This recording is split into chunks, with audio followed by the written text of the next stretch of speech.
I've been cruising for a long damn time. I've been cruising for a long damn time. Riding on Caboose 025. Riding on the night train. Living like it don't get better than this, cause ain't nobody beating my friend.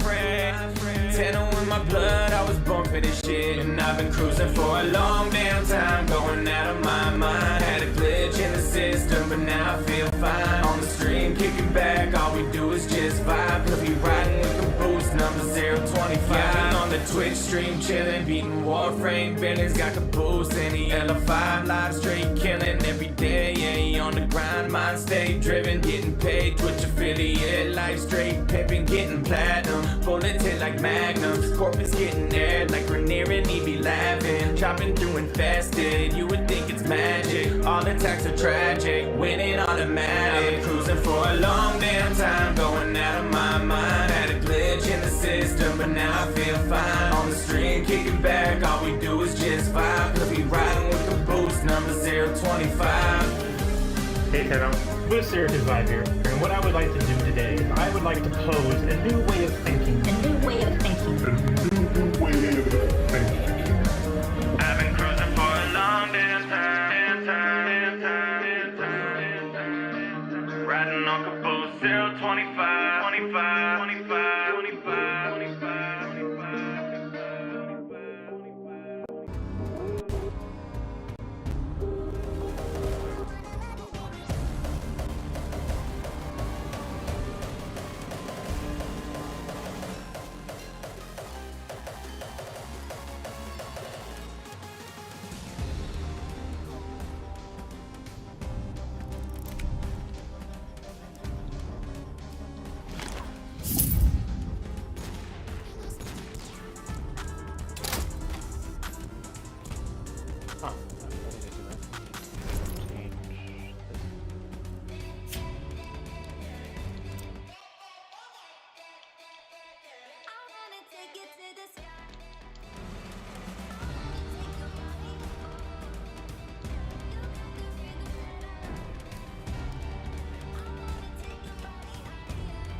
Where am I up to?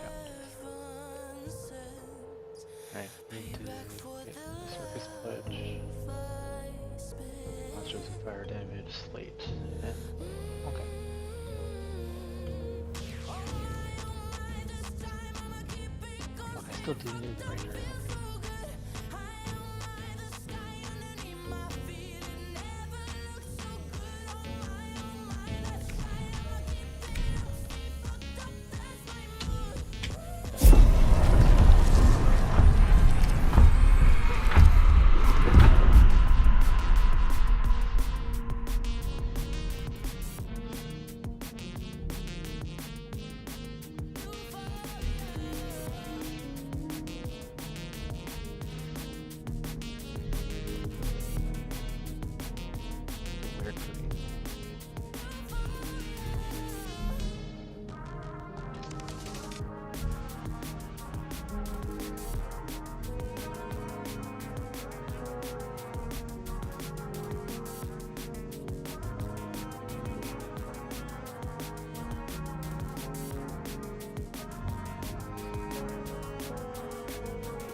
Hey, take your freaking load.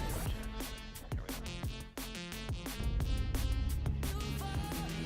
Cat, why do you insist on laying on my feet?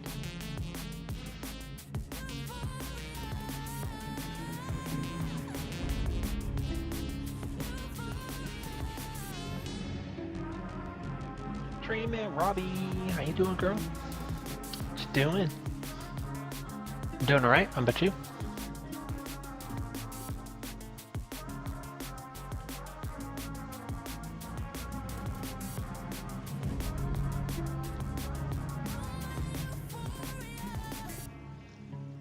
You're doing? I feel that.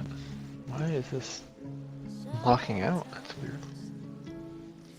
Playing Warframe? Yeah, I should. Obviously I got. I never finished getting No-Go, and now Uriel's out, and I didn't do Old Peace yet. I'm just slacking. I'm slacking on the frames.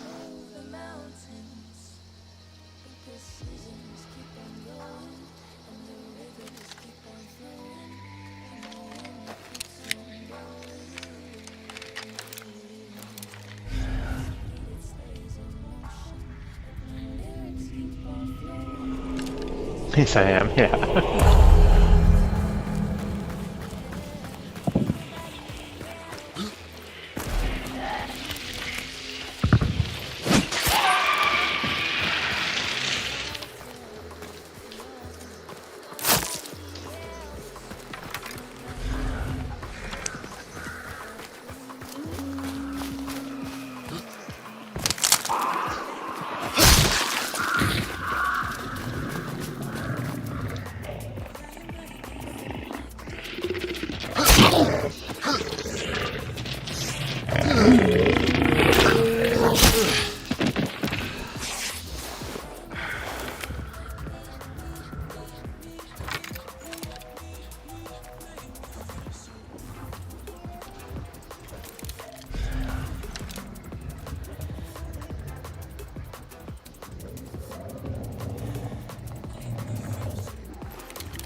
Yeah, you know, sometimes you just need a break from games, though. Like, we all know we love the frame, but...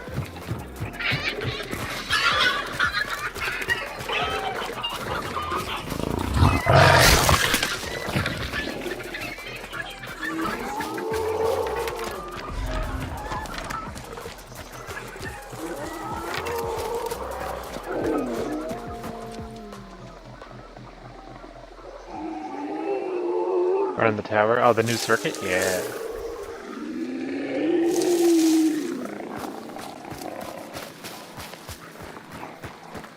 I haven't done it yet. Obviously.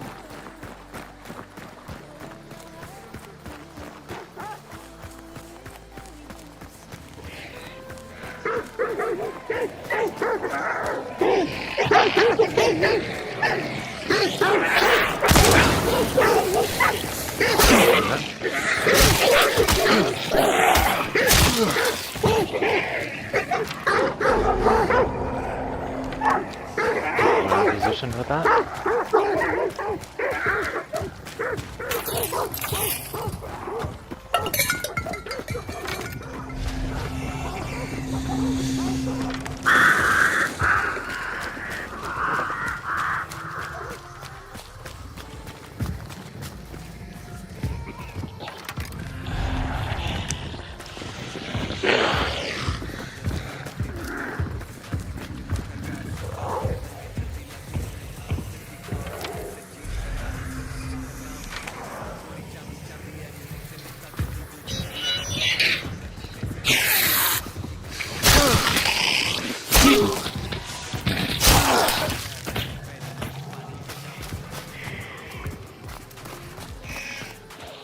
the tower, the Descendia thing. Right?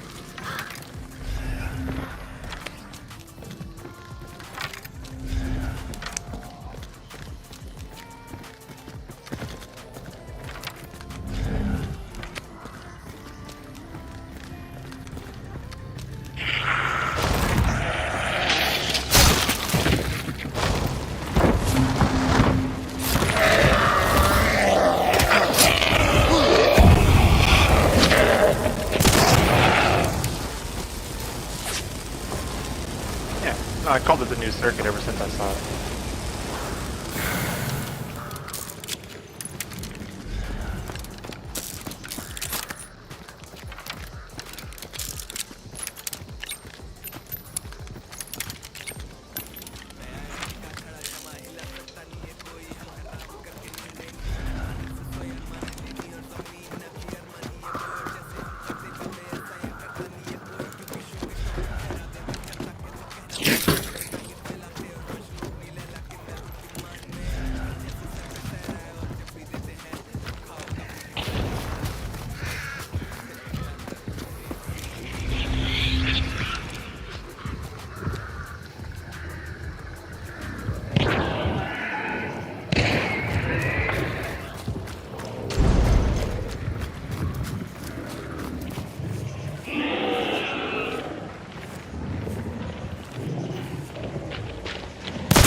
Oh, nice.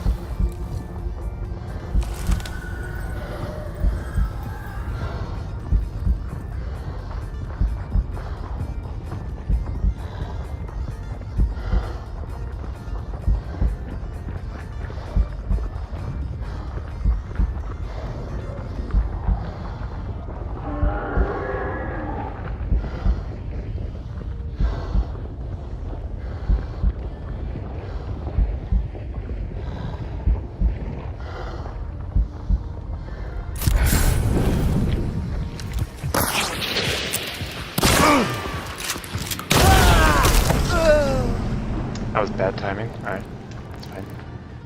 I deserve that. I pressed it in between the two guys, and I didn't have any ammo in my revolver. That's bad. I deserve that.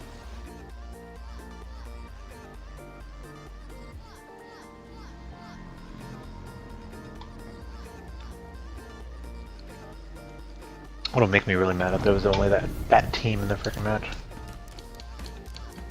Oh no, there's a couple teams, okay.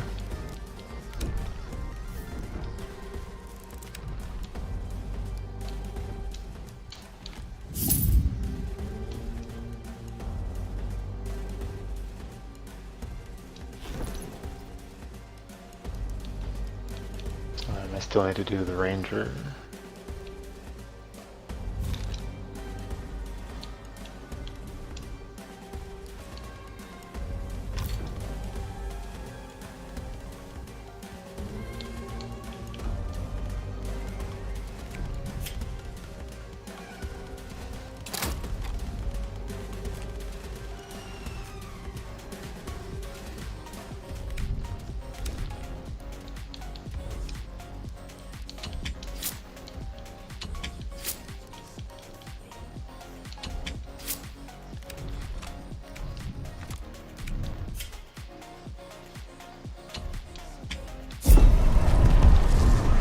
India is a new circuit.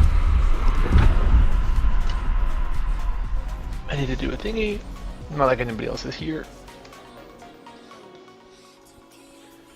So Miss Mama Robbie.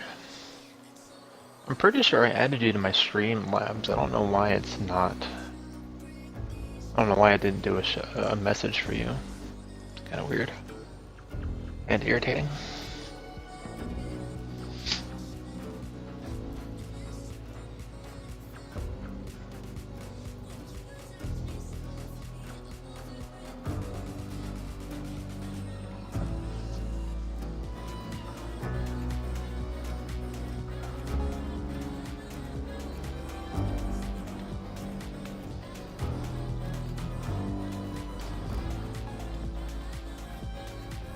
No, it's not okay. I spent a couple hours earlier trying to mess with stream bots through Streamlabs and Stream Elements.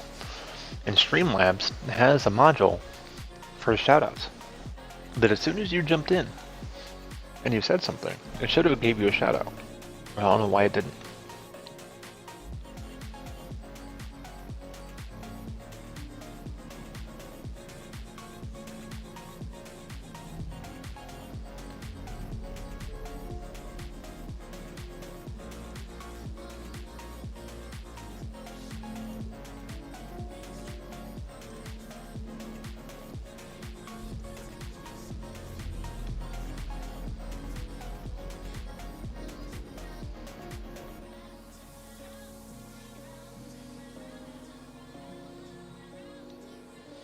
All I know is I wish I had extra cash because they have an Ebenezer Scrooge hunter in Hunt right now, and I'm the Scrooge of the family. That would be fantastic. But I think that's like a $30 to throw down on it or some shit. That's too much just for a cosmetic.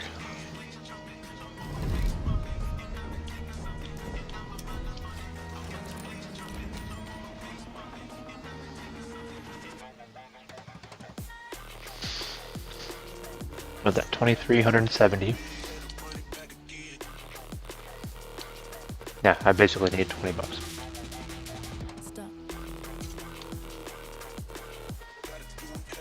That's not worth that just for a cosmetic. I will say, some of the cosmetics in this game are dope. They had a ghost face for Halloween that was pretty hot. Of course, now I don't think you can see it now.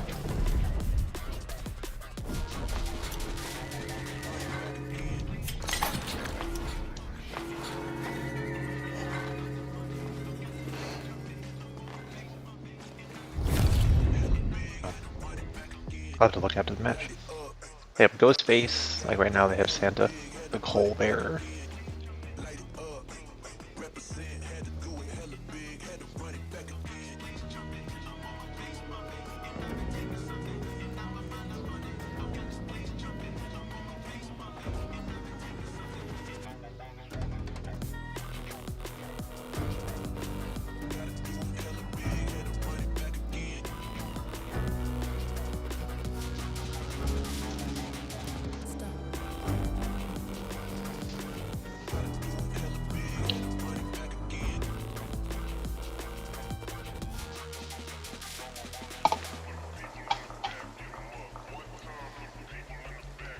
Oh, it's raining. Means I ain't gonna be able to see shit.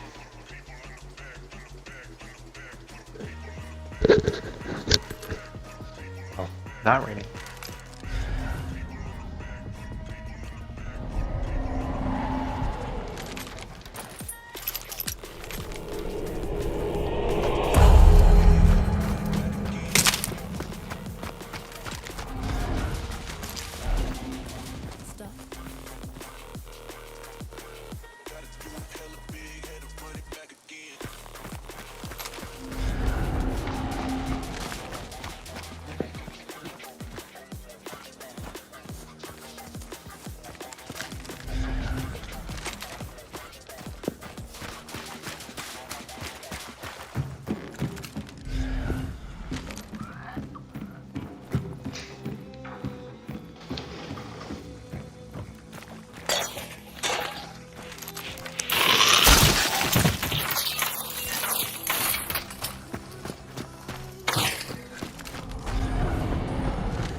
You hate the new players?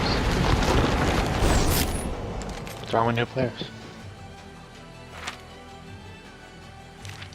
We were all new players once too, you know.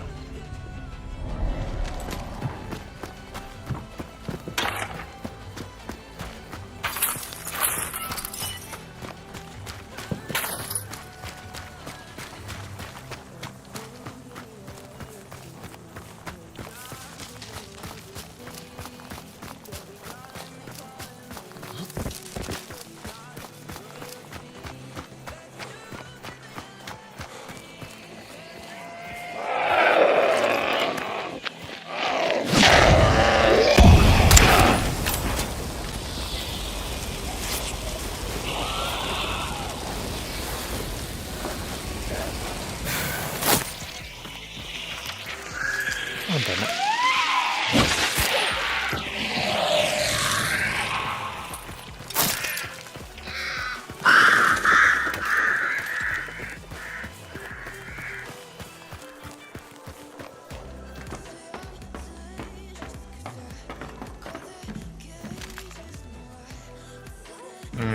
We just assume they're coming from Destiny, huh?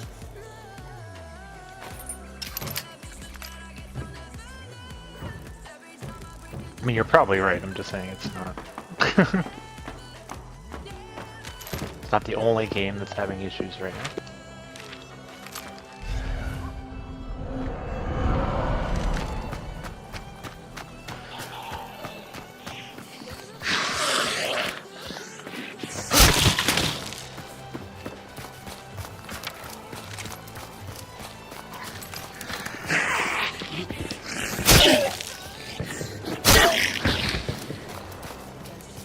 Besides, you know as well as I do, levels don't mean shit.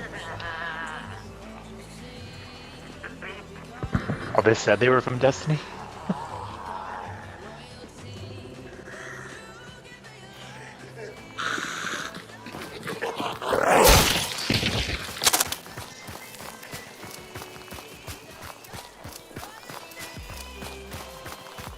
Levels don't mean a damn thing. It's Warframe.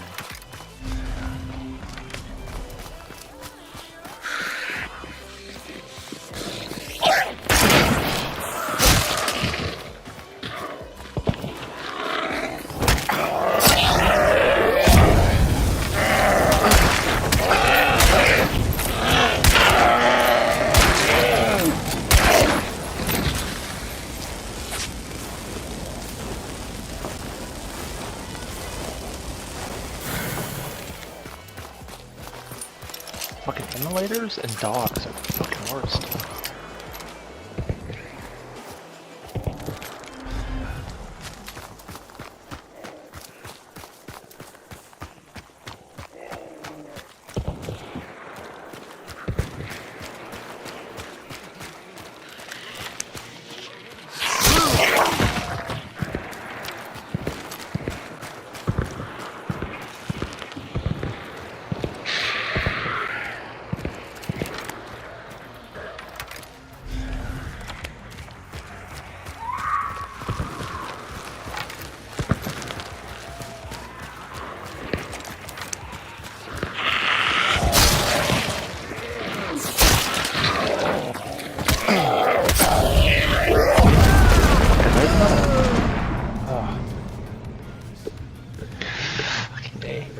I hate emulators so much.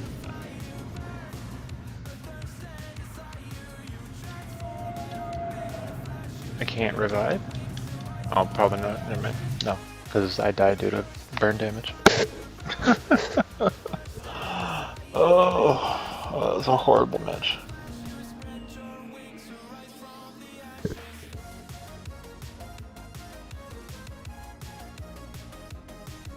Oh, fuck, I don't even have Gamba on. I am slacking on the Gamba. Give me a sec. Oh yeah, we were gonna see if Ghostface is still in here.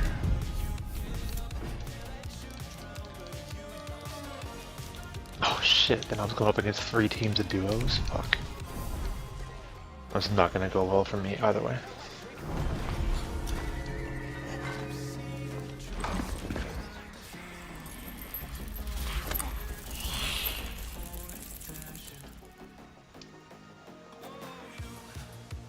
Yeah, there he is. Boom. Ghostface. I mean, I think during Halloween, I think he had a different costume.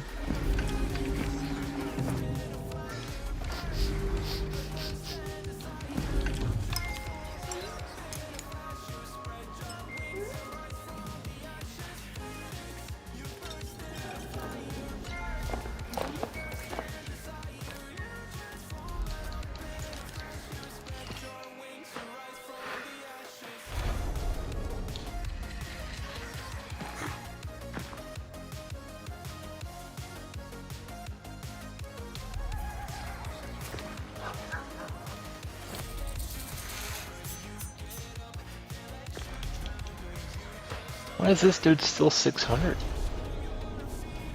If it was recently added, and this is somebody who's added older, why is he still 600 freaking blood tokens? Dear lord.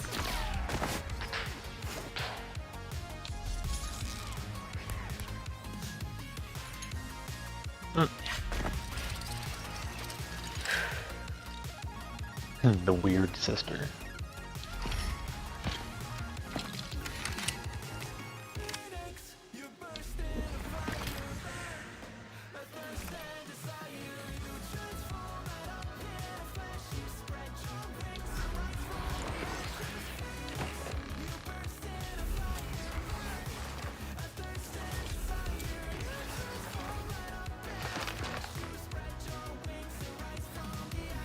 Ooh, look who's first.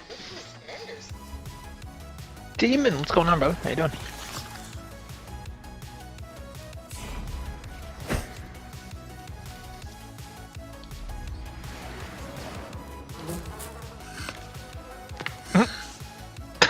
It's fucking redneck.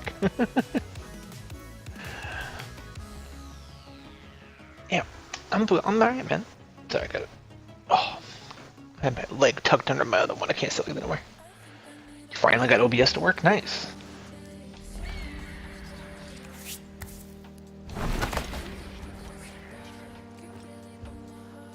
Oh, fancy with the footwork.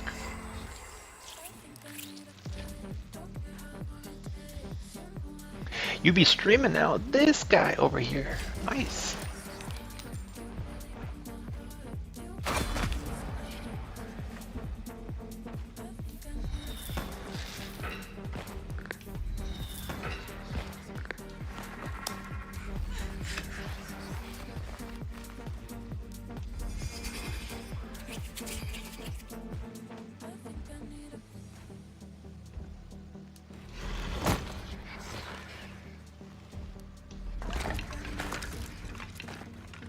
Can't enable. I need to be touched by her magic touch.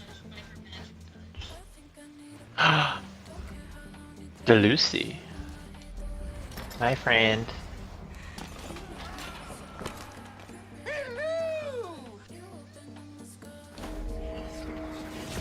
Hello.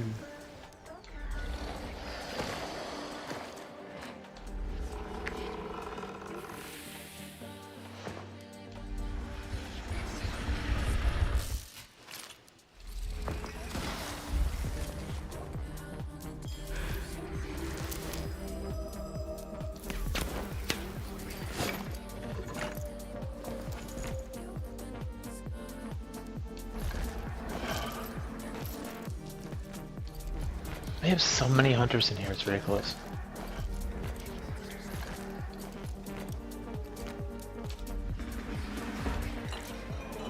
All for cosmetics.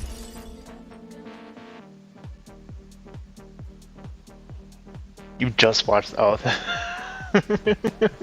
you asked for a big booty demon. See that shout out worked. Why did Robbie's not work? I'll have to mess with it again.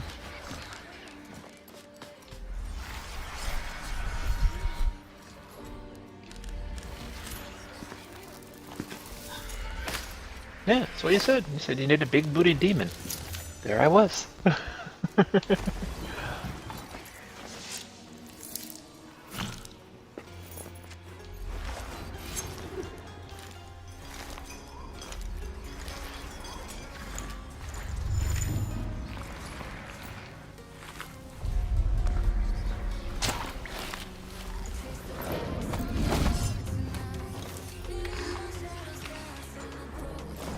Somebody give me like $600 because I want all of these. Well, I don't want all of them. I want like most of them. That's fucking creepy.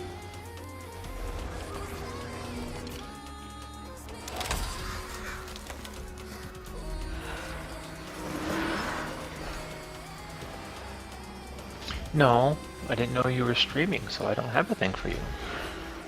But at the same time, I'm not going to shout you out when you're live because that's kind of rude. You know I like you, demon. But I don't shout out people when they're live. I'm glad you got it to work though. When you're not live, I'll do shout outs.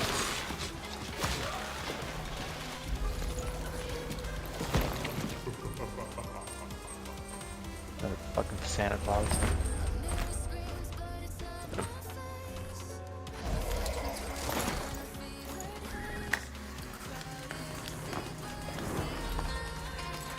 The redneck's daughter.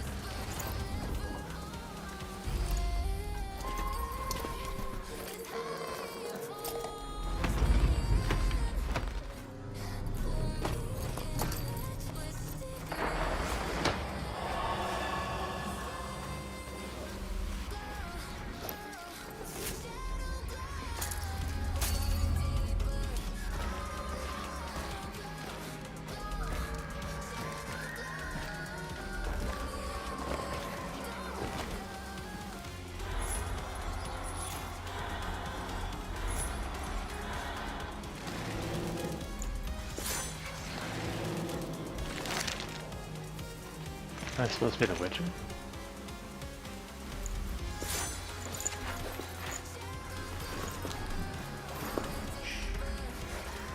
Happy redneck.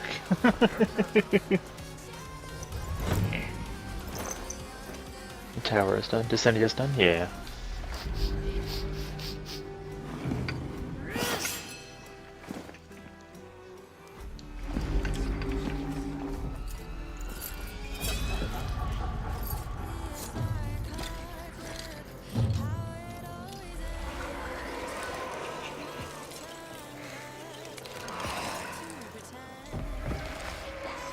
The Royal Phantom.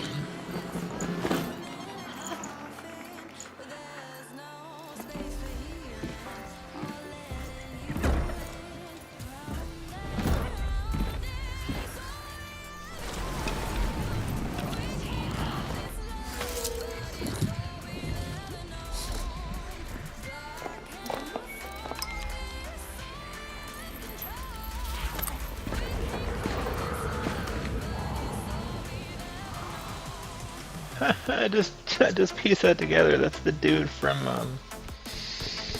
that's the ghoul from Fallout. It's pretty good.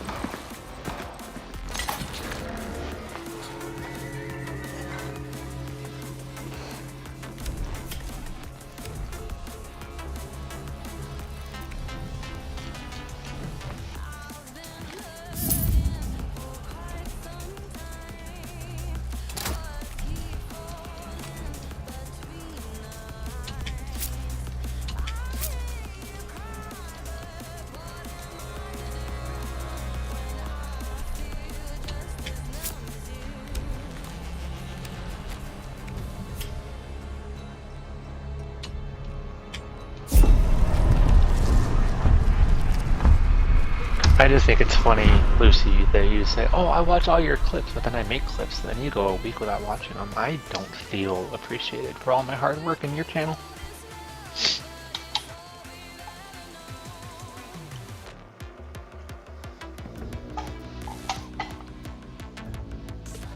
I'm giving you shit, Lucy. You know I love you. Archon Hunt and this India, no. The Mark Surveillance. Yeah, I still haven't even done Old Peace. I've been severely slacking on Warframe.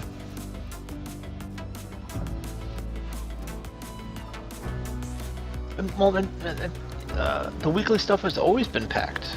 Because you had Netracels, you had Archon Hunt, you had Call of Duty. Well, Call of Duty is less important now. Because they took the fucking shard out of him. RIP. You had EDA, ETA. Yeah, I mean, there's always been stuff to do in weeklies.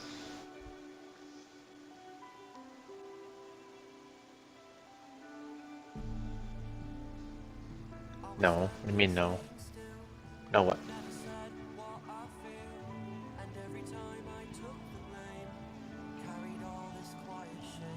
I don't appreciate your attitude today, Miss Thing.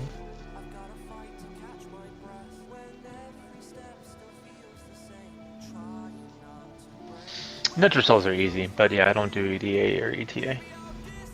I can. I'm perfectly capable of doing them. I don't like the stress.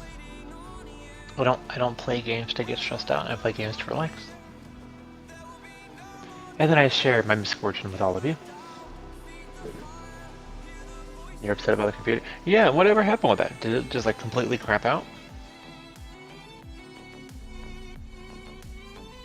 Or is it just a fancy paperweight now?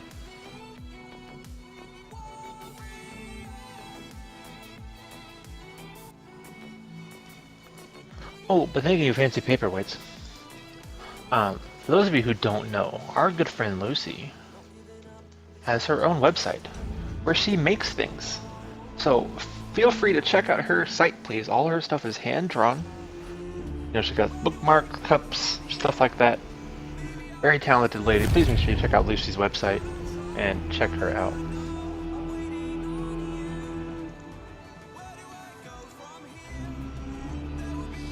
They do net cells? Yeah. Doesn't have an operating system? Oh, fuck. Awesome.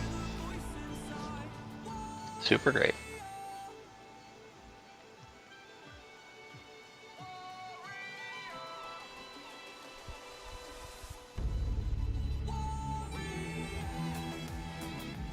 Demon. I'm glad.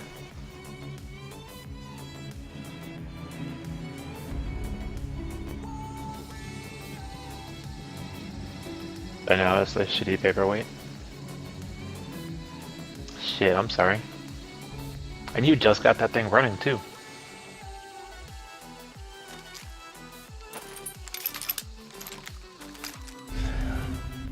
Assassin Butcher.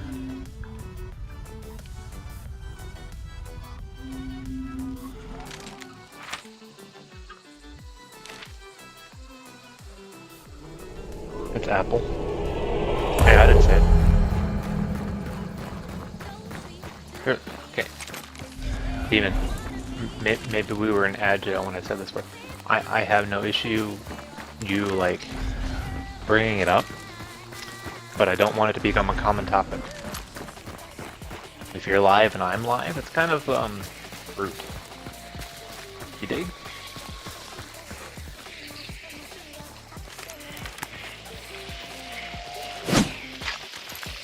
God. My aim is garbage.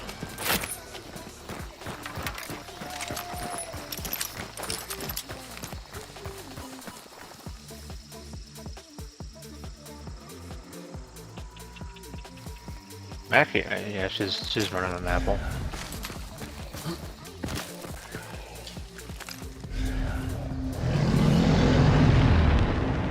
Almost MR20? Yeah! Get that MR.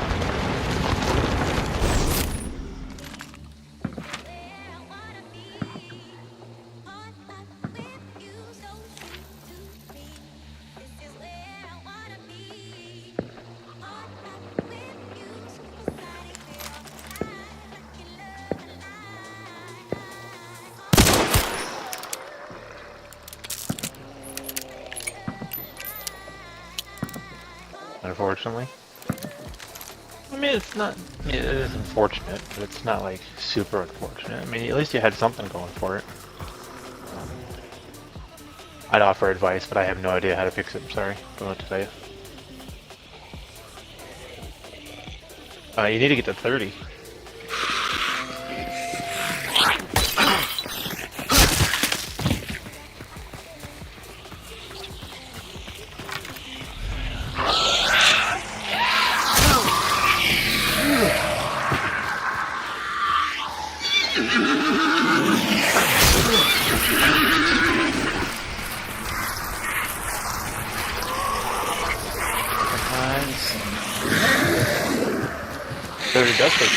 Yeah, but 30 is when you unlock other things, and then you can also give yourself a blessing for things like damage and affinity and all that.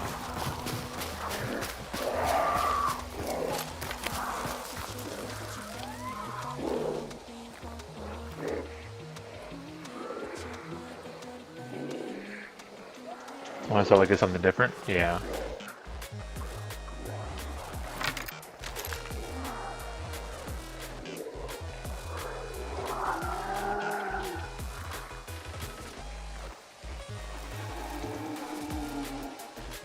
Alienware? Yeah, totally do it. It's gonna be pretty penny though. Only wares are not cheap.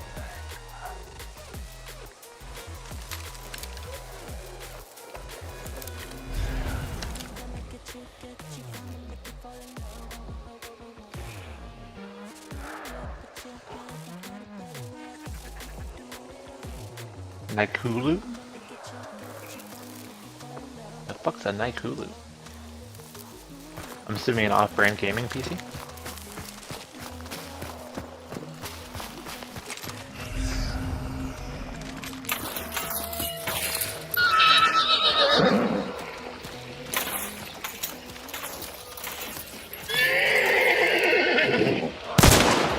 God damn, I missed.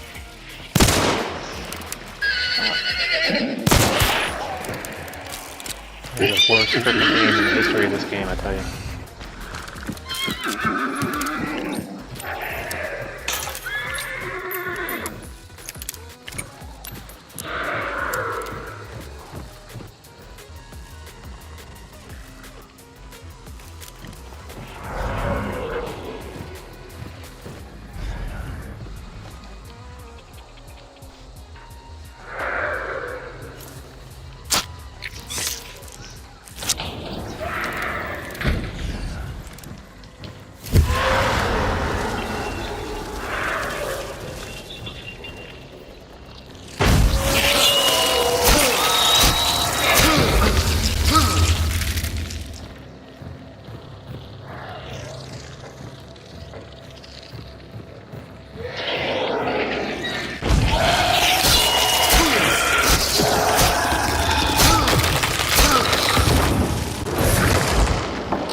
Laptop and a capture card, yeah.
Grace and Energize?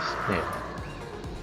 I mean, honestly, you take whatever you can get and make your plat off it. It really doesn't matter.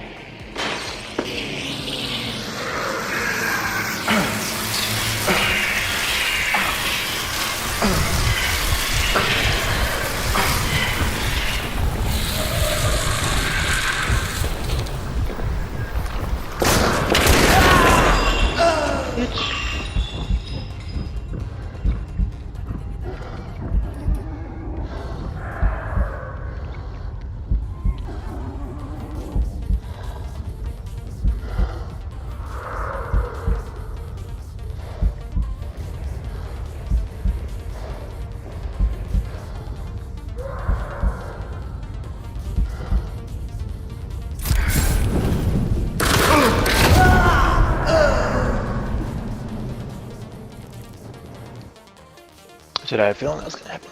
That's alright.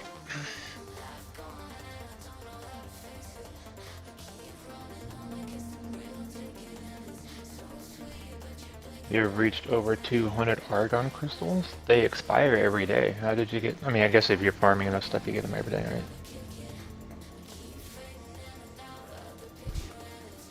You go from 300 to 400? You go from 300 to 400, yeah. But then after the events are over, then they're gonna go back up usually.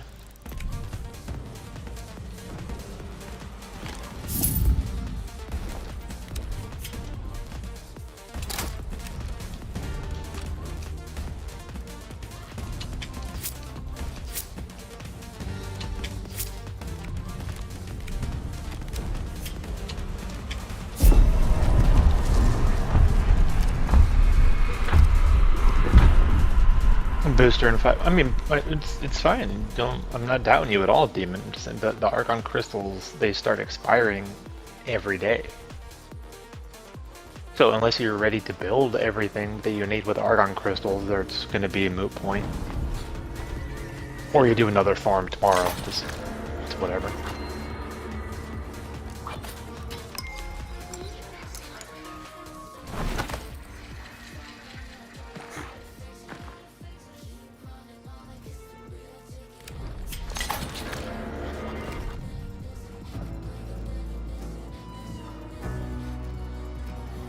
Save everything and sell them all. So yeah, no, exactly. Yeah, hold on to all that.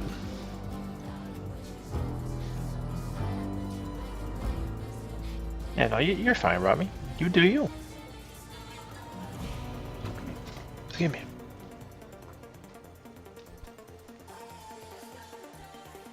I'm gonna build everything I can for that MR. Yeah.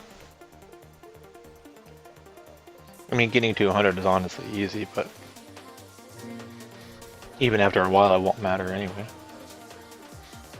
I'm an LR5 and I can care less whether or not I get an Argon Crystal because I don't need it for anything.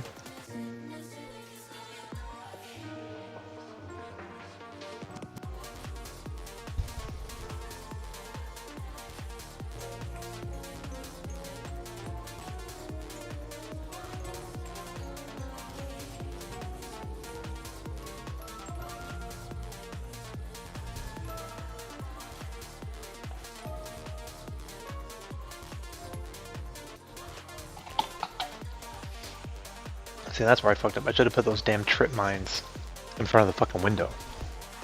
But I didn't stand at it long enough to see whether or not people can climb up through the window. That was my fault.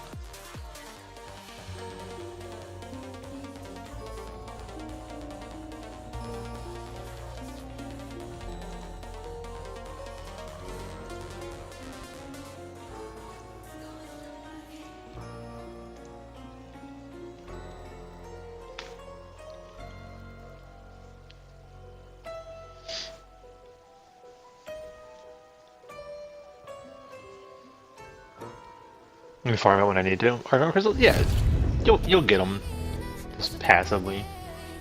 Especially me, like when I do my sanity missions, the way I build my stuff, I usually get. If I'm in the void, I'm gonna get argon crystals every day. Not that I need them, but I'm gonna get them every day.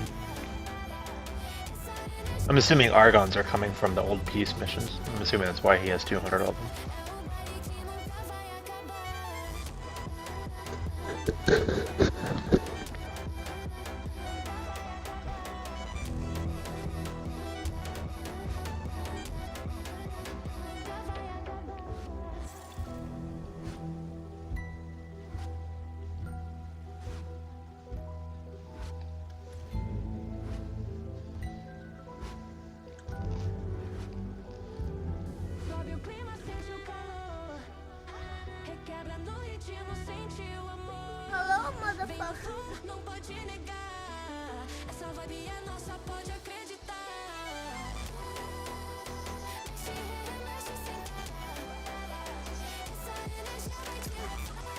What's up, gamer?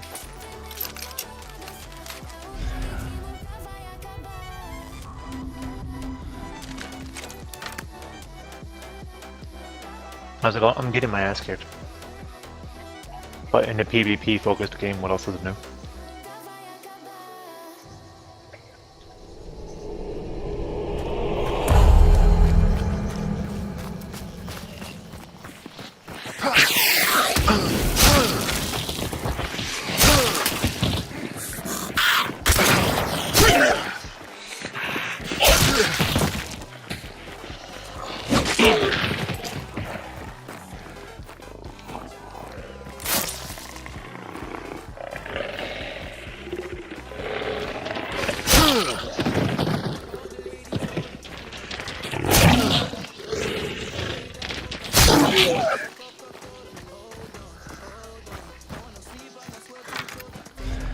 Yep.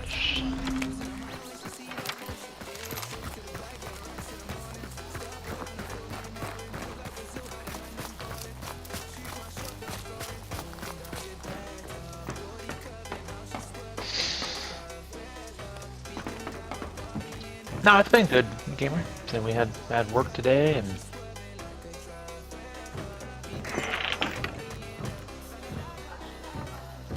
normal shit. Nothing extremely new.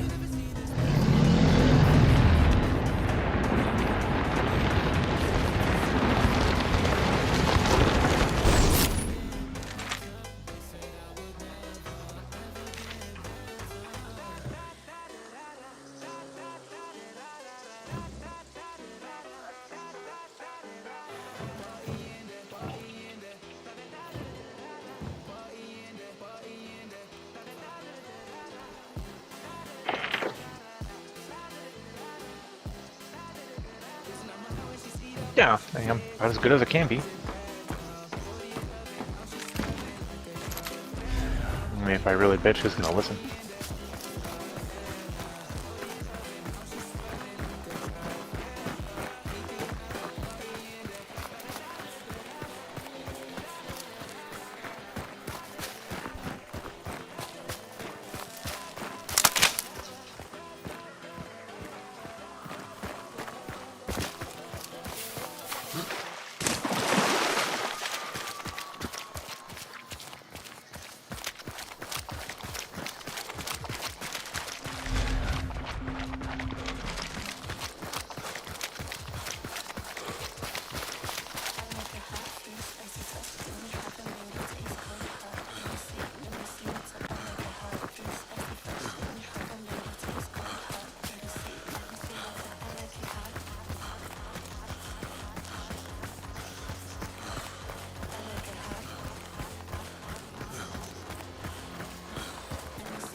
Yeah, Rob's having some issues with her laptop, unfortunately. Not been having a great day.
That's a good attempt.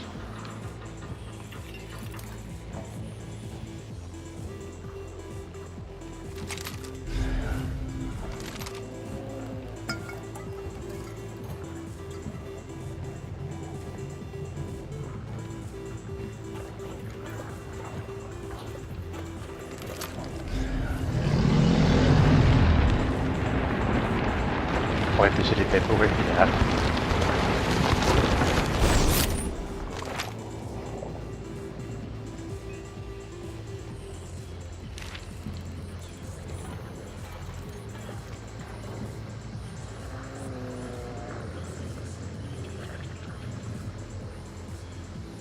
Where was the jump scare?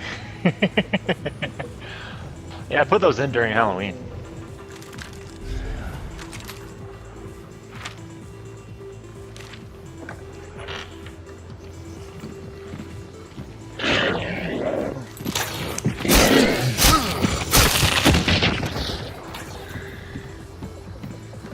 And like the funny thing is, like, I'm pretty sure that sound showed up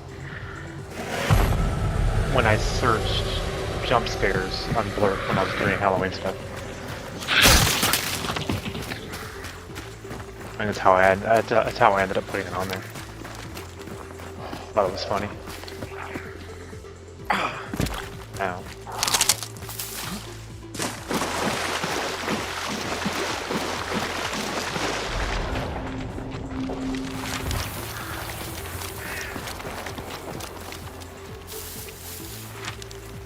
Where's Spider? Oh fuck, we're so close together.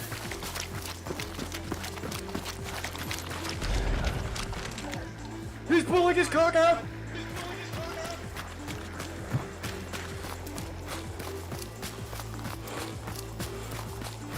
Yeah, and you left them? Well, yeah, because I'm playing games like Hunt. Or like Dead by Daylight and shit like that. It would make sense.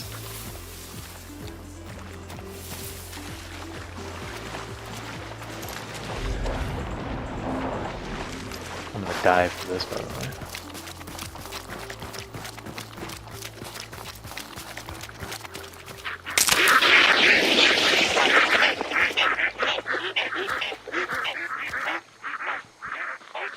Excuse me while you guys get a close-up look at my face.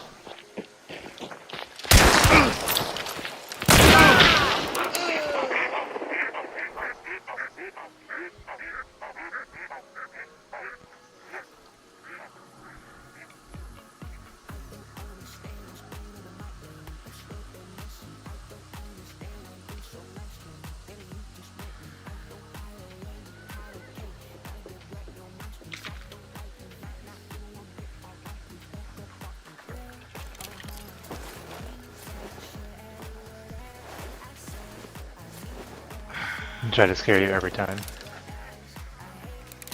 You can.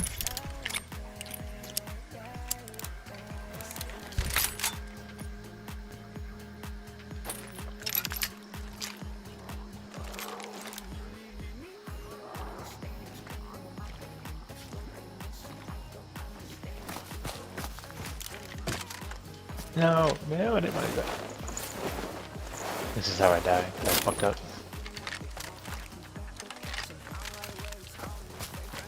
Give me back my gun. Thank you.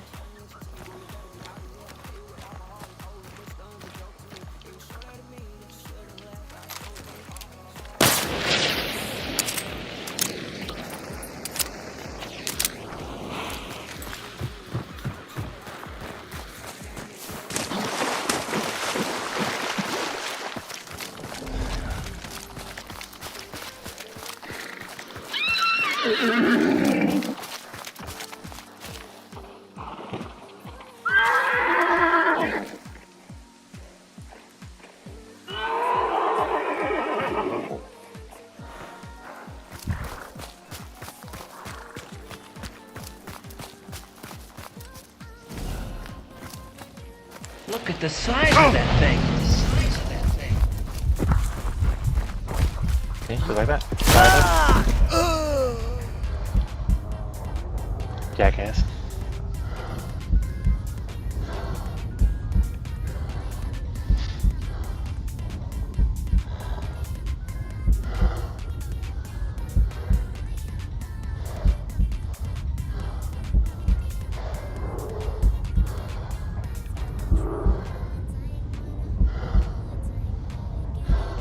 Yeah. So the problem with this, it's a love-hate relationship with this game. So the problem with this game is I can load in solo, but I can't choose to go against other solos. The smallest teams I can go against are duos. So unless RNG puts me against a bunch of solos, I'm usually going against duos all the time.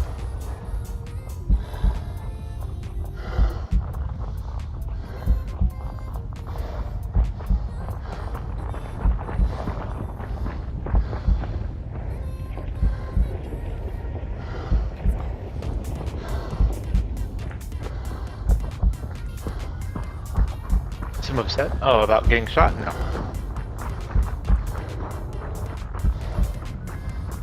I'm waiting. I could self-res, but I still hear a lot of footsteps.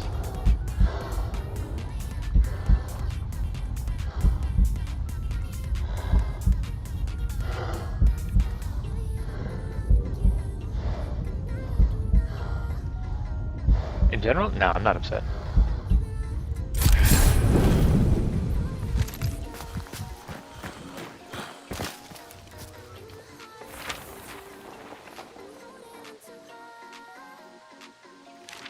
So they're going for extract.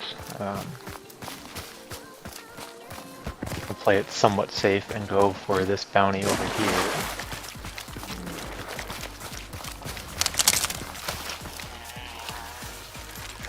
Hopefully.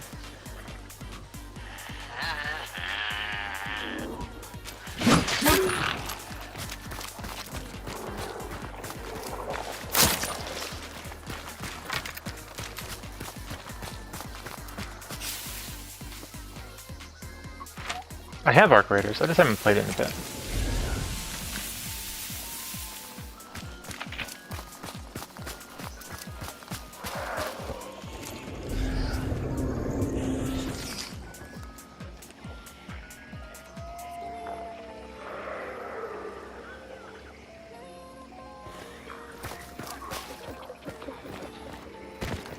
I die about as frequently in there too.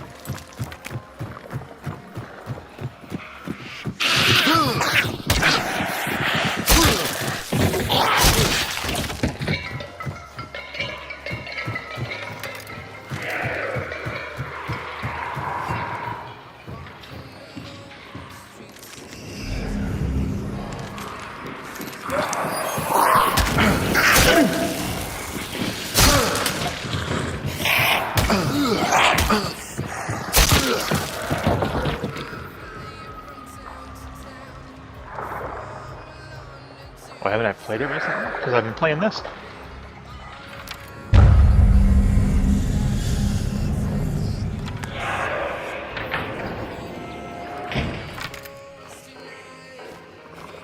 When I only have like so many hours or so many days a week to play in so many hours, like I miss out on a lot of things.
didn't mean to get myself on that switch.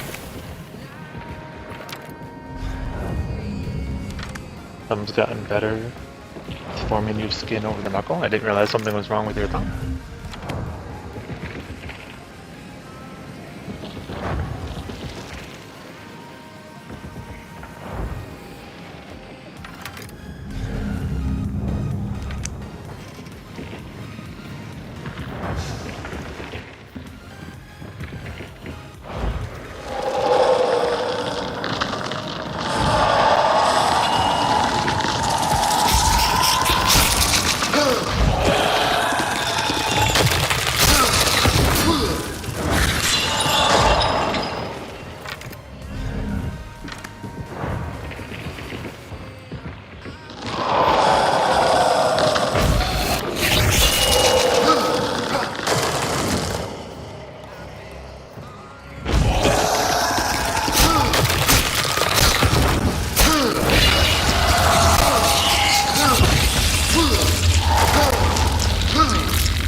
Could you kindly get your cockroaches off my face, please? Thank you. Shit.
Didn't move with very much. Ah.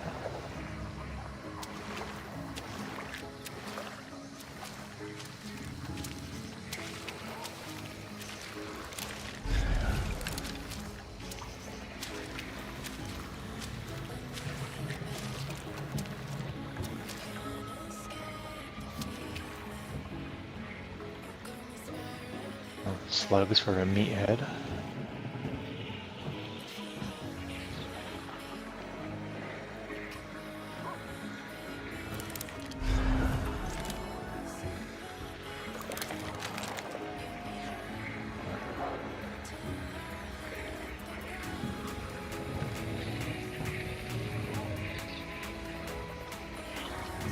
Your hive.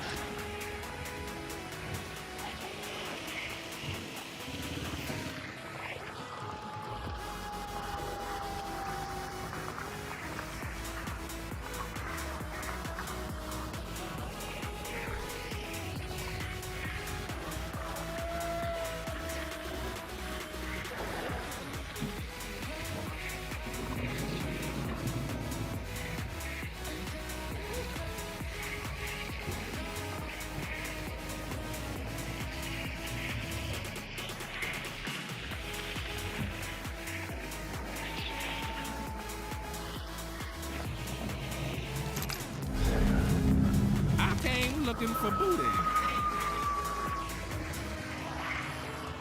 Okay, I'm looking for the booty.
This is for the James 11. I'm keeping it. Yeah, there you go. I mean, yeah, he's looking for my booty. I'm looking for his booty. Like you. I was hoping she was right. That took forever to take off, dear lord.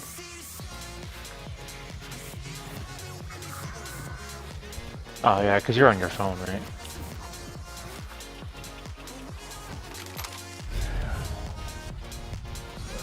Well, he backed out of range of the target, so he's still around somewhere.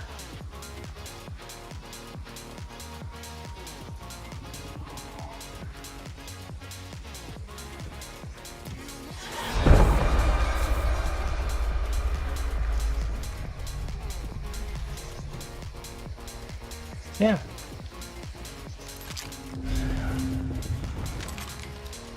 Made it for you a long time ago.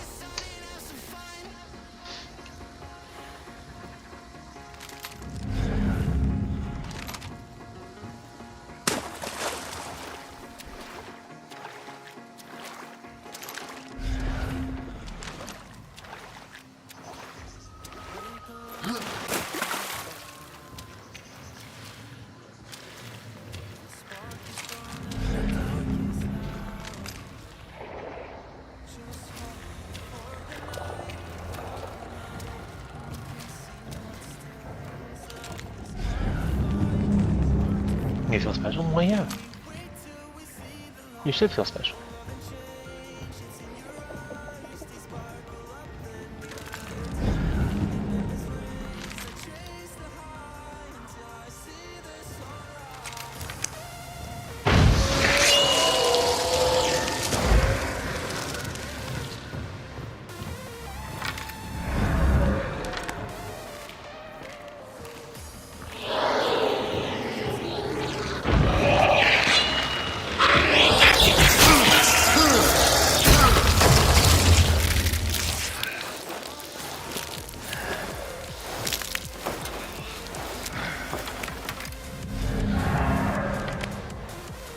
And now I lost my freaking stamina buff because I had to hide from that fucking dude.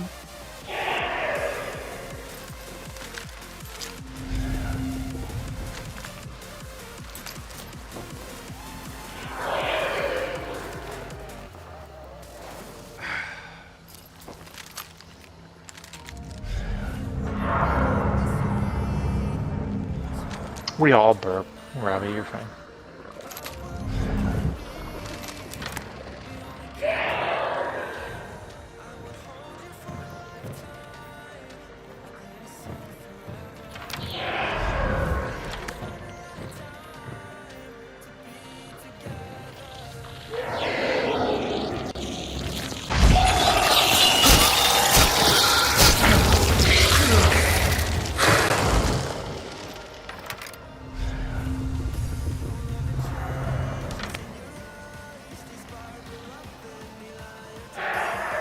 One whole year, yep. Sounds about right.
And now that I've banished it, that dude's gonna try to move in here, so I gotta keep an eye out for where this guy's gonna be.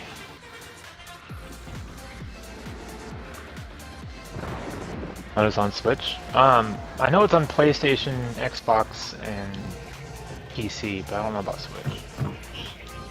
It's not crossplay anyway, which is what's dumb.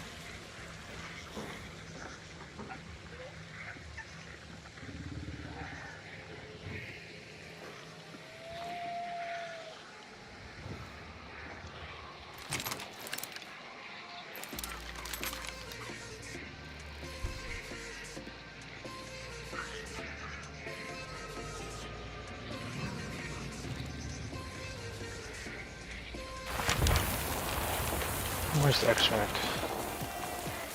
Northwest or straight south?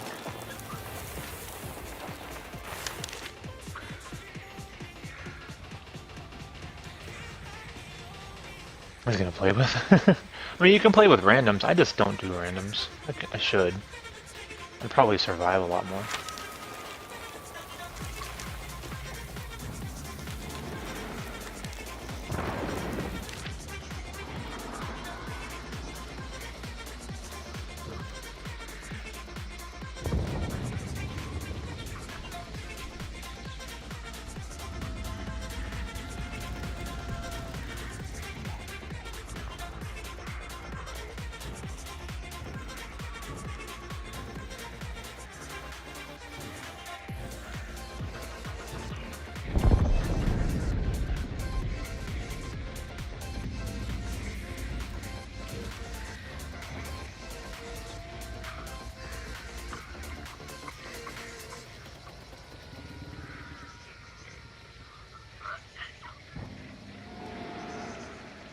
So, what's about to go down is I'm about to freaking get this. This thing's gonna vanish. I'm gonna use my serpent to get a token. And the dude is probably like 6 feet behind me and I just don't know he's there. But I'll find out when I get the boost.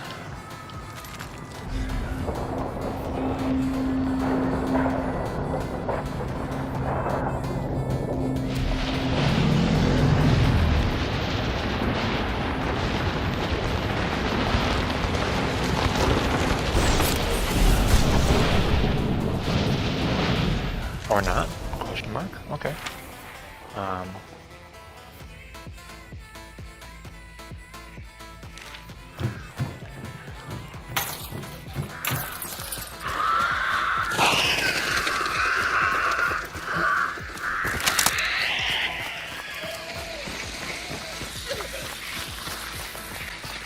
Leave me alone, Hive. I'm going the wrong way.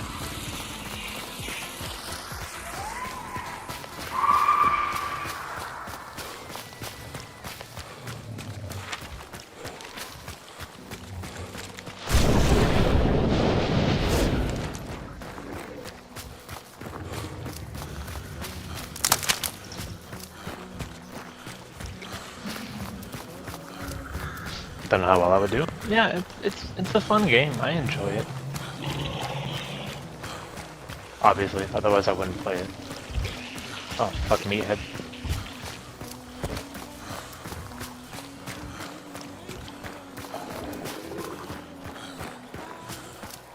Did this guy extract? Question mark?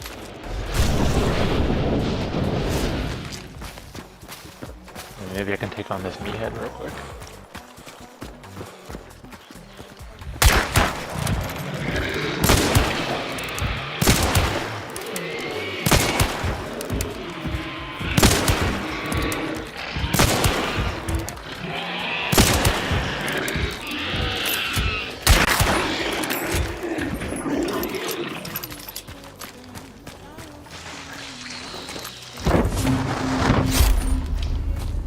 A decent trade.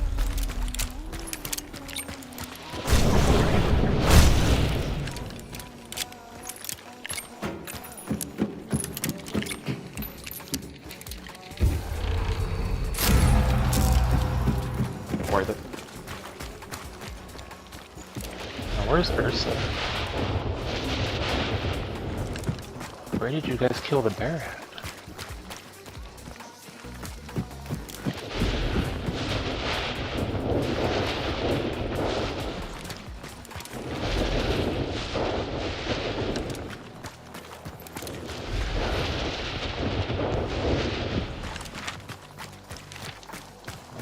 going the wrong way.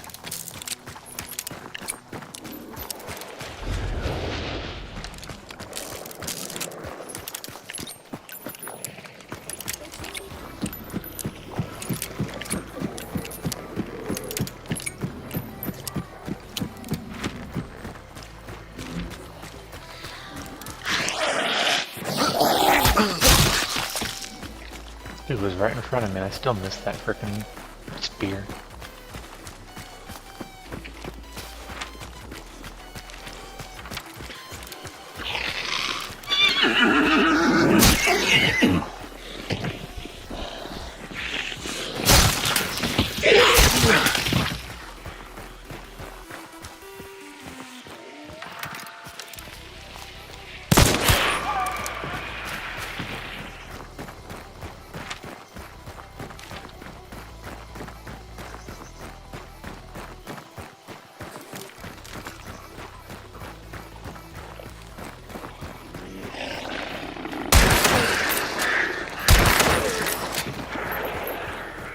Fucking dogs.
Now the ultimate question, did that dude dip and camp the extract? And if he did he guess which one I was going to go for?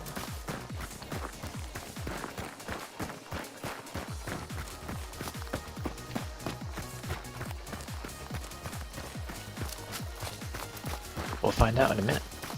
I forgot to turn on Game Boy again.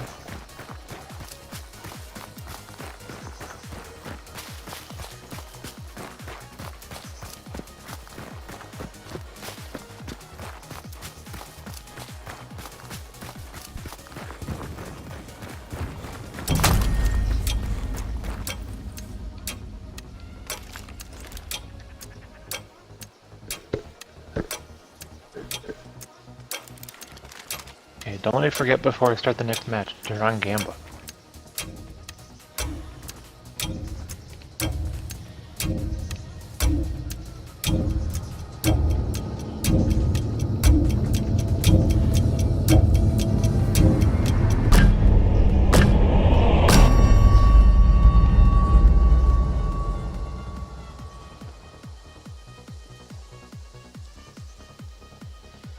Yeah, I did it.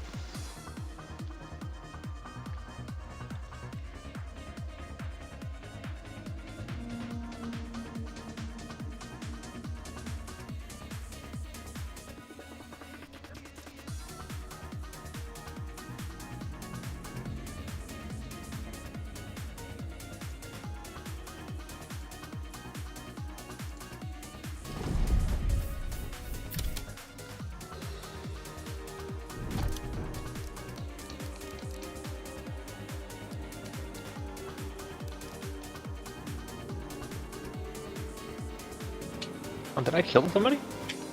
Oh, I did. Oh, that poor guy. That was probably the that was probably the guy that was hanging around near the bounty. And oh no, that was probably the dude I shot earlier. Never mind. So those two killed me after I shot this guy. Got it. And the other two were either hanging near the bounty before I extracted, or they were waiting. Either way, okay. Got it.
Yeah, this one would cool. This one would be cool just to freaking get Krampus. But I'm not trying to do all that.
Welcome back.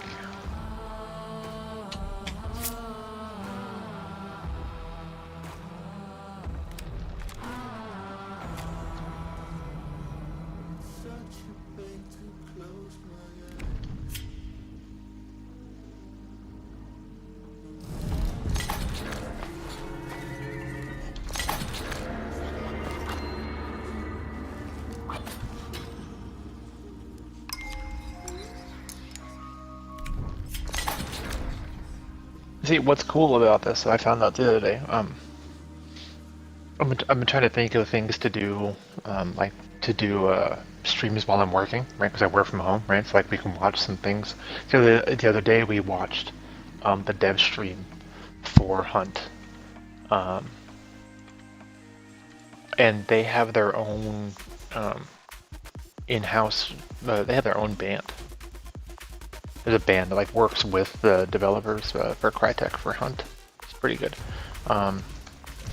They have they have a track, their main track for this expansion or this season. It's freaking fire. I like it. Trying to see if I can find it.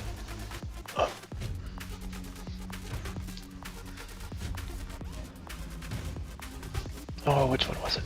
I know it's Bite the Bullet, but I don't know which one it is.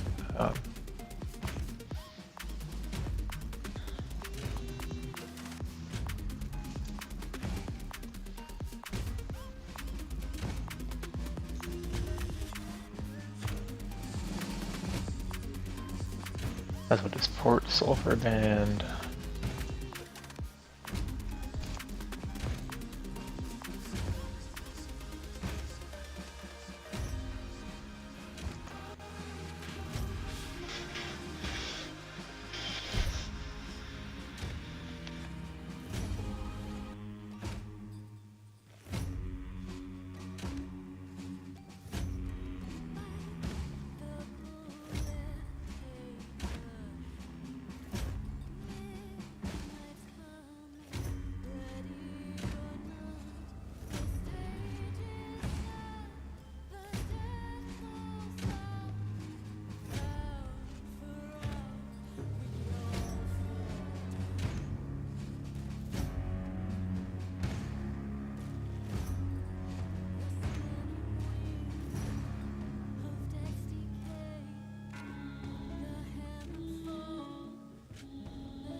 Sorry. I really think it's a great track, and the fact that it's like their actual, it's part of Hunt, but it's actually an in-house band for Crytek, the developers for Hunt.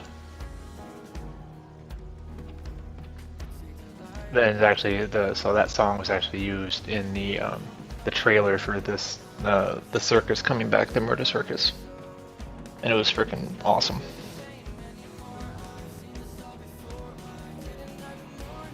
Why do I have so many notifications on my phone?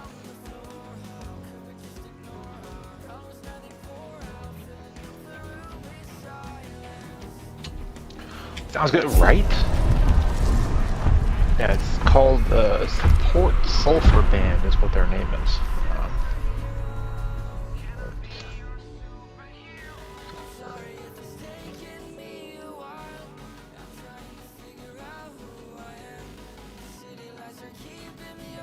Yeah, it's their in-house band at Crytek. So they do all the stuff for Hunt and a few other, obviously a few other games.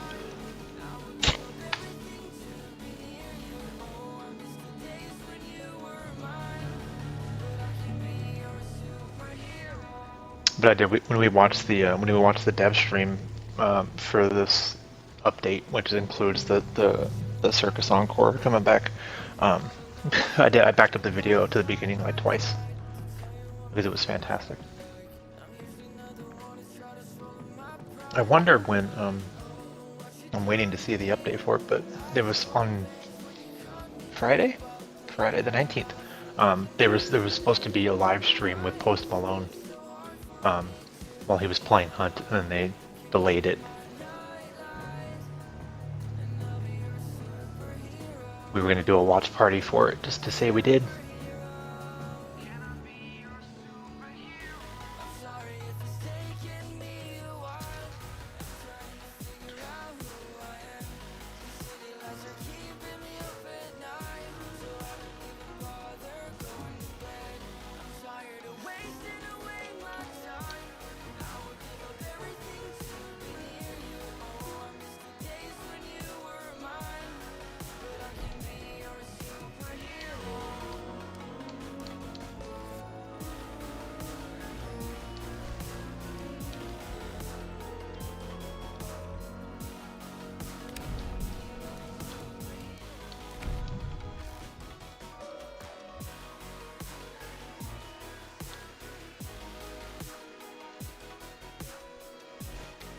Did you find out whether or not this was on Switch, Robbie?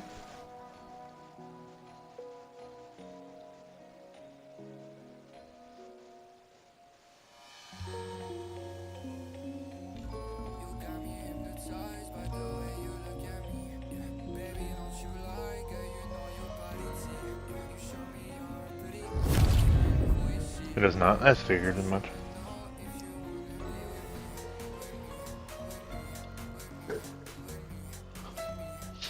Oh, hey, Gamba.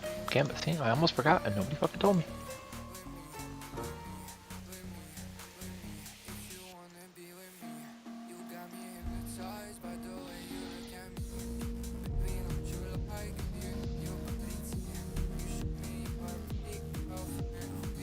This Switch sucks.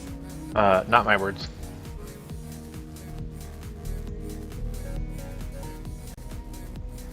Alright, let them get your predictions and your Gamba in. Will I make it out alive?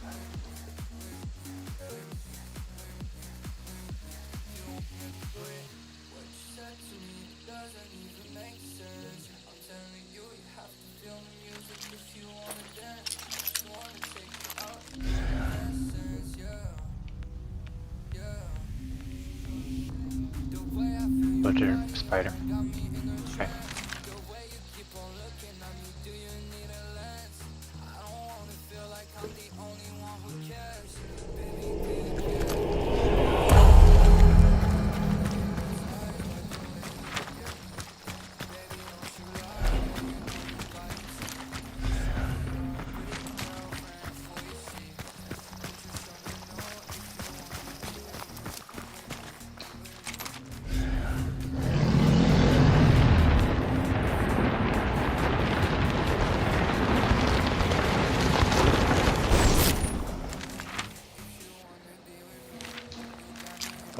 very big chunk taken off that, was it?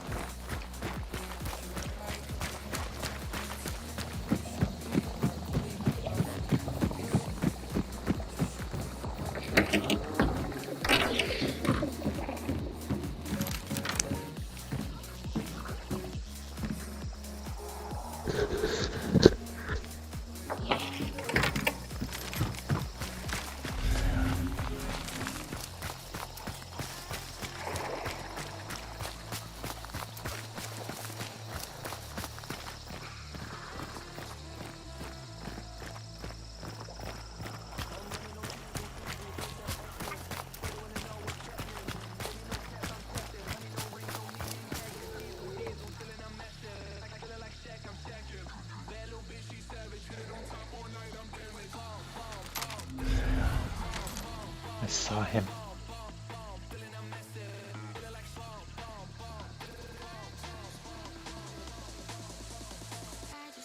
I have admitted it is a downside to playing console though. Because like I can't see these people from so far away from my TV.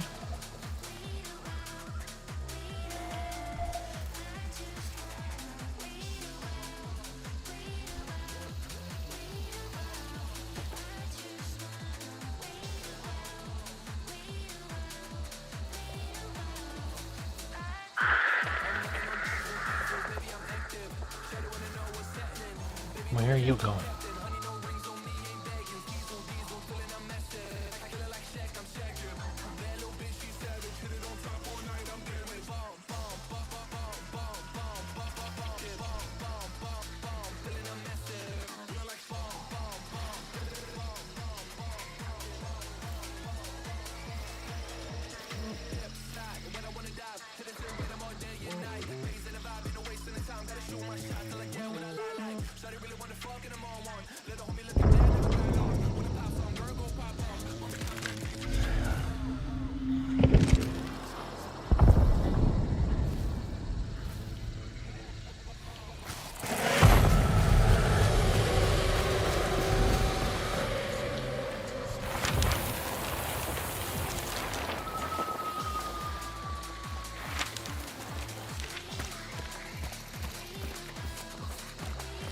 You weren't who I saw a minute ago.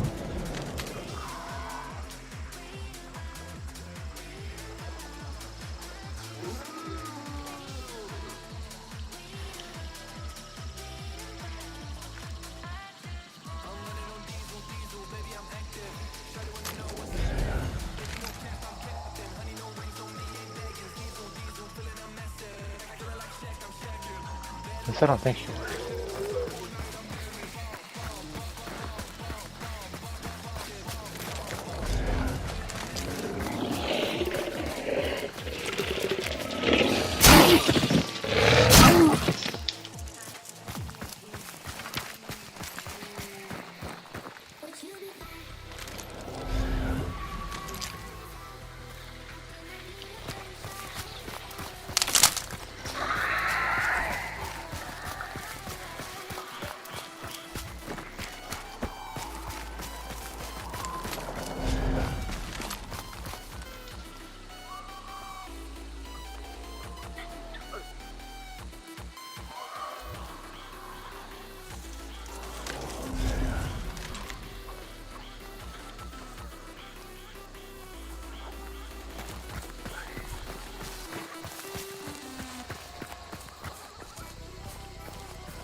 Oh, I deserve that.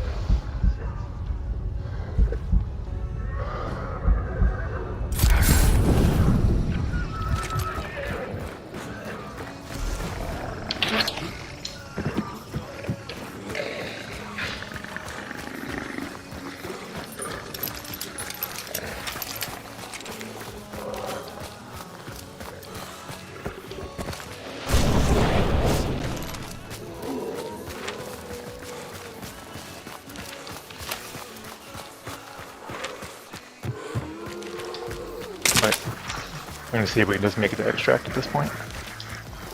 It's a long way to go.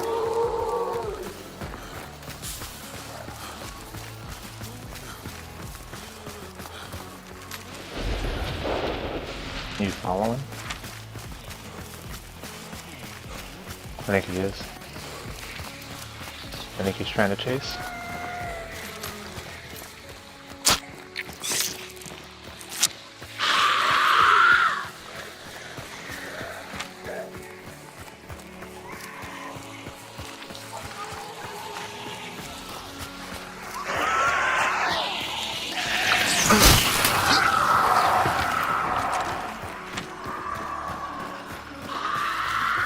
Or not. Maybe not. Oh, I missed that Pokemon.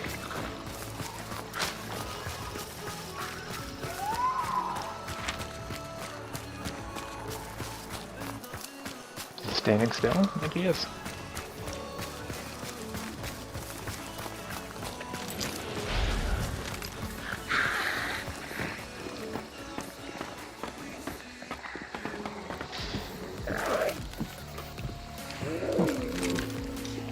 I'll take the experience one.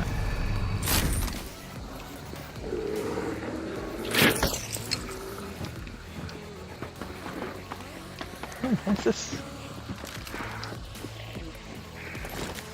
Shadow Leap. It's always a fun one.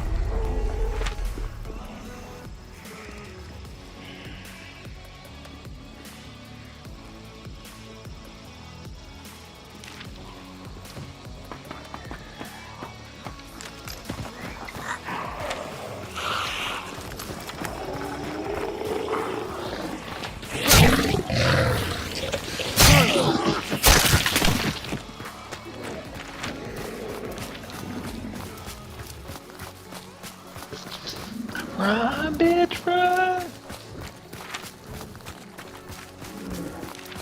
And now he's chasing, or he's going to extract himself. One of the two. Missing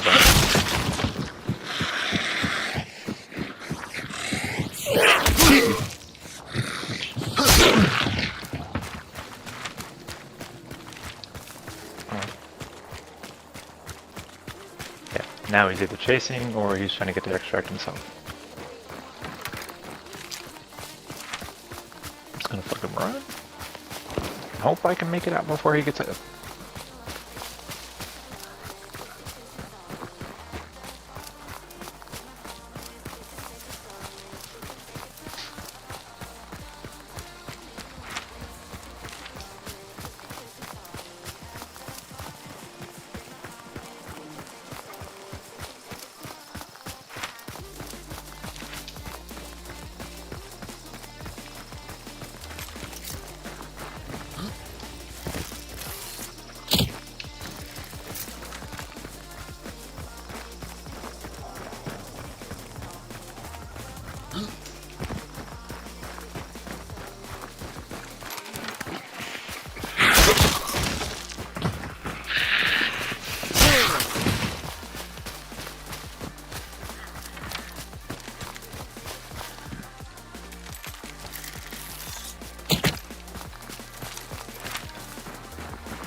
it out!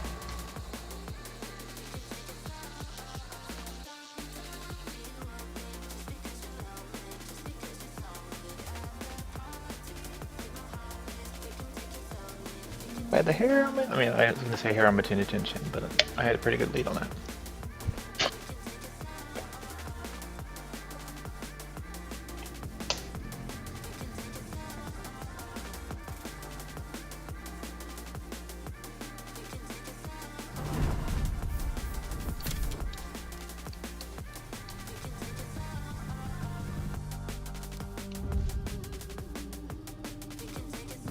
There was only 3 of us in there.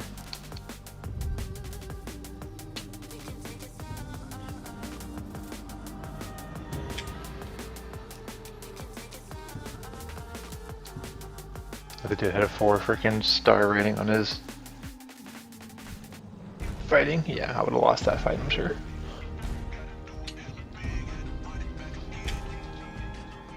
Yeah, because he was the one that downed me. And my aim was also shit.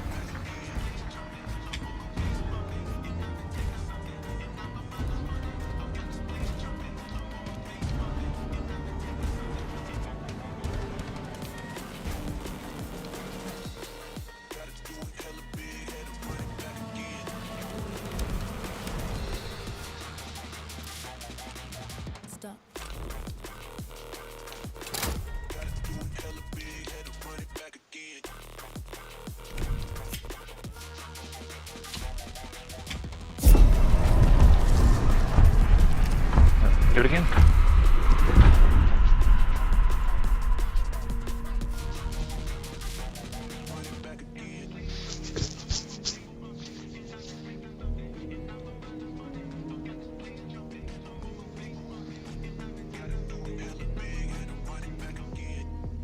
My cat is in my way at my feet.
Assassin service.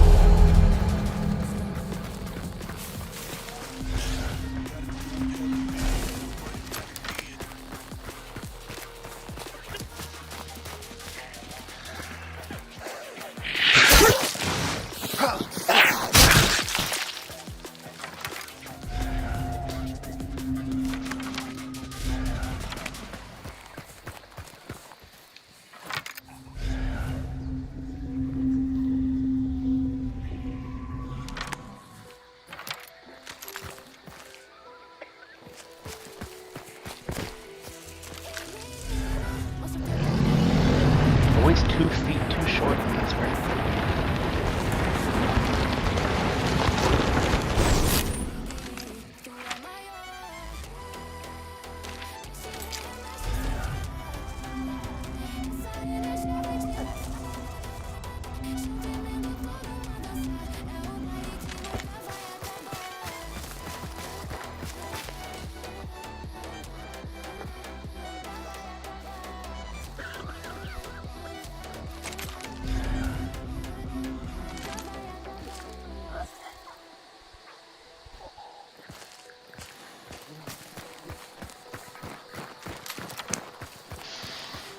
Yeah, well if you guys haven't, new prediction is back up.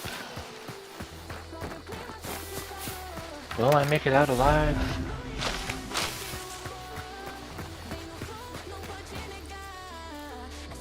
I guess we can ask the 8-ball that question too, can't we?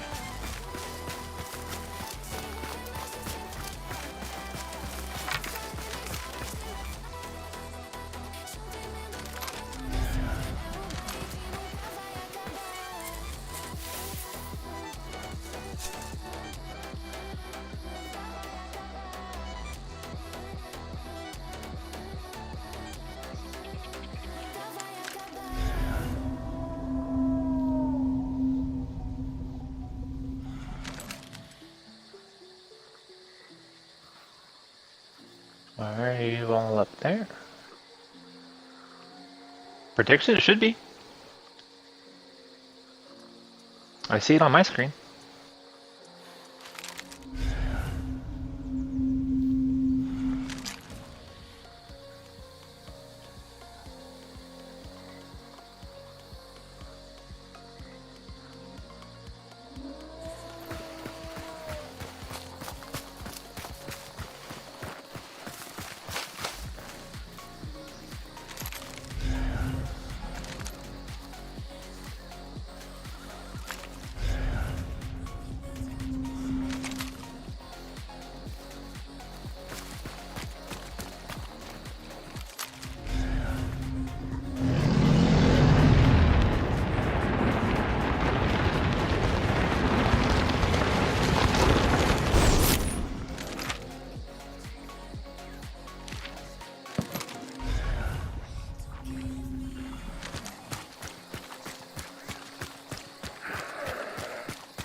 I heard footsteps, but I don't know if that dude was shooting at me or if he was shooting at somebody else.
I heard those footsteps and they were like super close, but I don't know where they went.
Alright, so is the boss to the left or is the boss to the right?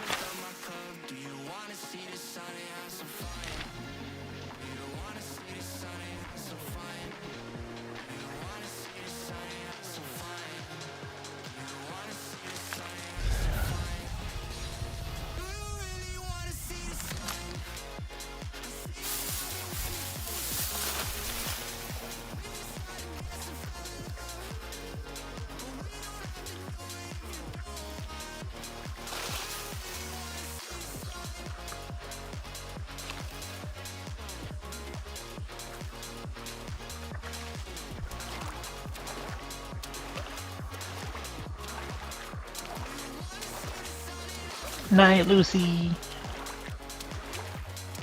Have some good sleep.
This is obviously not where the boss is.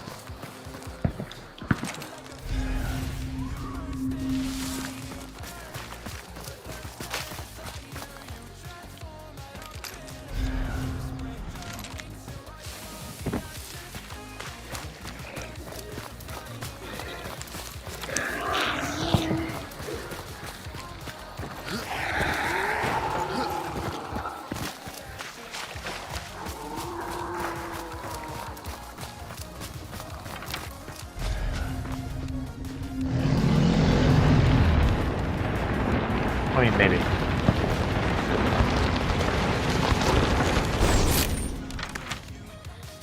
Nope, I wasn't wrong. Okay.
Let's hope I don't respawn. No, you're fine, Robbie. You're good.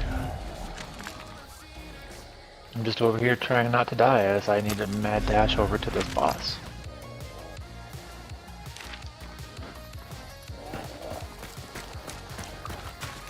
I was saying goodnight to Lucy because she's going to bed.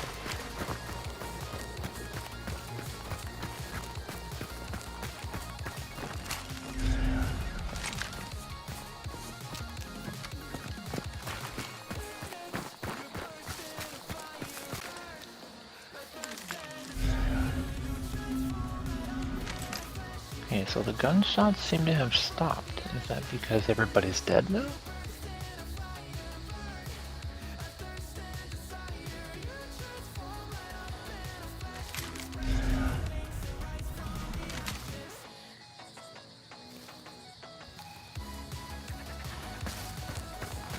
Can I get to this watchtower without getting shot to death?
Yeah, I can't see shit from this far away.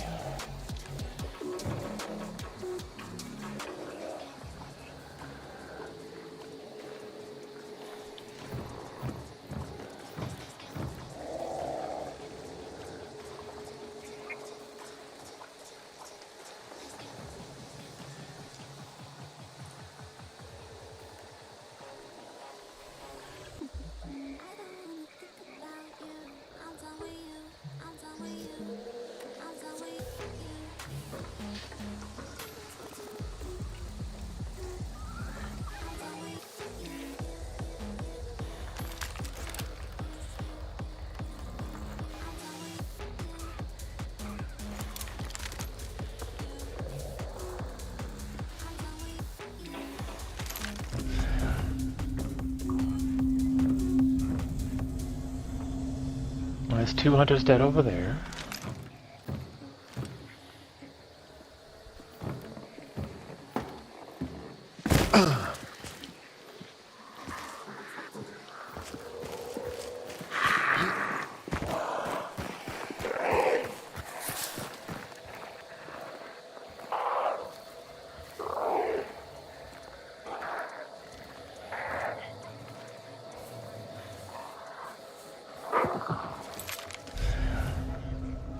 Three hunters dead over there.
Look at this other guy at.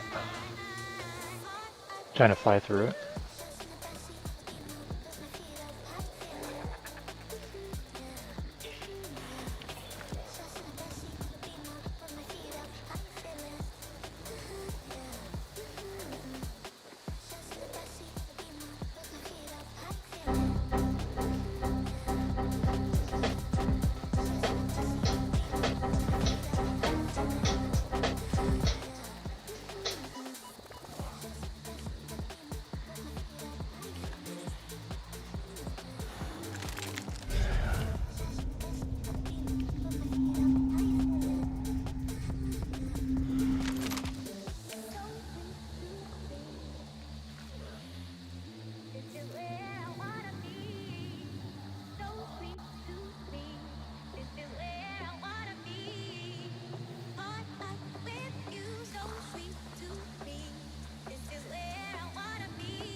Don't know where he is. Sent 3 bodies there.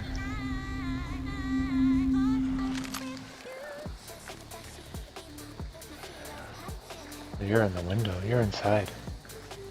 I saw you.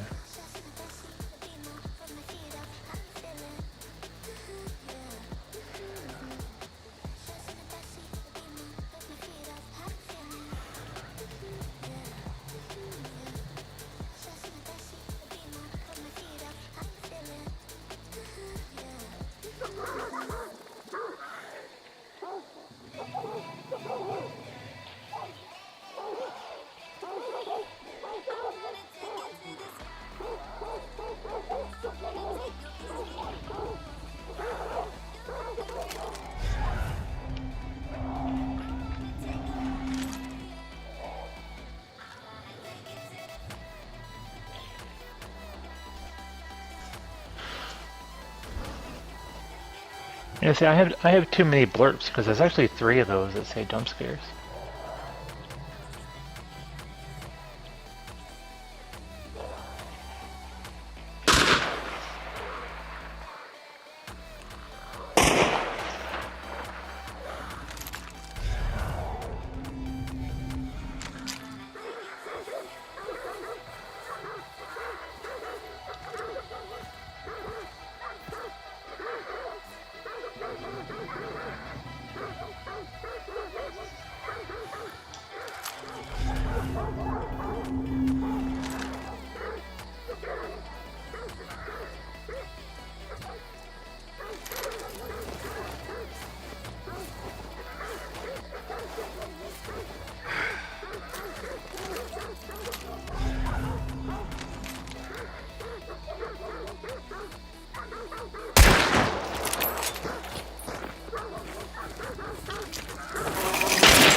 Okay, now which direction did you run?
60 degrees? Oh dear lord.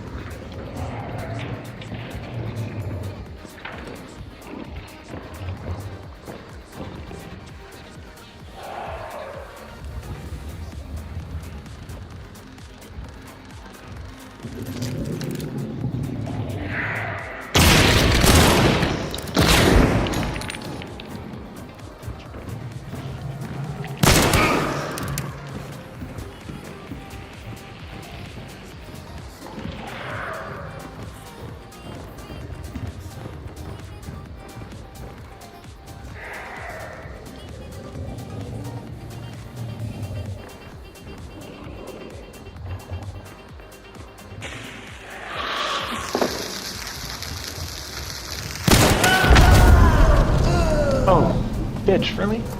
That's what I get.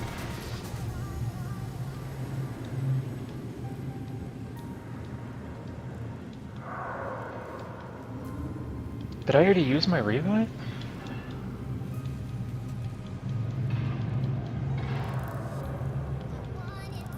Really?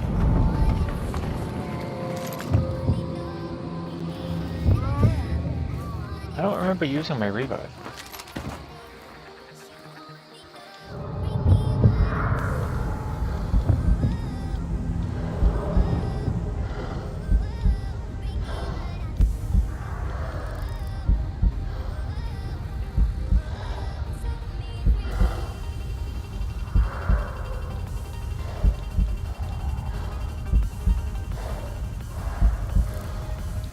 I knew I should have threw my damn dynamite.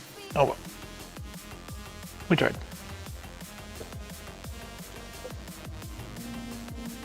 And there was 2 other guys that would have had to fight too, so that would have been a hell of a battle.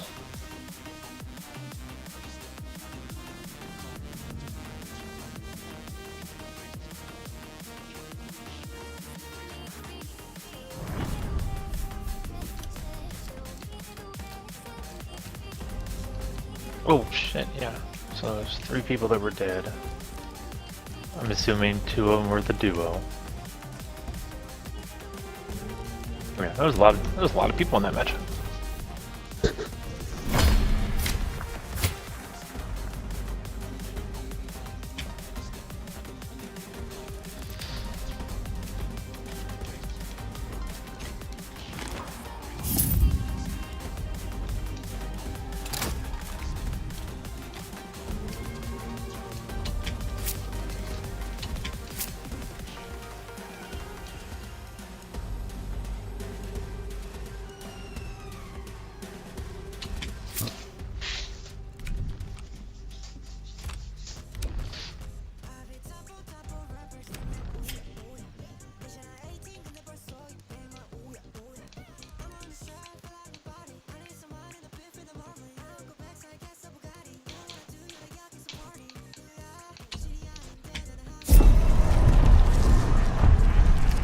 That's where Arc Raiders has it right. Arc Raiders, if you load in solo, you're going against solos, right?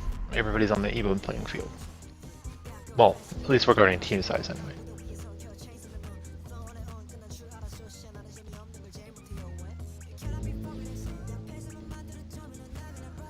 New Gamba.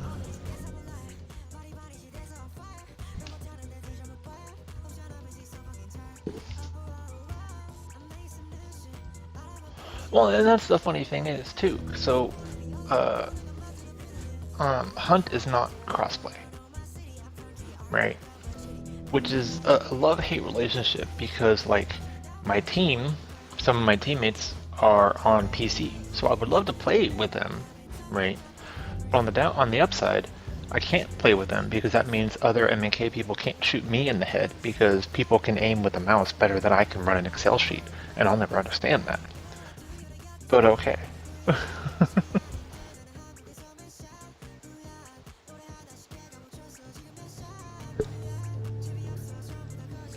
like, I'll never understand that personally, but whatever. I can't use MK to save my life.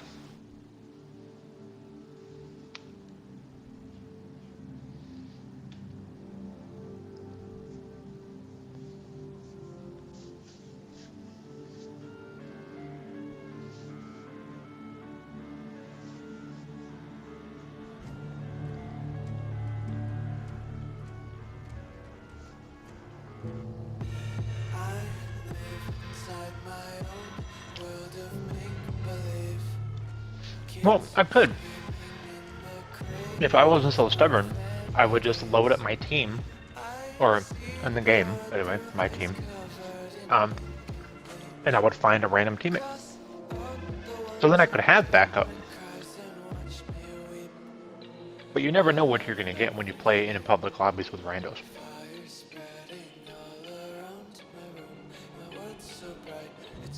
So at least when I die, it's my own damn fault. Like that dude, I should have pushed harder. I should have thrown my own dynamite. I should have done something that would have made it so I didn't get hit by dynamite. I could have ran. But there's no, like a game like Hunt, it's cool because there's no grenade indicator. Like you can hear it, but you don't know where it is.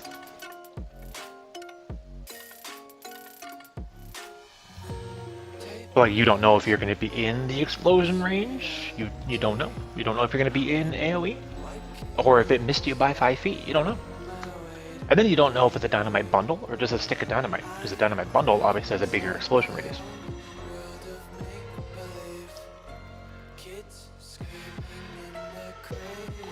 And then you also don't know how many people are in the match.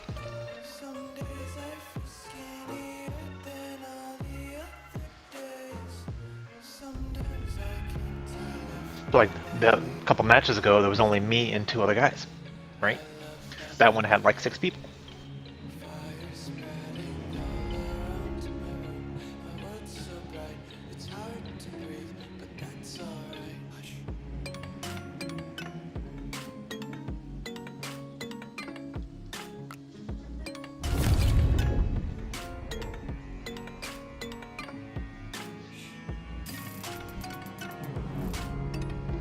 I guess I could see what the LMG looks like, I guess.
Assassin, Raja.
Yeah, I don't appreciate all these footsteps.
miss having Witness already, because at least in Witness I could see if there was any bodies laying around.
I don't know how many people are left around this building, if any.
Fucking immolators, I hate you so much. You and hellhounds.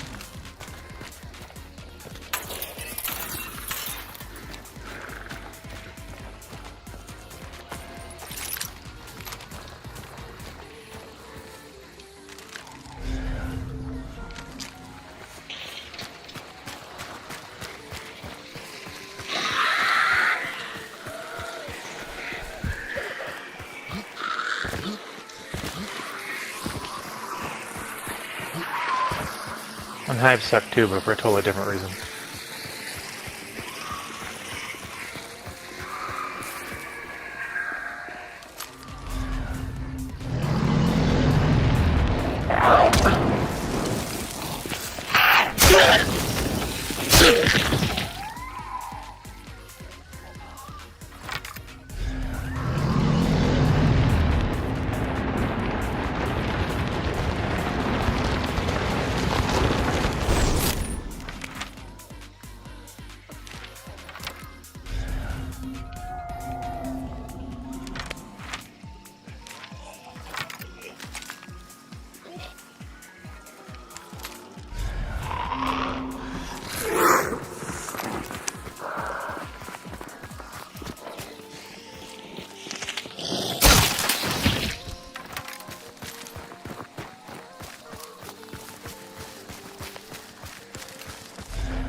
Gunshots beg the usual question. Is it people or the boss?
That was 6 feet too short, I think. There's a bear over there.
I don't even know if there's anybody over here, but I'm never entirely sure.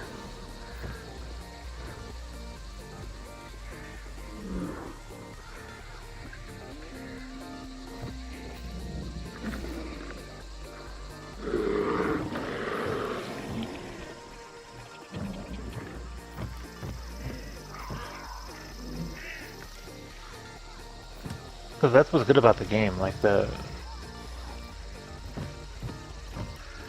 PvE enemies like are always making noise, so it's not like you can never actually tell what's going on.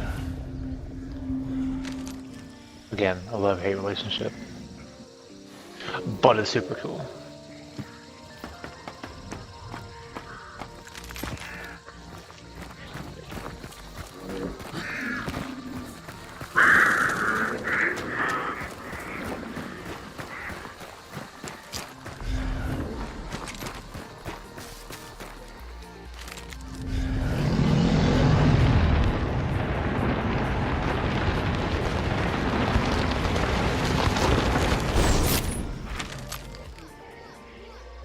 Oh fuck, I am nowhere near the damn boss, goddamn.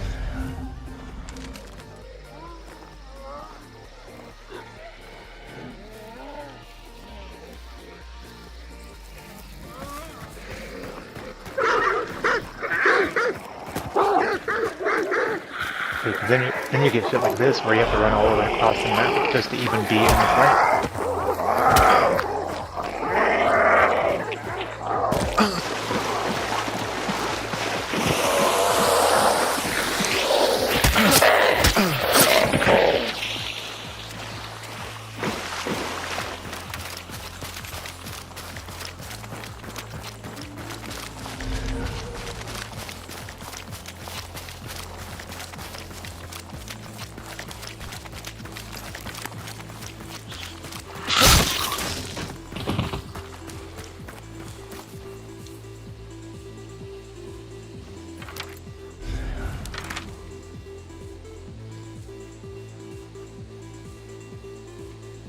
And then you end up with all the same questions.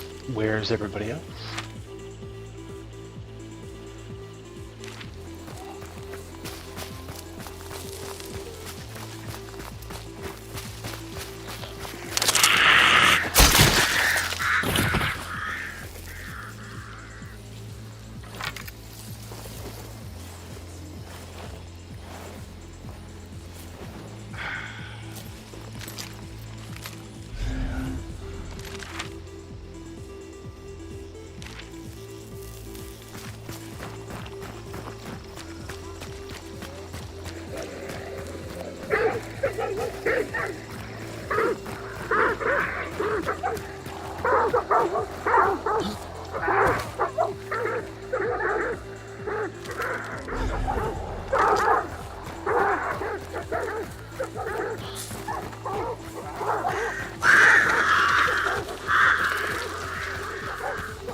Yeah, see, didn't hear a single gunshot the entire time.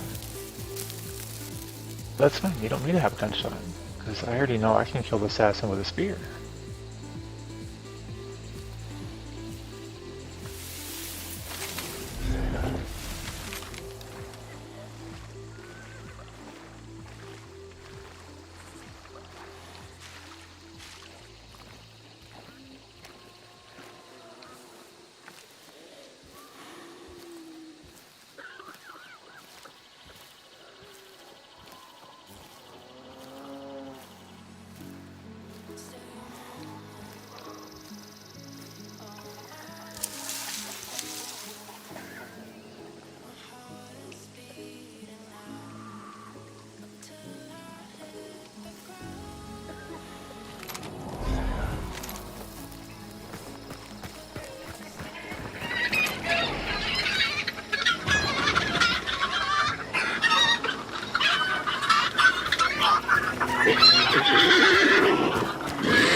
Shit.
I had to fix my kid's account car he got.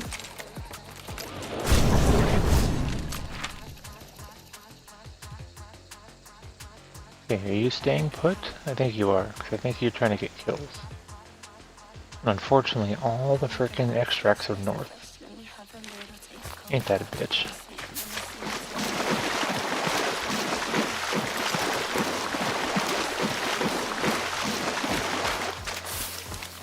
Oh, RC? Yeah, I gotcha.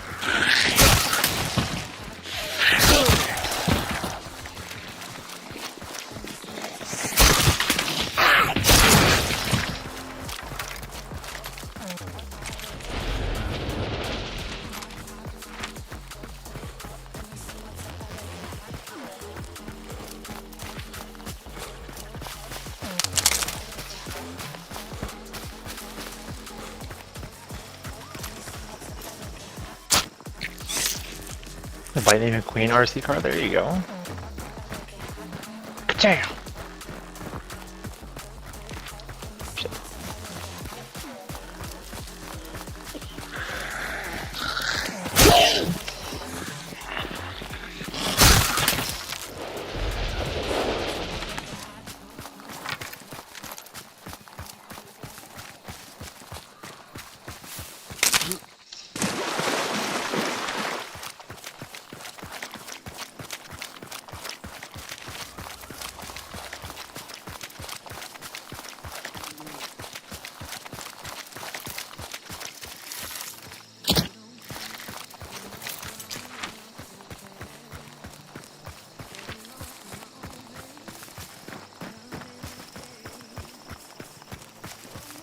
It's annoying that I just bought one for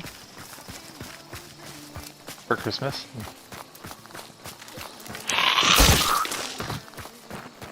Well, then how is it broken already if it's not even opened yet?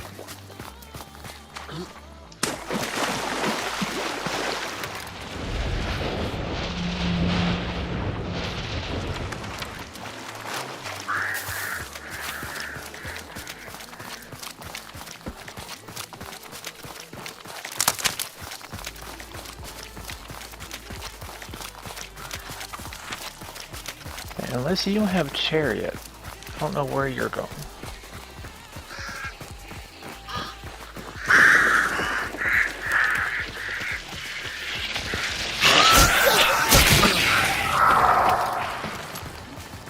And if you had Chariot, you probably would have used it already.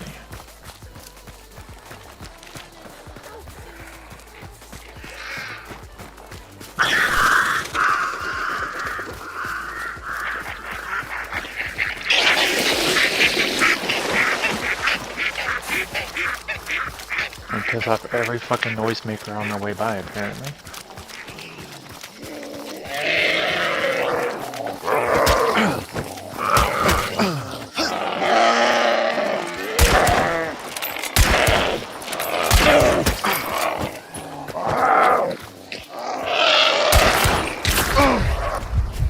Bitch.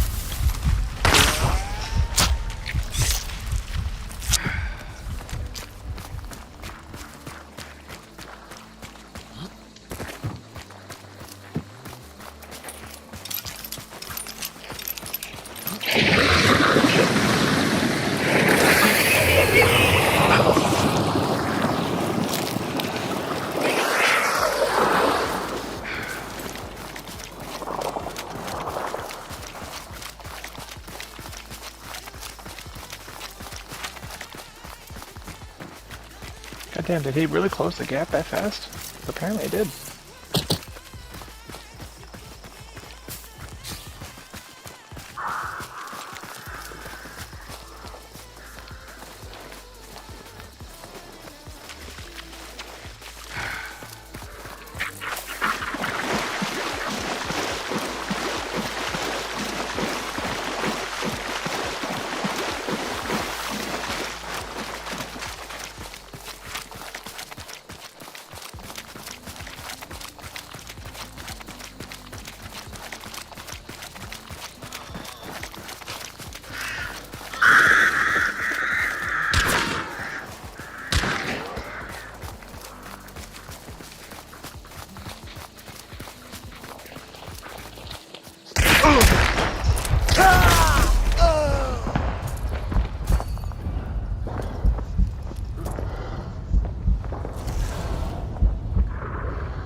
Another one he hasn't seen yet. He got that because he's really good in school. Oh, gotcha.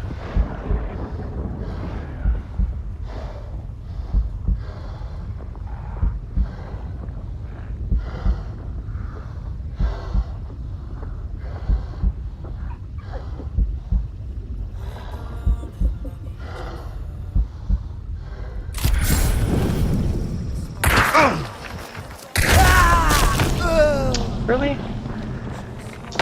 No, I should have just fucking waited.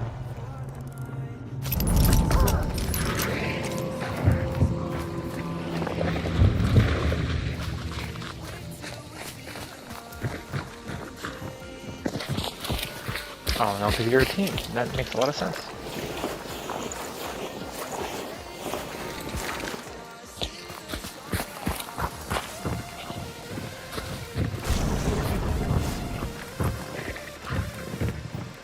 And now they don't know if I have a teammate or not. Fucking bitch.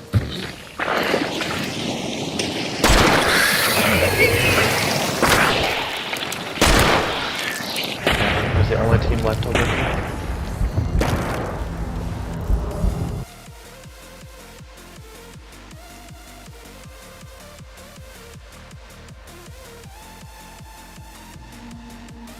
Had to be the shittiest freaking extract options ever.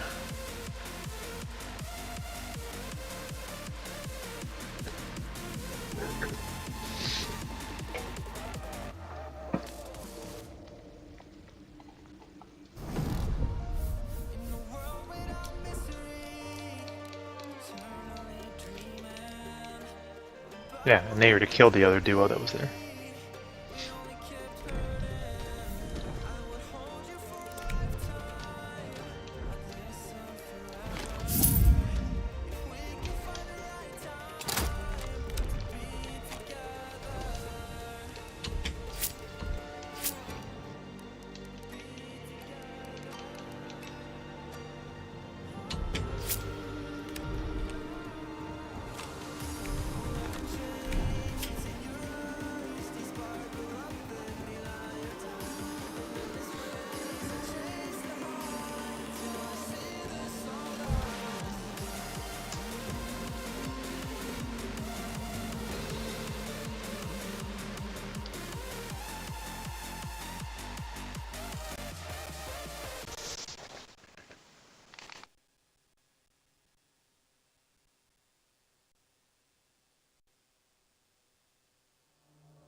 Alright, should we do another match of Hunt, or should we swap over to something like Arc Raiders?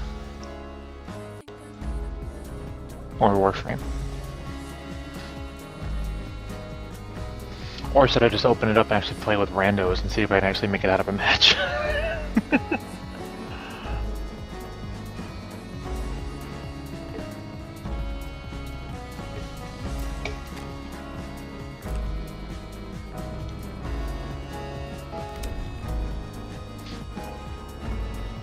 Do which one? Well, that's not very helpful.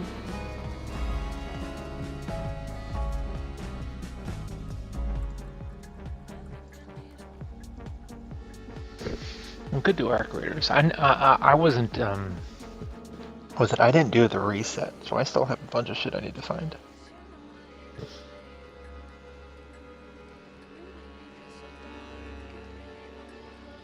But same thing, all the stuff I need to get is better done in teams, which I don't do teams.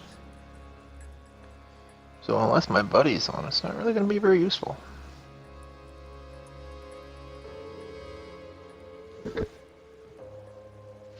It's not the point.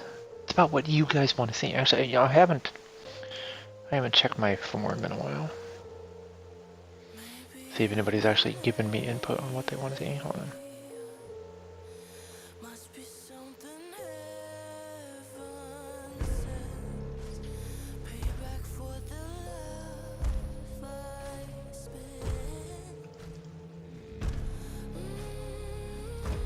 Nope, just one response. Oh, my controller battery's low. I guess it's a good thing we didn't start a match yet.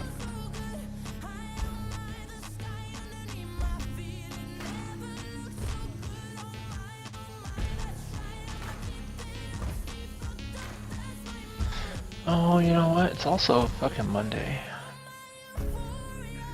But I don't think they've done any new videos for the MS stuff.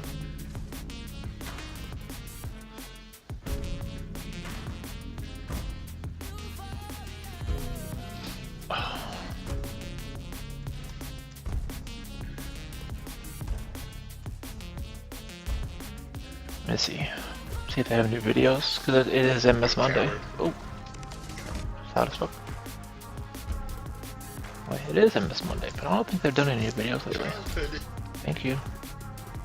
No, they haven't. Well, this was 2 weeks ago.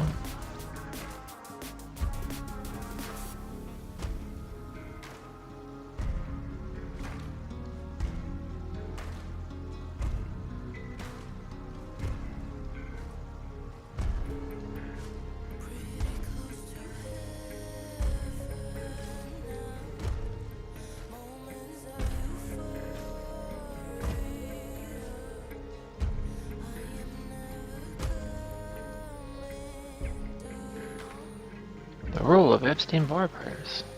Honestly, I probably should rewatch that one again, because there was a bunch of information I missed in that one last time.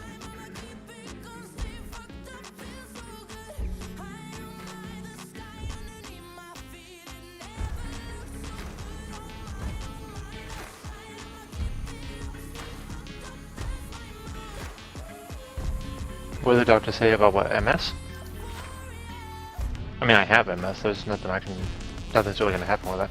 No, but it's MS Monday, so normally, you know,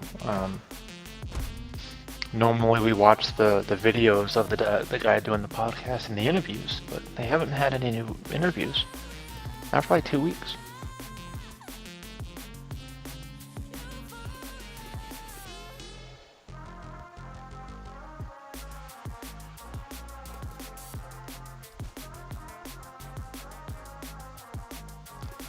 Unless we go like super duper old, because these videos started years ago. And when we started doing this, we made the mistake of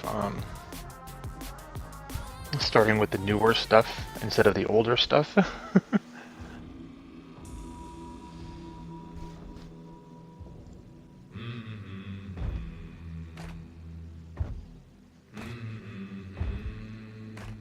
He might be on vacation. He might be. I don't. Well, even so, the last video was 2 weeks ago, and then before that it was like a month. But you got to figure there's only so many people they can interview, right? Because unfortunately, with as much research as being done for multiple sclerosis, it's not,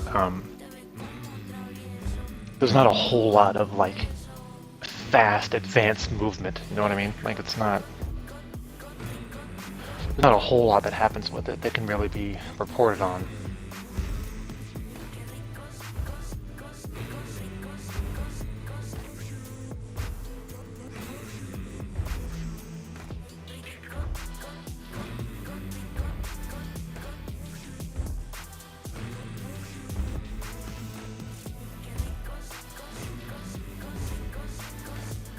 Well, I mean, it is a well talked about topic. I mean, MS has been around for a while, and this is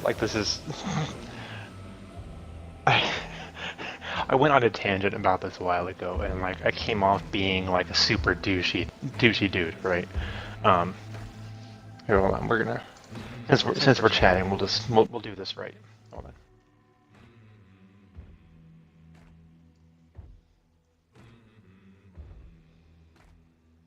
Oh god, that's fucking ugly. God, why do you people do this? Camera, there we go. So, I did this thing, went on a tangent about this a while back, and it made me come off super douchey, right? Because take, like the Margaret Foundation for, cancer, right? Warframe does a big thing every year for Quest to Constant Cancer for the Margaret Foundation, and they raise millions of dollars, right? And cancer, it's a shitty thing, right? I'm not doubting that at all. Like, I'm not doubting it, but like, when it comes to diseases that people don't even know they have and are, you can't inherently die from MS, and I get that's why cancer is a bad thing, and this is why it sounds bad. No matter how I talk about it, I sound douchey, but like, we can't raise the money for MS for research that cancer can. And it's a shitty thing.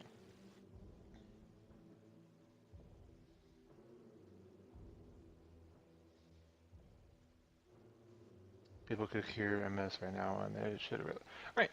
They should have raised awareness, and that's one reason I started doing this on Mondays. Is why we call it MS Mondays, although it's not in my title right now. That's why I did this. Is because there's not a lot of information, and granted, usually even if I have like 5 of you in chat, like 3 of you leave when I do these videos, but it's information and it's awareness. People don't know. And even when I was diagnosed, my neurologist at the time of diagnosis even said that people can go their entire life of having MS and it'll never affect them because it affects everybody differently. Like for my most obvious thing, my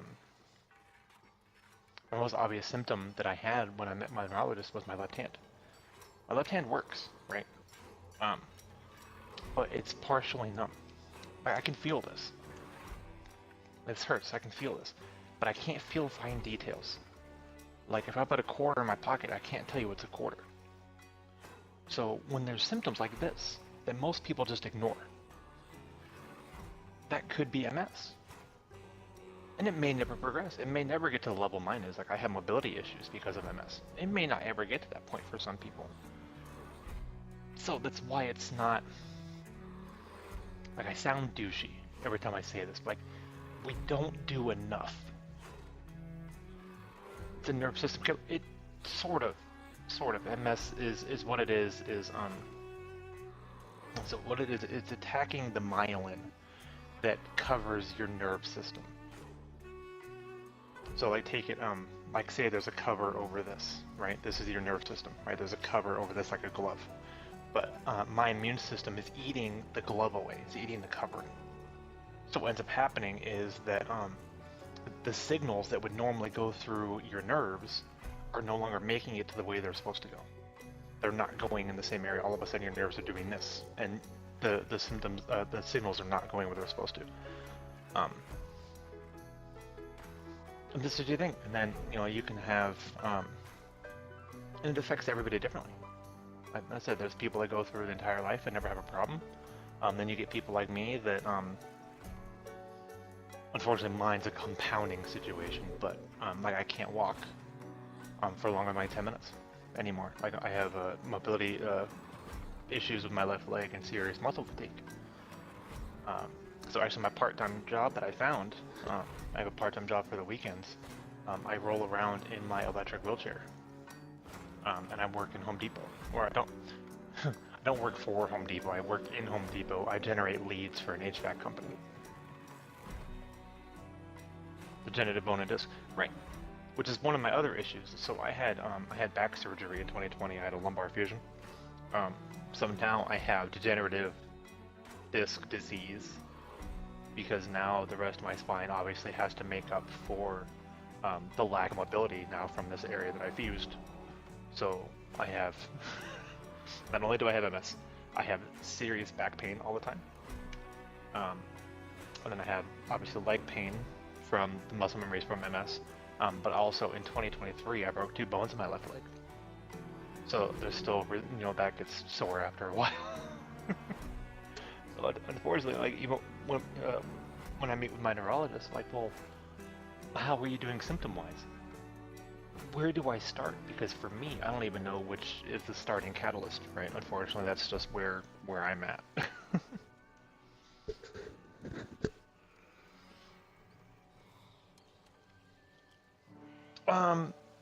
In 2021, it wasn't medical, but it was marijuana was legal in Alaska. So I started trying to do CBD vapes. Well, not CBD, yeah, CBD. But then we did do some THC vapes. I feel useless already with all my stuff going on. I don't like feeling more useless by not moving, if that makes sense. And it's actually gotten worse since it did in 2020, 2021. 2020, 2021, I was more physically capable than I am now. But I didn't like the way it made me feel. No, I did both. I looked into CBD a lot. Because I was working in a retail space, so I couldn't be high at work. So I was looking into CBD a lot, but then we did, the wife and I both got some THC, some vape. She still has hers. I threw mine out a long time ago because I wasn't using it. Some THC vapes, right? My wife still has hers. I don't,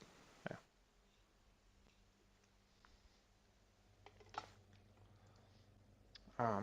But, let's see. I guess we'll look at this one because we're on the topic. Here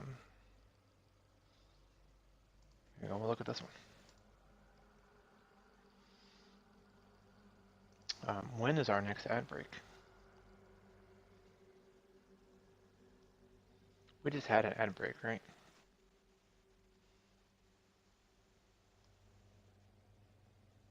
$12:45, so we got one. Okay, so what we're gonna do is so I'm gonna run a quick ad break real quick. I'm gonna set up. The state just decided that medical weed is illegal. Fuck, I'm sorry. No, we have even now I live in Arizona. It's recreational here too. There's a new distillery down the street that just opened up like 6 months ago. All right, so we're gonna run a quick ad break real quick. I found a video for MS. This was 3 years ago. So I should have started from the older symptoms or older videos and worked our way up. I did this backwards. But I got a video we're gonna watch after the ad break. But I think I'll just load up a hunt match while we're doing the video because I'm already in hunt. Won't make it complicated. Class C felony is 10 years. What the fuck? Yeah, we're doomed as a society from 10 ways from Sunday. So, all right, give me a sec. I'll see you guys in a second after the ad break. Where's my ad button? I moved my ad button.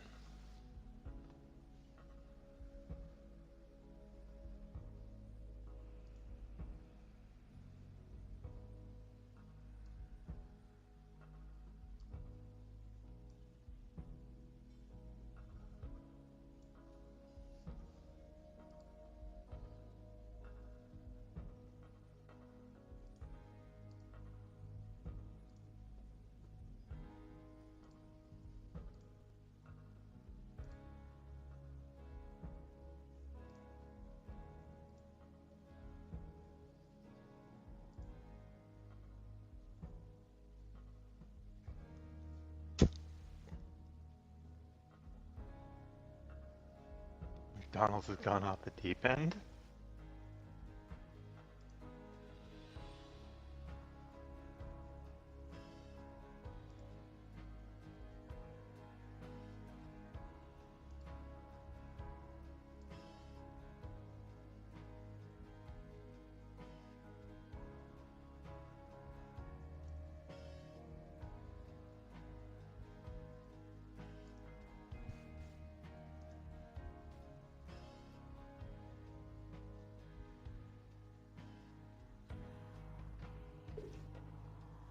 $20 for stuff that's on the dollar menu. What?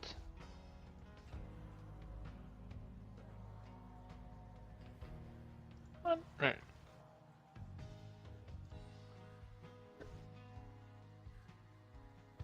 Welcome to this week's edition of Ask an MS Expert. I'm John Strum, and I'm the host of the Real Talk MS podcast. Each week, Real Talk MS reaches thousands of people in more than 100 countries around the world. Okay, sorry. For those of you that are new to the channel, I'm sorry I just started the video without explaining it. So for those of you that didn't catch the conversation I was having a minute ago, in 2020 I was diagnosed with multiple sclerosis. So one of my things I decided to do when I started streaming was on Mondays we would have MS Monday, where I share a video from Mr. John here. John has spent the last 3 years interviewing various experts in the fields of multiple sclerosis, and this is my way of spreading awareness and information regarding multiple sclerosis issues and advancements and other stuff like that. Some of the times, depending on the videos, he does touch on things that could be just generic information for disabilities, but obviously his focus is MS. Here in a second he'll explain that like his wife had progressive MS. So he's been around, and he's been in the MS community for a long time. He should interview me. No, he doesn't want to interview. I'm not an expert in the field of MS. Honestly, I stopped looking into almost anything 4 years ago because there's no advancements in anything. But whole other story. So this is my way of spreading awareness. I used to do two videos, but now we just do one video. So we're gonna watch this video. You'll see the gameplay down below. I will be muted, that way I don't interrupt the video, but otherwise we'll watch the video from John, and that way just information. I appreciate those of you that hang out for this segment. It doesn't matter, you have it, should be there. Yeah. Appreciate those that hang out for this segment. If you leave, I totally understand, but this is just my way of spreading awareness for MS and information. You may have MS, somebody you may know have MS, somebody you may know may get diagnosed with MS. Like a minute ago I was saying, like an early symptom I had is partial numbness in my left hand, that most people could have something like this and then not do anything in their life about it. So this is just our way of spreading awareness for it. So I appreciate you guys for hanging out. Otherwise, we'll get the video started, and that way we can get back to the full screen gameplay.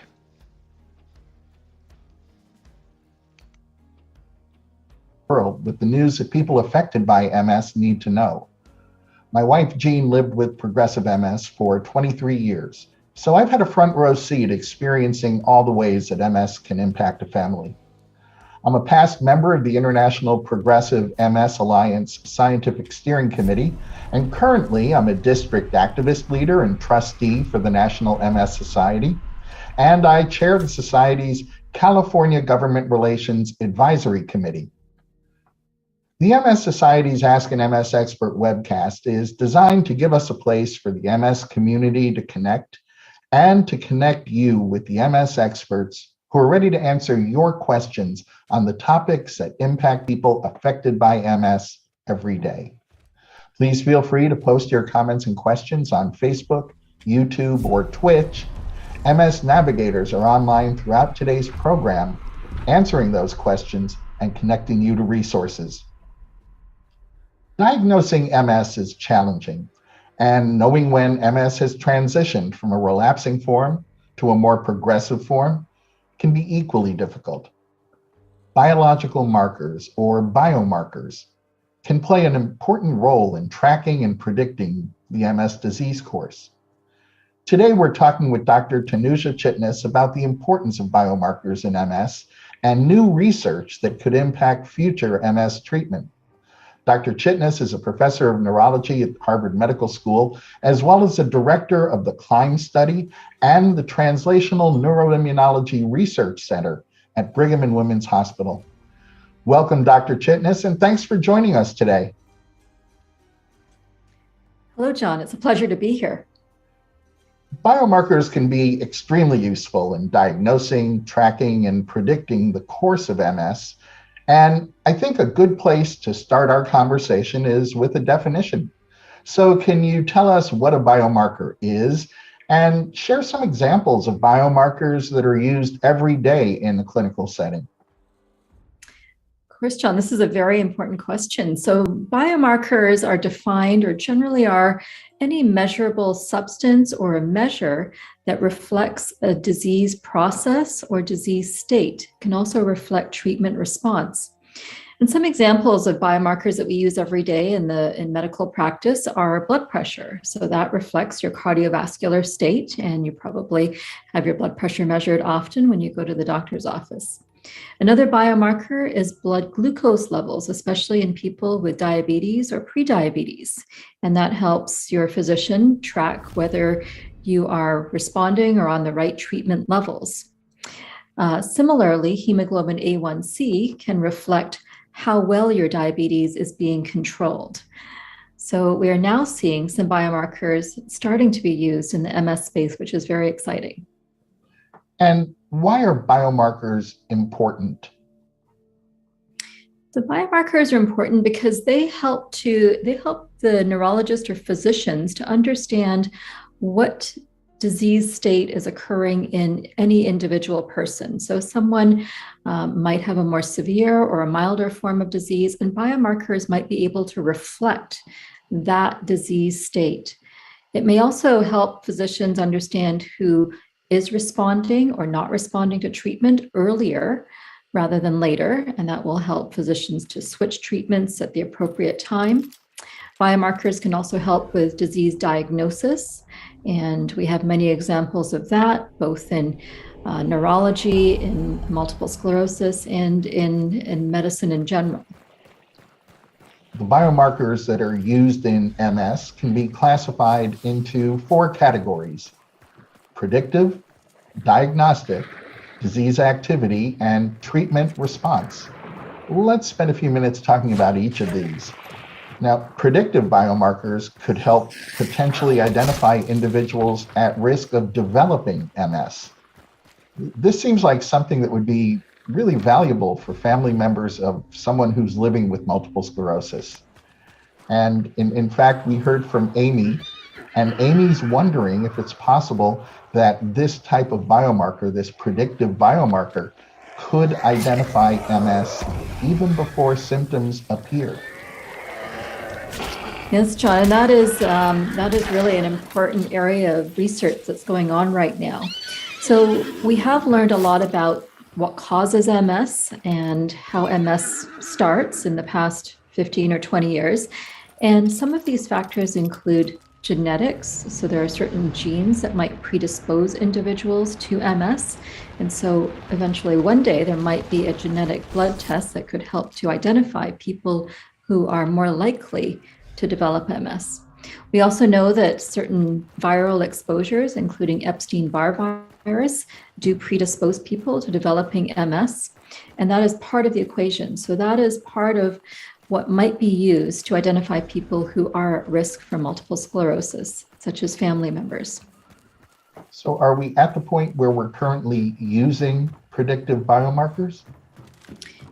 So we're still a little ways away. The challenge is that these biomarkers are very common, and many people will have certain genes or exposures to certain viruses that we could measure that would say you might be at higher risk for multiple sclerosis. We need additional biomarkers that really indicate when the disease process is truly starting in someone. So I think there's still some work to be done to identify within that larger group of people who really has an MS disease process starting.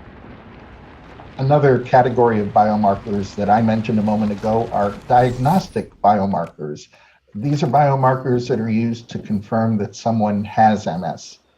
Can you tell us what types of biomarkers are used as diagnostic biomarkers?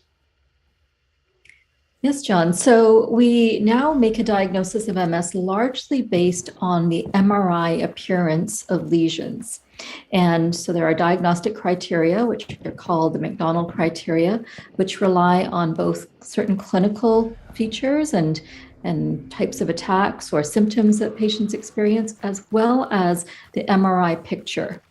And certain lesion types, locations are part of the biomarkers that are used to diagnose MS.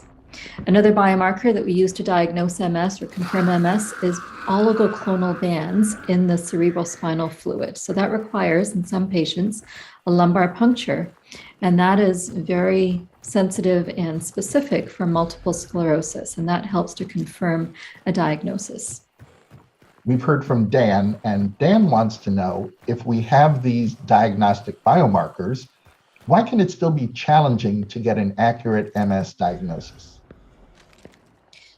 Yes, well, there are some conditions that mimic MS that look very similar to MS, and depending on the type of MRIs that were taken or number of MRIs, sometimes we need follow-up MRIs to confirm that there has been a change in the lesion pattern. And if that doesn't exist, then we might have trouble in diagnosing MS. Another category of MS biomarkers are disease activity biomarkers. These are biomarkers that can distinguish relapsing remitting MS from secondary progressive MS. What types of biomarkers are used for this, and how are they measured? Yes, this is a very exciting area that's been developing over the past 5 years or so. So there are disease activity biomarkers, and one of them that has been well studied now is called neurofilament light chain, which reflects neuronal or axonal damage in the brain. So our brain is composed of many neurons, and if they're damaged, these small filaments are released into the spinal fluid as well as into the blood. And this release occurs generally at the time of an attack. And so we find that neurofilament light chain levels are higher around the time of an attack or in relapsing remitting patients in general compared to progressive patients. I want to circle back to this topic of neurofilament light chain in just a moment. Before we do, I want to get to that fourth category of biomarker, which are called treatment response biomarkers. And these are measured in people who are receiving a disease-modifying therapy to determine whether the treatment is working for them. Are these treatment response biomarkers currently used, and if so, how are they measured? Yeah, so one way that neurologists will measure whether a patient is responding to a certain treatment is by MRI. And so generally I will monitor MRIs about 6 months after starting a treatment, and then at least annually to make sure that no new lesions are forming. So this is a very good treatment response biomarker. If new lesions are forming, then that might indicate that this is a suboptimal treatment. Similarly, we're using other biomarkers now for specific treatments to indicate whether they are working appropriately and really doing what they're supposed to be doing. And one example of that is our B cells and B cell markers, and we're making sure that people who are on B cell antibodies or depleting agents such as ocrelizumab, rituximab, and ofatumumab, as well as others, whether those B cells are truly suppressed by measuring CD19 and CD20 counts. We heard from Brett, and he's asking whether body fluid biomarkers, like those found in blood, for instance, are better than imaging biomarkers like an MRI. Yes, well, MRIs and blood fluid biomarkers give us complementary but somewhat different information. So especially when we're thinking about the situation of treatment response. So monitoring an MRI will tell us whether new lesions are forming and where they're forming. But it is somewhat limiting to measure MRIs frequently, and we can't do them every month or every few months. So in that sense, blood biomarkers may be measured more frequently, They don't give us a sense of exactly where a lesion is forming, but they will tell us on a more frequent basis that possibly a new lesion is forming, and that might lead to a follow-up MRI. So I think that they're complementary and could be both used in clinical practice. Just a moment ago, you mentioned neurofilament light chain, and I'd like to circle back to that. It's certainly a biomarker that is receiving a lot of attention in the research field. And having explained what it is, I'm wondering, how do you measure neurofilament light chain levels in someone with MS? Are there special tools that need to be used? Yeah, so this can be measured in blood samples and specifically in serum samples, which are very easy to obtain. And that's one of the ways that this whole area has advanced because these samples are readily available. And they're measured by very sensitive proteomics tests. And there's a couple of different types of tests, but the real advance in the field has been that these are more sensitive than the types of tests that we had, say, 10 or 15 years ago. So we can measure really minute quantities of these proteins or antigens. And that has really helped to move this area forward. When I introduced you today, I reminded our audience that you're the director of the Comprehensive Longitudinal Investigation in MS at Brigham and Women's Hospital, also known as the CLIMB study. Now, you and your team have been studying neurofilament light chain levels in people with MS for many years. What have you learned so far from your research? Well, thanks for that question, John. So we're very excited to have been on the forefront of studying this particular protein. So we've learned a couple of things, and along with others who have shown similar findings. One is that we found that neurofilament light chain is elevated at the time of a new gadolinium enhancing lesion, and especially in patients who are having clinical symptoms with new gadolinium enhancing lesions, we find that those neurofilament light chain levels are somewhat elevated, and they last for about 2 to 3 months after an attack. The second thing that we've learned is that people who are on treatments tend to reduce their neurofilament light chain levels. And so this is showing that treatments are generally working. And in people who are not responding well to treatments, we find that those neurofilament light chain levels may be increasing or not reducing or decreasing with time. The other area that we've been looking into is whether neurofilament light chain, or I'm going to call them NFL levels for short, might reflect long-term disease outcomes. And we are seeing that over time, if we take neurofilament light chains early on, when someone first presents or comes to our clinic and center, that over about 10 years later, we find that people who had high levels tend to have more brain atrophy and more lesions than people who had low levels.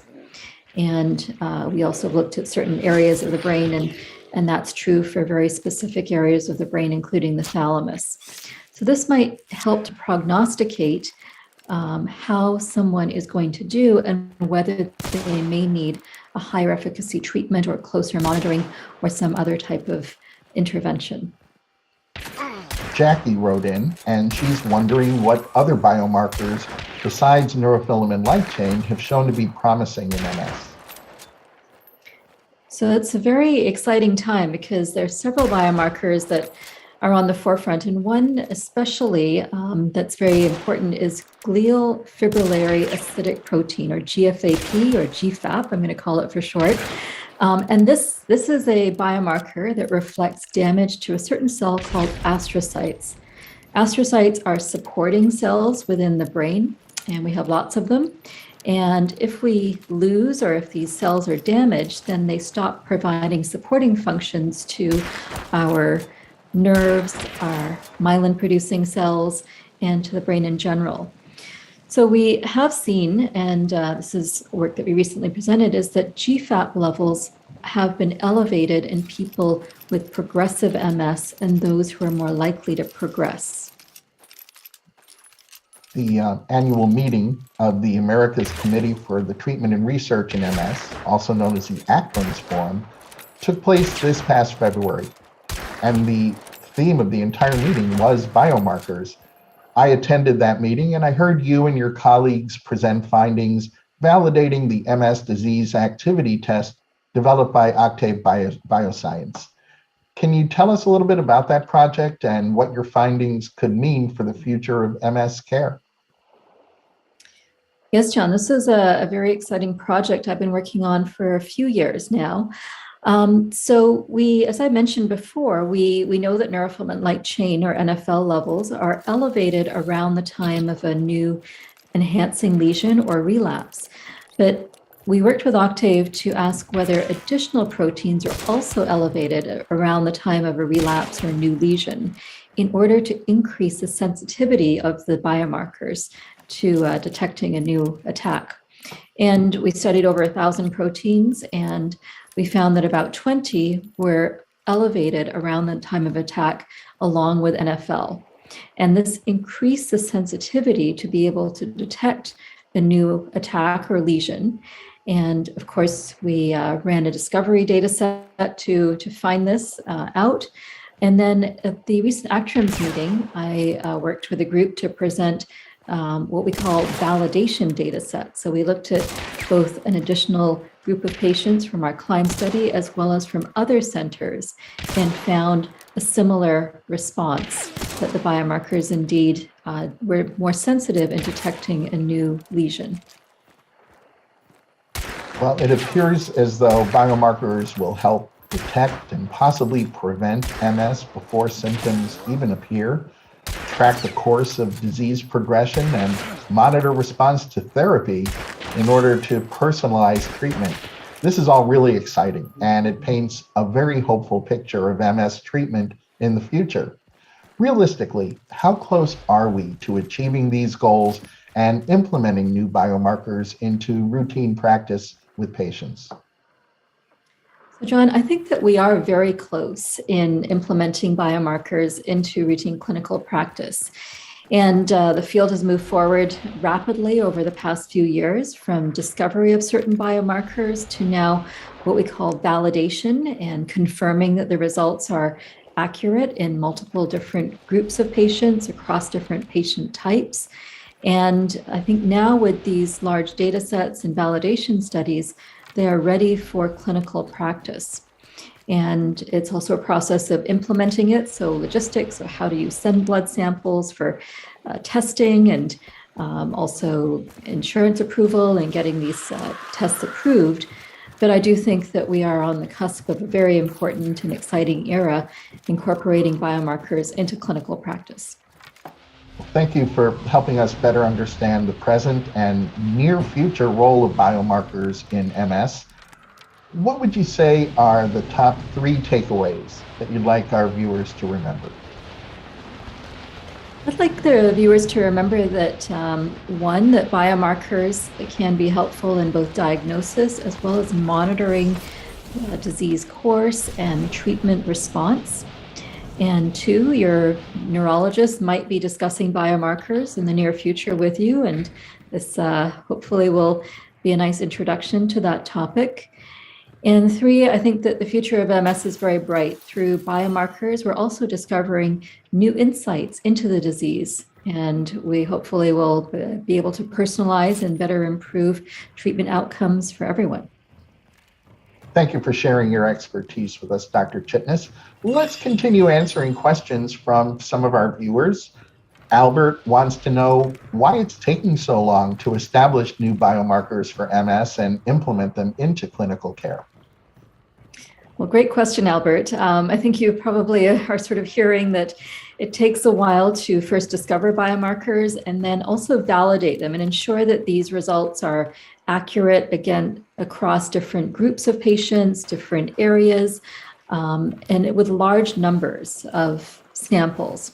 And so also contributing to research is an important way to help this process move forward. So I encourage everyone to, if you're able to, participate in research studies that are offered at your neurologist's office or MS center. The other part is to gain acceptability from either from regulatory agencies, from insurance companies, and also from, of course, physicians and patients. So I think that is a process that we will hopefully see completed in the very near future. Mia is asking, is one biomarker enough to predict MS disease activity, or do you need multiple biomarkers to predict this disease activity? So I think from our studies, we found that multiple biomarkers are somewhat more sensitive than just one biomarker alone. And it may depend on where you're located and what's available, but I think it's very exciting and impactful to be able to incorporate at least one biomarker, but ideally multiple biomarkers in detecting disease activity. And I would envision that maybe in the future we'll be evaluating or having panels of biomarkers that help to assess where patients are in their different disease courses. Victoria tells us that she's read that neurofilament light chain is a biomarker for other diseases like ALS and Alzheimer's disease. And she wants to know whether this could cause any confusion when using it as a biomarker for MS. So great question. And that is one of the areas that is being addressed. And I think the fact that we know that these biomarkers are not 100% specific for MS requires a neurologist to really think about what we call a differential diagnosis when they see an elevated level of any biomarker. And they have to ask, is it due to MS disease activity or due to another condition? And so there may be another set of questions or assessments that need to take place, but we have to always keep that in the back of our minds. Well, I want to thank everyone who submitted some great questions today, and thank you for being with us today, Dr. Chitnis. It's my pleasure. Before we close, I want to remind you that the National MS Society's MS Navigator team is your best partner when it comes to connecting you to the very best information and resources on living with MS. You can reach an MS Navigator by phone, email, or through the Society's website by chat. For information and resources on MS, please visit the Society's website. You'll find research updates and news, information on connection programs like self-help groups and MS Friends. You'll find ways to get involved and upcoming events that are taking place near you. Remember, you can connect with the National MS Society and others affected by MS on Facebook, Instagram, Twitter, YouTube, and LinkedIn.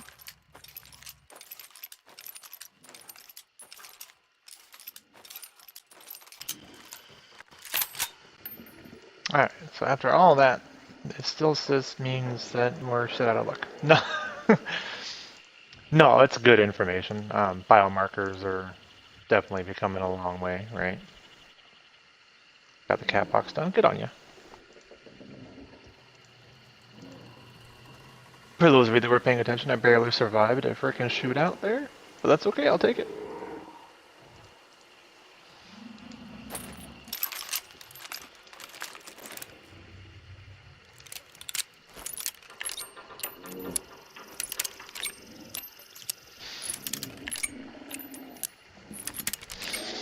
I saw at least 2 other dead hunters, and now I'm just not sure how many are left.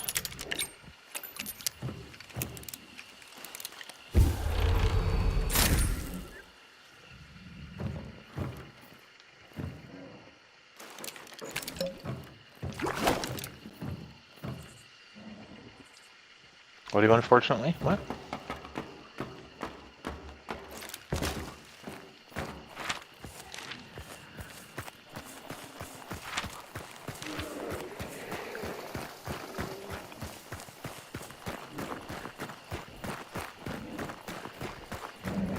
So you get 3 pounds of cat shit. Yeah, see, that's what happens when you have cats.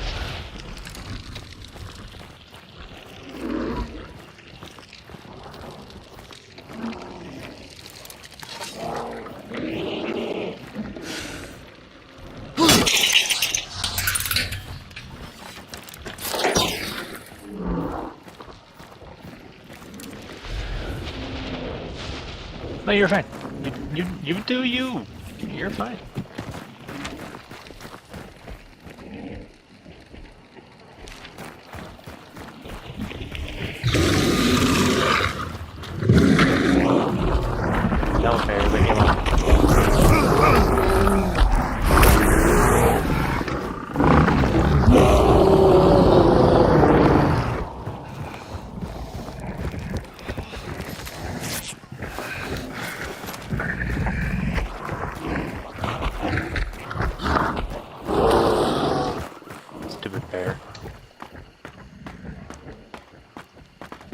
No, you're fine. you do your stuff, you're fine.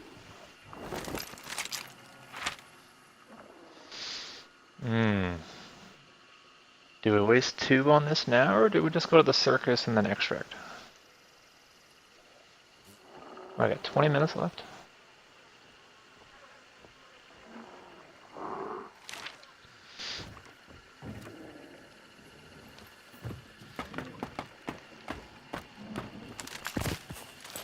Where's the spider at? There's a spider.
Ah, damn it.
Bitch!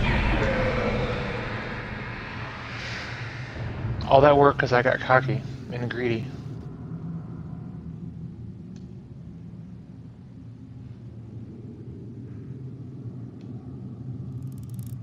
I should have just fucking left. I should have left.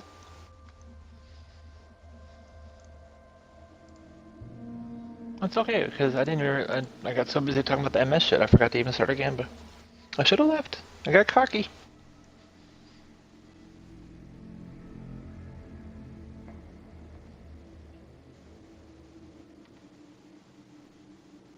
Wasted all that effort. And that was it. All the players were dead. I just had to not be a dipshit. Oh, it's the worst feeling in the world. They were all dead.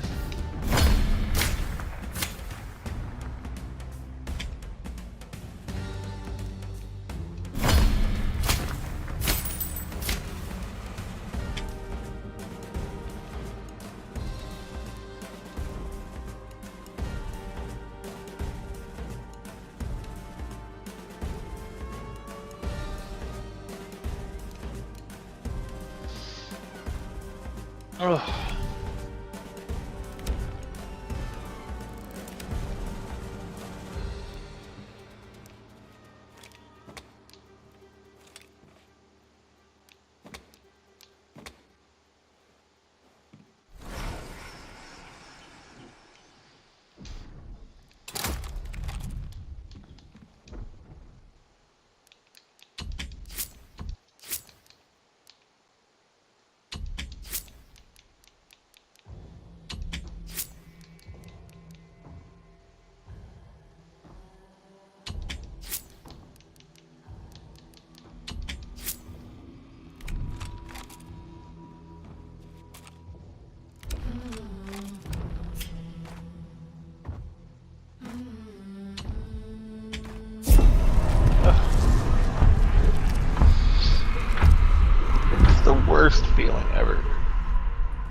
I'm not gonna forget this time.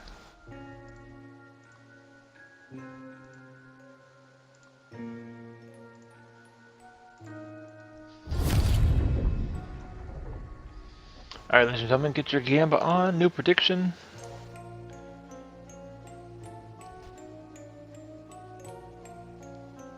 Thinking about playing Apex Legends, but I also want to see if League of Legends is on Switch. That sounds like too many legends. I don't know what to tell you.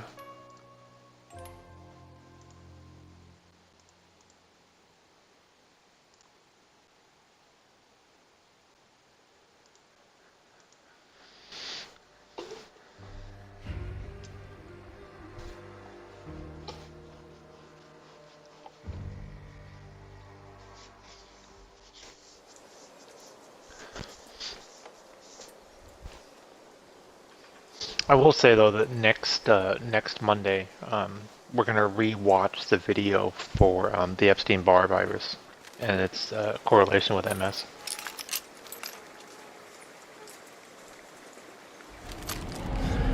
Watched Arcane? What is Arcane?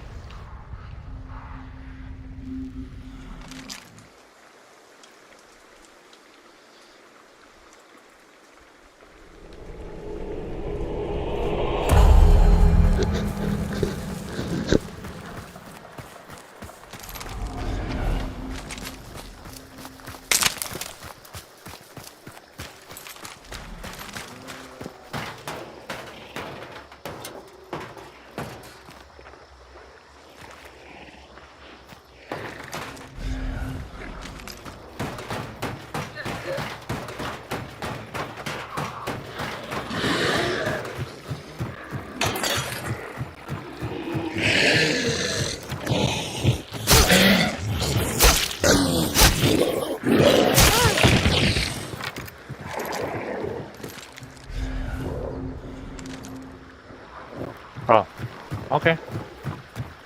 TV show on Netflix.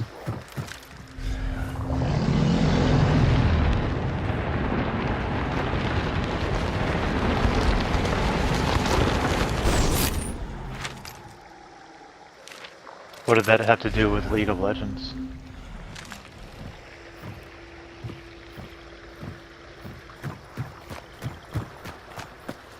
Was it a show about League of Legends? Oh, fuck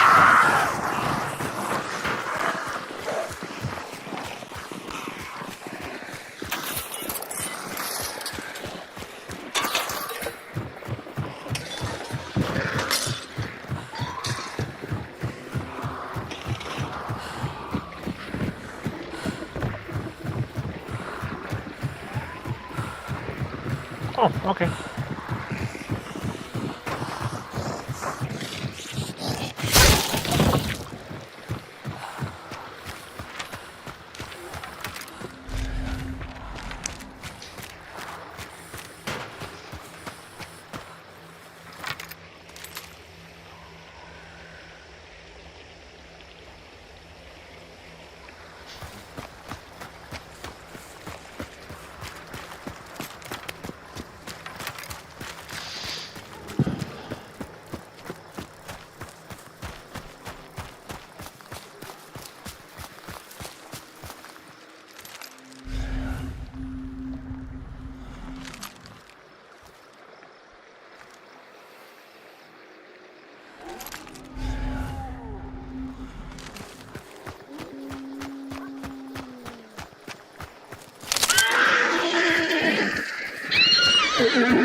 Yeah, I've never played it before. I've seen like the show, like the art style. Oh, okay.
If I had been out of the tree just a little bit farther, I would probably would have been able to attack that dude.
Shit.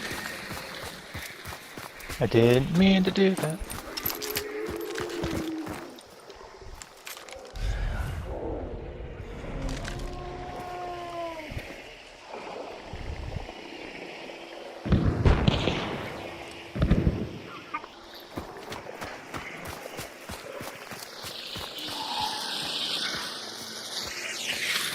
Damn it.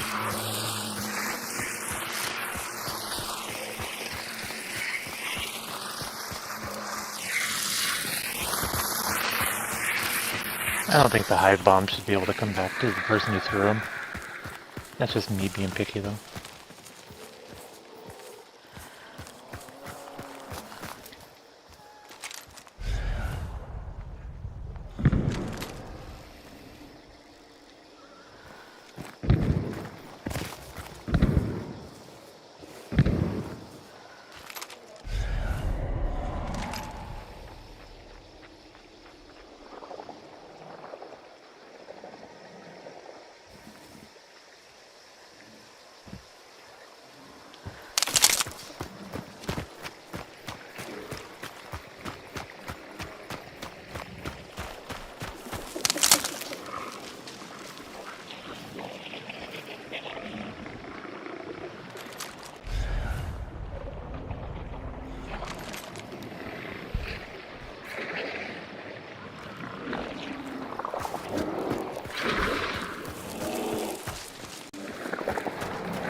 Alright, I saw at least two guys over here.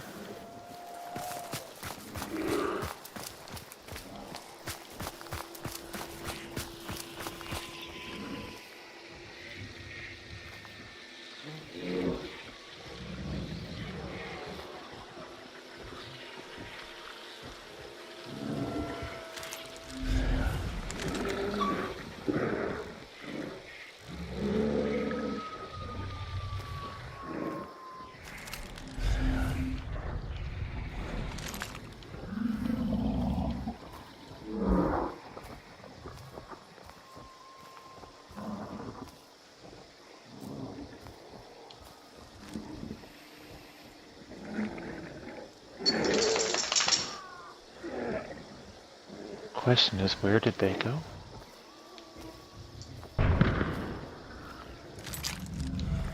Over there. Can't see shit.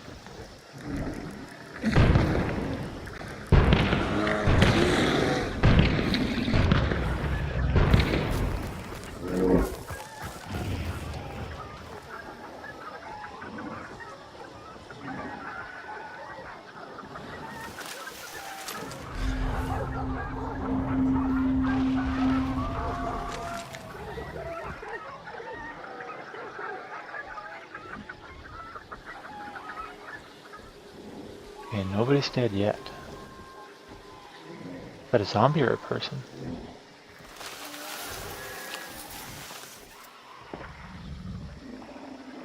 Oh, that was a person. Fuck, I should have fired.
There's at least one hunter dead.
I don't want to play anymore.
as fuck.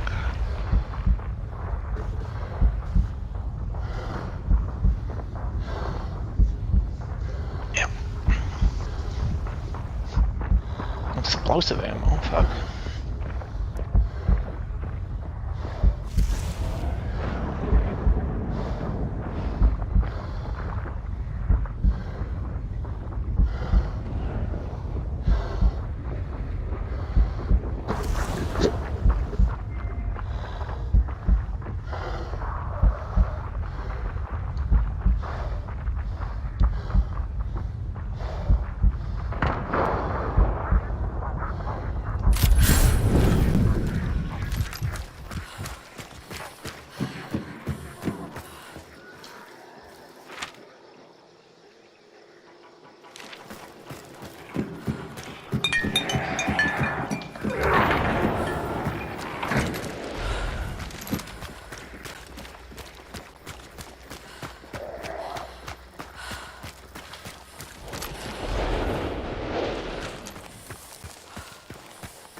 I'm not gonna make it to these guys in time.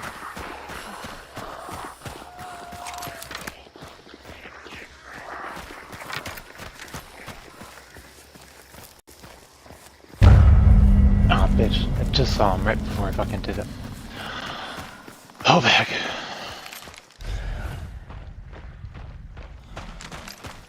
I just needed to get like 3 extra freaking feet closer. I would have blocked their extra. Alright, well, let's go back over here, loot this dead body. Can I get steam on it? No.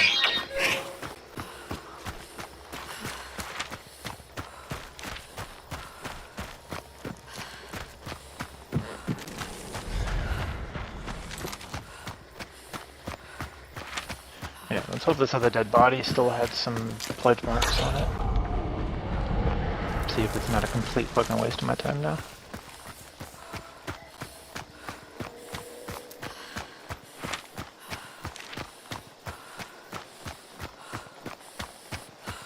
No, the new Xbox though is supposed to do,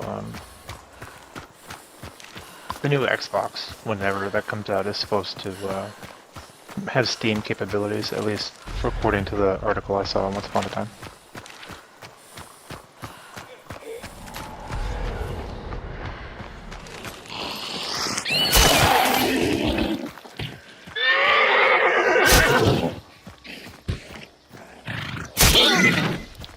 That horse doesn't have eyeballs.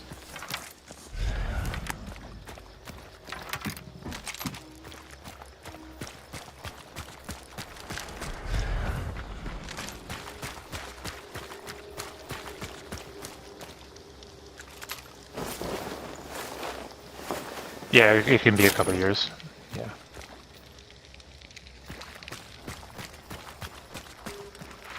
Alright, well that was useless, apparently.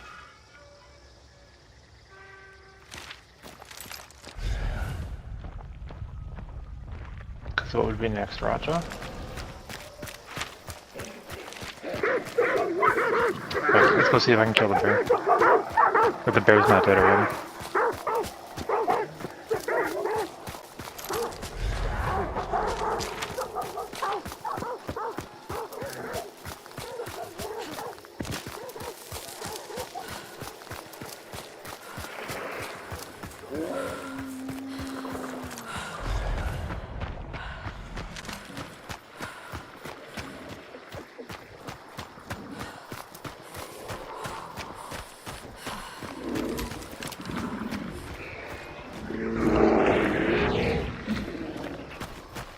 doesn't sound like the bear's dead.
I don't know how much damage it did to this bear before I got involved. The dude had shot it quite a few times already. Or so I thought. I had to sell it without RAM, so not only to pay for the machine, then you had to pay for... Yeah, see, exactly. That's why I don't... That's why I hate the idea of PCs, because then you gotta spend $600 every other year and up to get one fucking piece of equipment.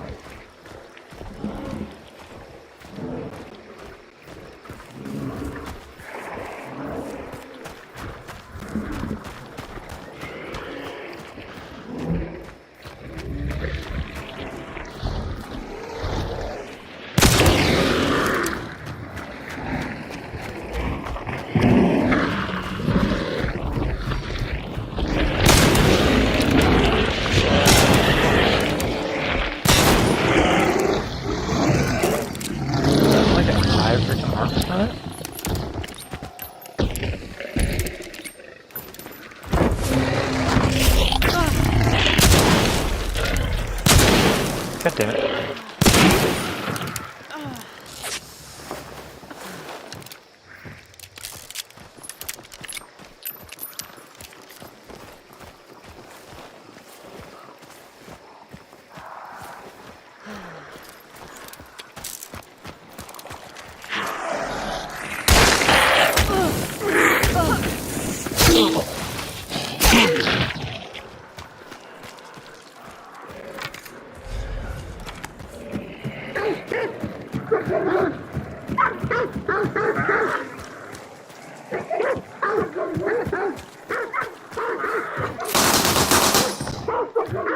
There we go.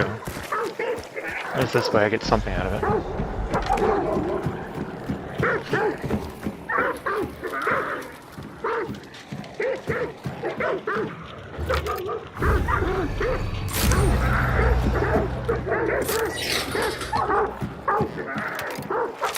Now, where's extract? Southeast.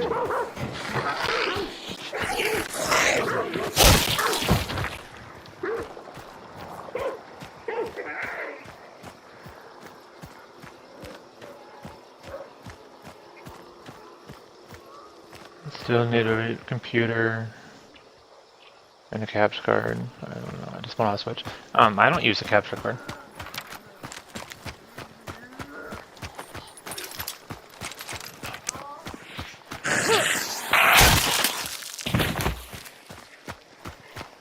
I'm saying it's possible without a capture card.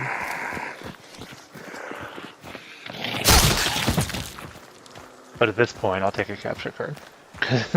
It's possible without it. I don't use a capture card.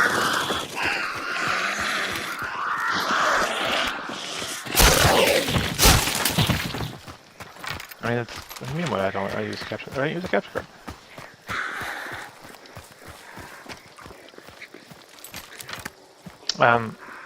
So from my console, I stream to a platform called Lightstream.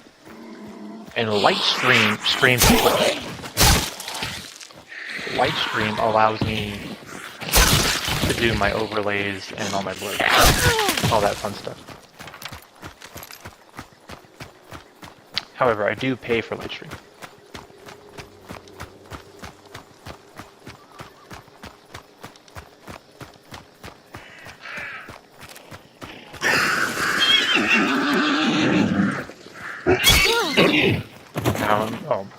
Oh, if I didn't care about the overlays, I could go direct to Twitch. Yeah, like if I didn't want to do screen shares for music, or actually I think screen shares I can do for free. But like if I didn't want to do the overlays for all the alerts and stuff, I can go direct to Twitch for free.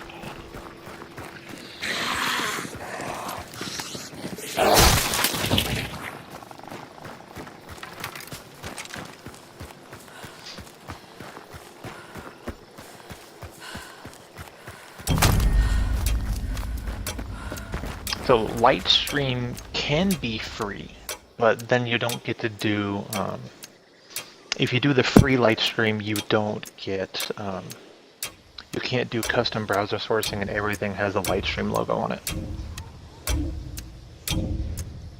So I do pay an annual fee for Lightstream, but that way I can do my own browser sources for things like Blurb.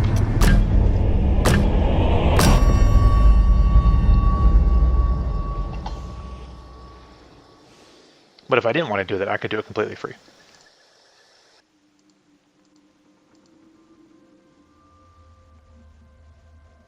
Don't know that. Yeah, that's why I don't do that. Now, so it's hit and miss, and this is where I'm kind of at the point. So I pay, I think, $90 a year for Lightstream, or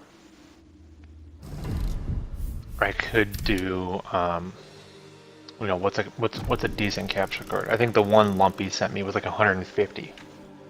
I could do a capture card for 150 plus, call it $20 for an HDMI cord to wrap around the couch and get all the way over here.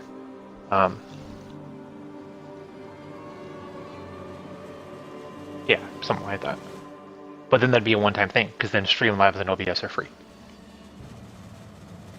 For a year, though, it's not that bad.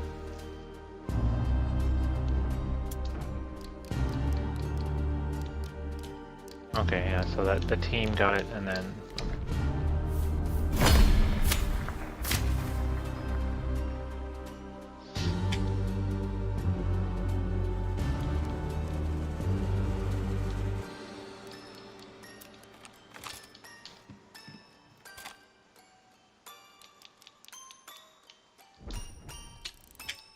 Oops.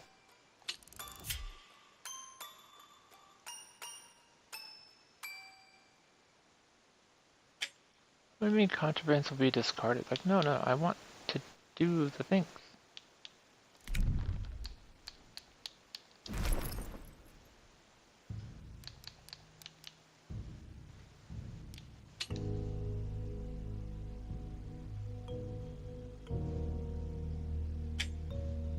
What? Oh, that's so lame.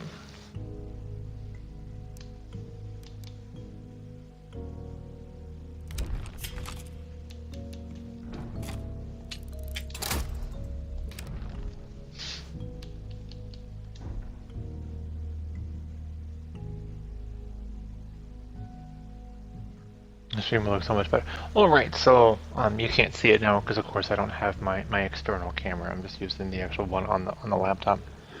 I could run it around the corner and over here underneath the couch. And for the most part, it would be hidden if I really wanted to go that route. $9 a year you can cast play. Yeah, you want to look into because it'll work for PlayStation 2.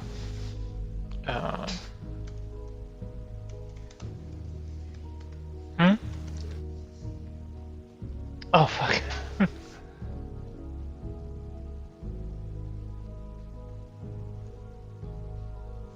No, I don't want that.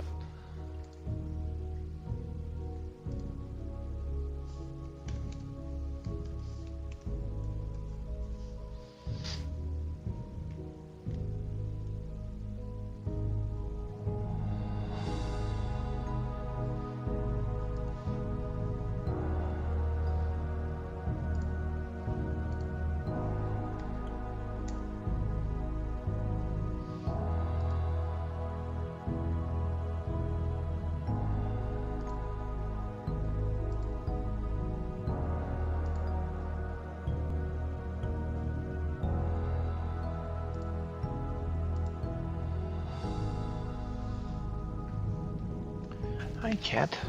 You were locked in the bedroom.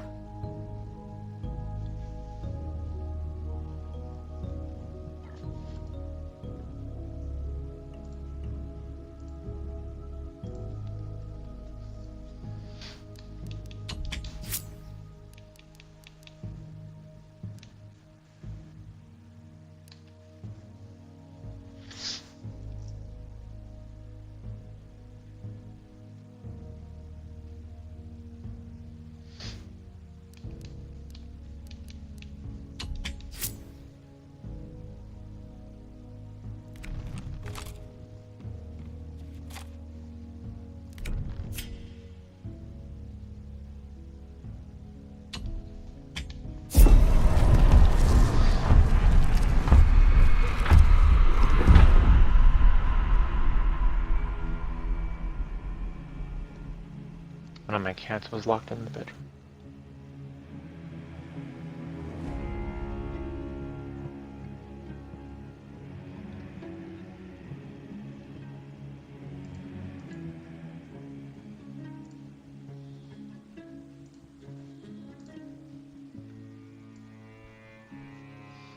But yeah, check out that link, Robbie. That's Lightstream. Yeah, essentially, it goes from my console to Lightstream, then to Twitch. And then when you get familiar with it, I don't know about the free version. Since I pay for it, I'm also doing Kick and YouTube. We're live there right now.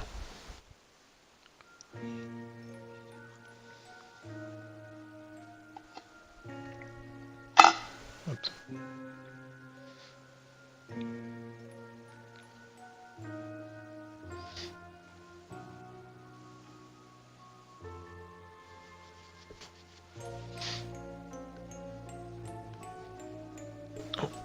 Oh, I need to do Gamba.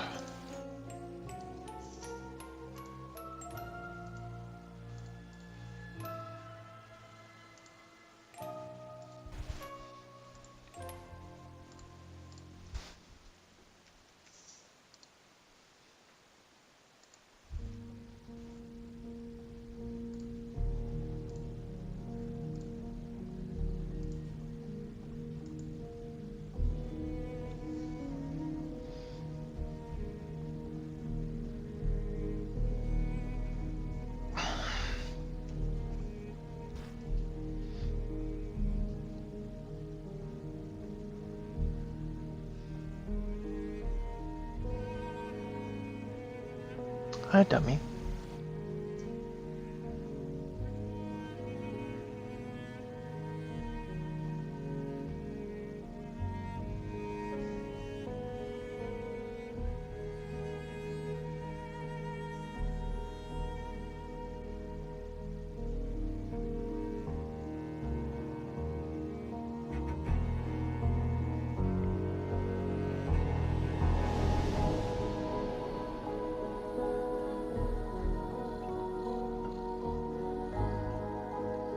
What are you doing, dummy? Got yourself locked in the bedroom? So I need to stop hiding in the shower like a weirdo.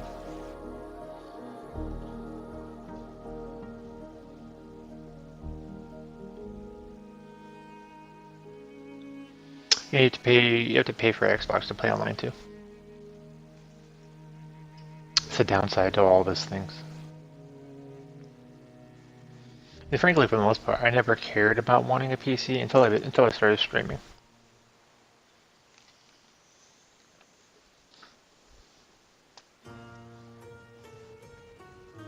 You know, for years I fought tooth and nail to support consoles. But starting streaming is the only reason I even thought about a PC, because then like you do Steam, like Steam has like $2 games, right?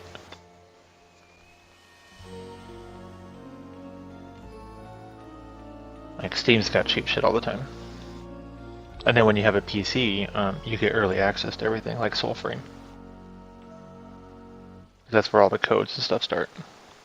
Or free, yeah, exactly. And Steam itself is free, right? So it's... If I knew then what I know now.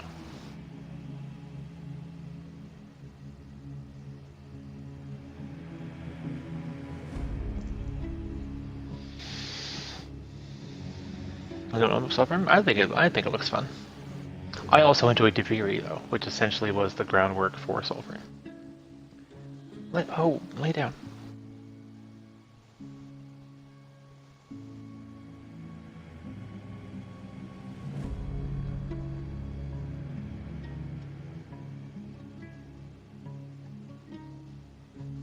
I mean, I'm sure you said the same thing about Warframe at one point. Seemed like too much work. It's also still, I mean, they call it Preludes. Technically, it's still alpha.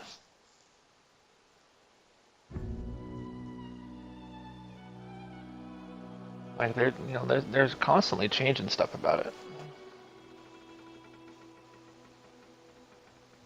But yeah, technically, Preludes is like an ongoing alpha.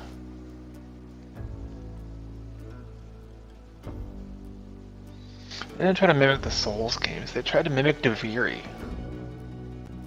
Soulframe is Deviri. Deviri is Soulframe.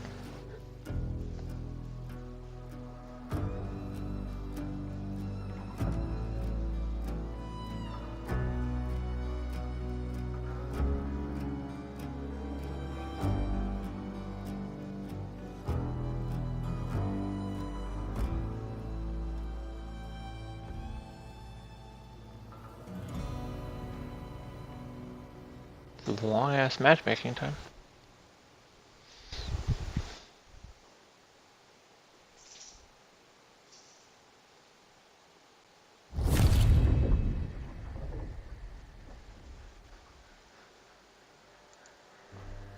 Alright, let's make this one count.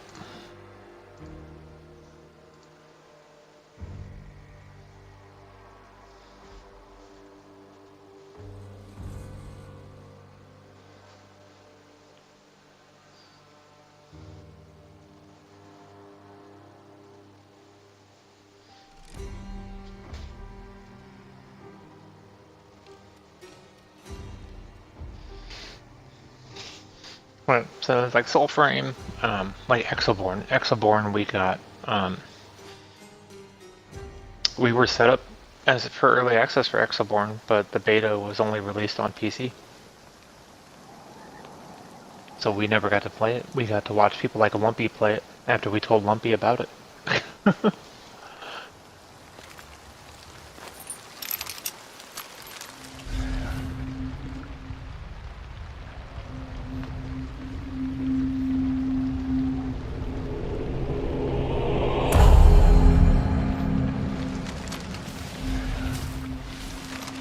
How is that not letting me do that right there?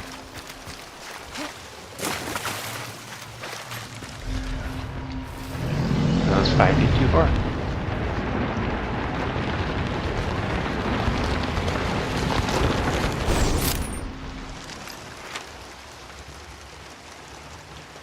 Wow.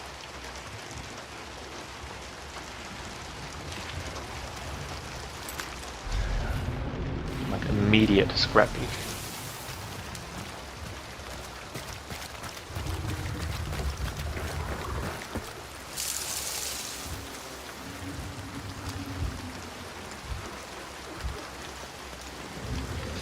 Can't see a damn thing when it's cloudy and rainy.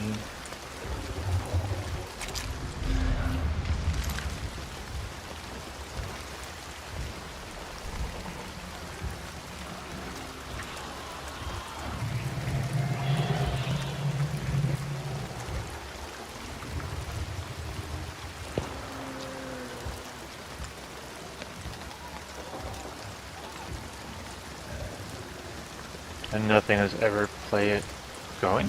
What?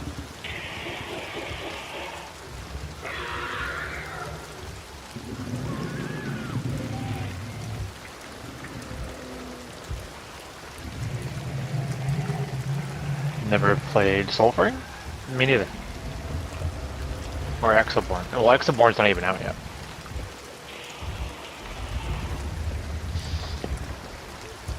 Yeah, it's knocked over. That was super fun.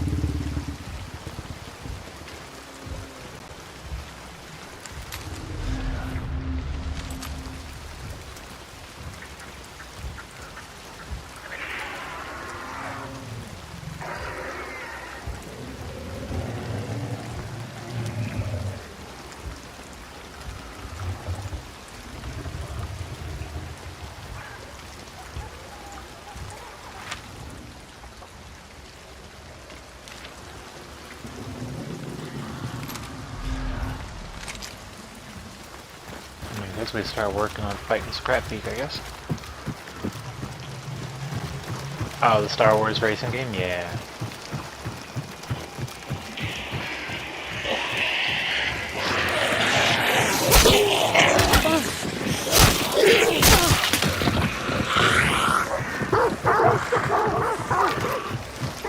Nice.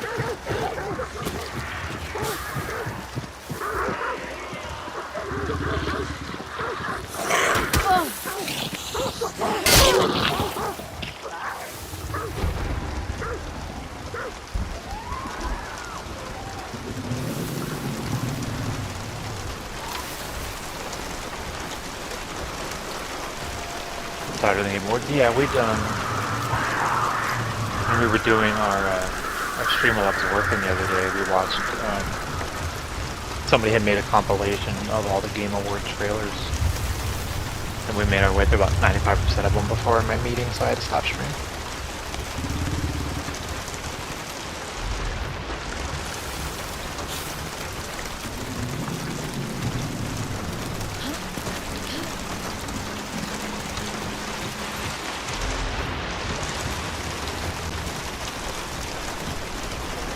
Of course. Yeah, I didn't watch the actual Game Awards. I just watched the trailers.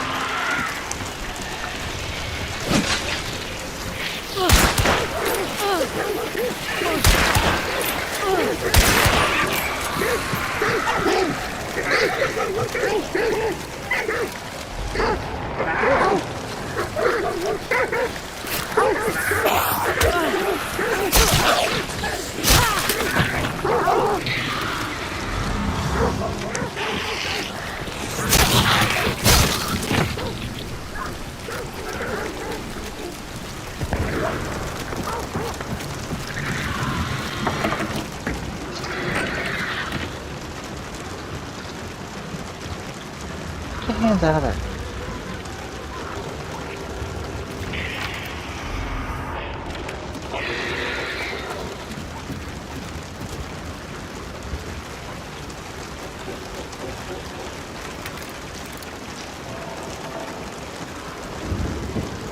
Games to stay away from. Why, it's all rigged anyway.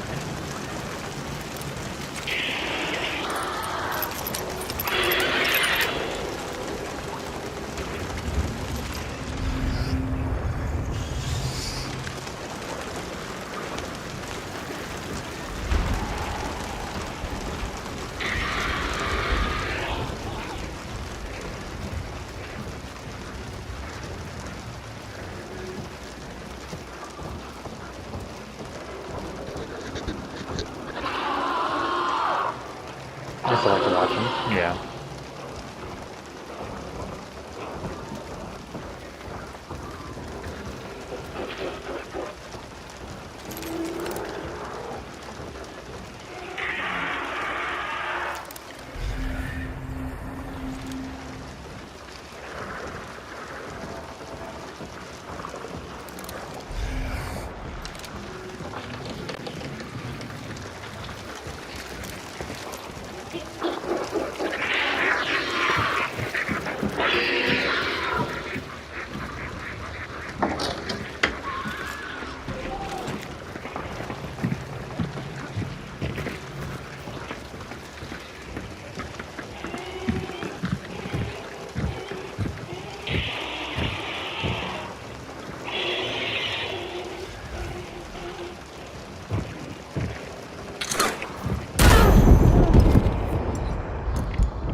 I did like 33.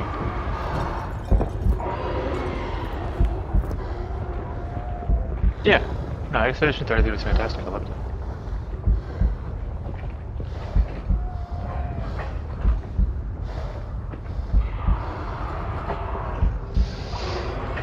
You know, I knew better, but I still did it.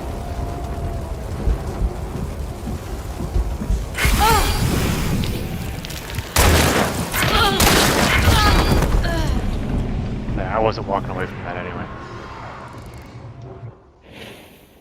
One of the shortest matches we've had all night.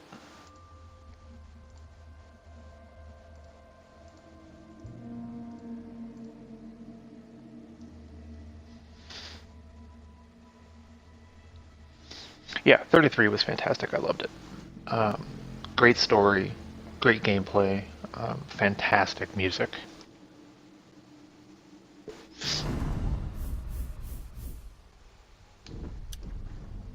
Motherfucker. Yeah, that dude is a freaking 4-star compared to a 2-star. Yeah, there was no way I was surviving that freaking PvP fight anyway. Oh, no, I don't want that. Go away.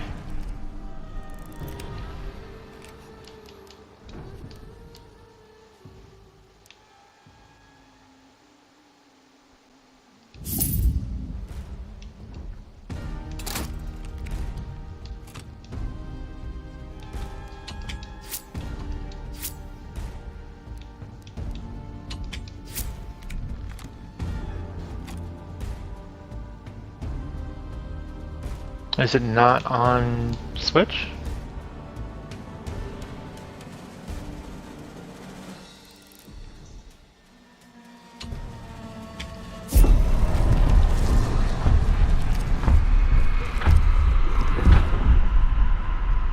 Oof, Jesus. Why on earth would people ever buy a fucking Switch? You guys are getting the short end of the stick.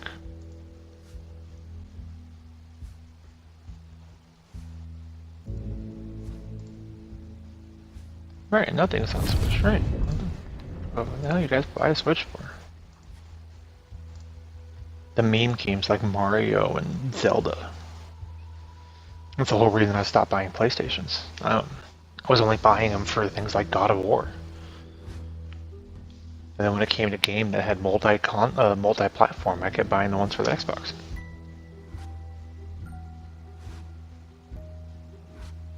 You live in a rock, basically. You're playing Switch, you might as well live in a rock.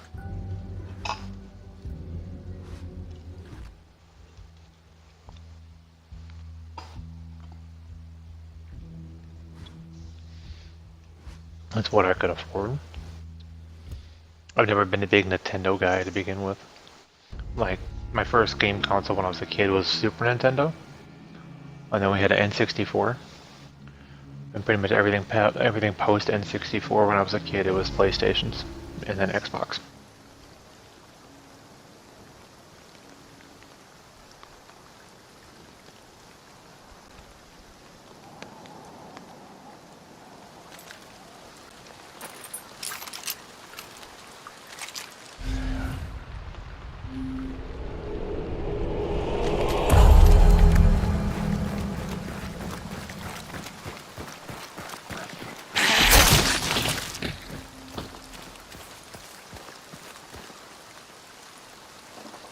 Yeah, don't spend $1,000 on a Switch 2. You're not happy with the Switch that you have. Don't buy the same fucking thing, it's just gonna piss you off.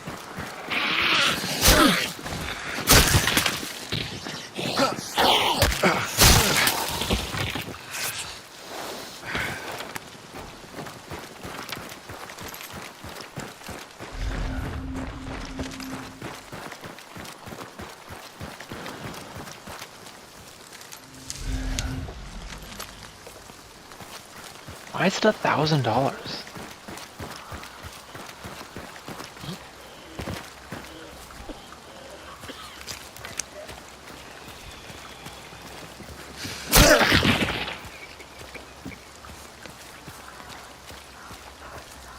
God, Nintendo has turned into such a fucking joke.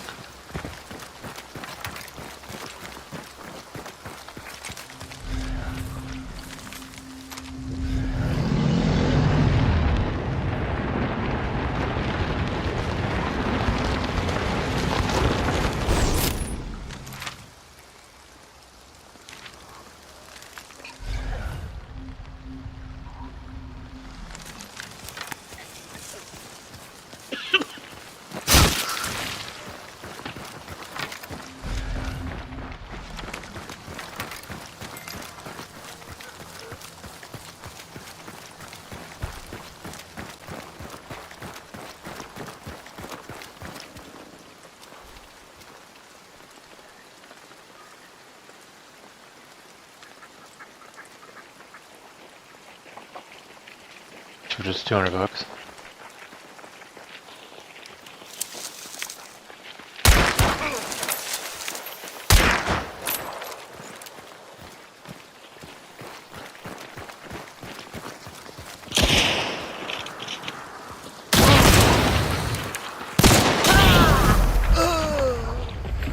Good on you.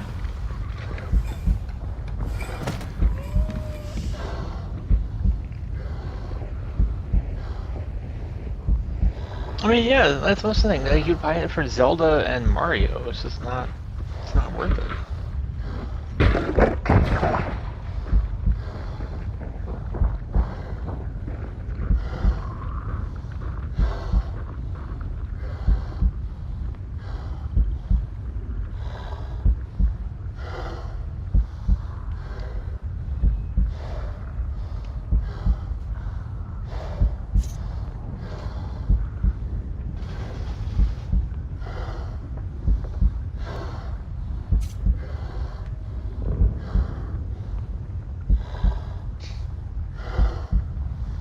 Trying to wait for a minute because the dude just put a barbed wire over the top of my body. So he's sitting there waiting to see if I get up.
Come back and it sounds like it's got a nut in? What?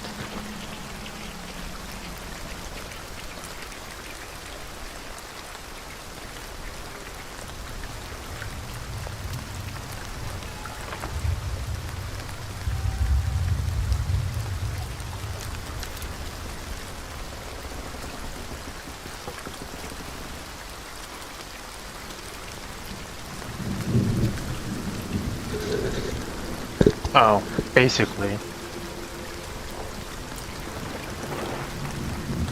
Now I had a bleeding status effect because the guy who killed me put a barbed wire bomb on top of me. So when I self-rezzed, I was walking through barbed wire.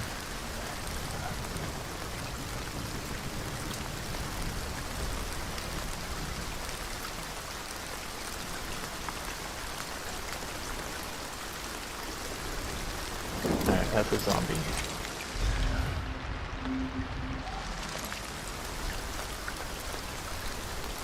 It did not sound like it would.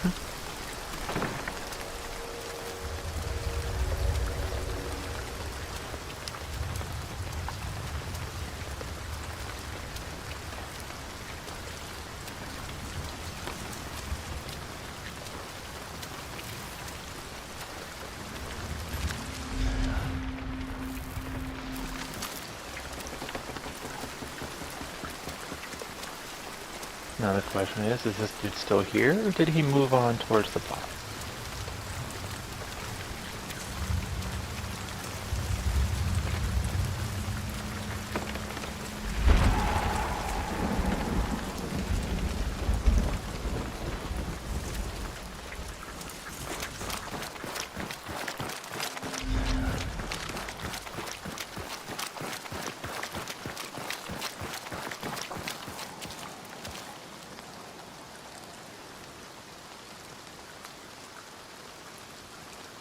How much time is left for what, stream or this match?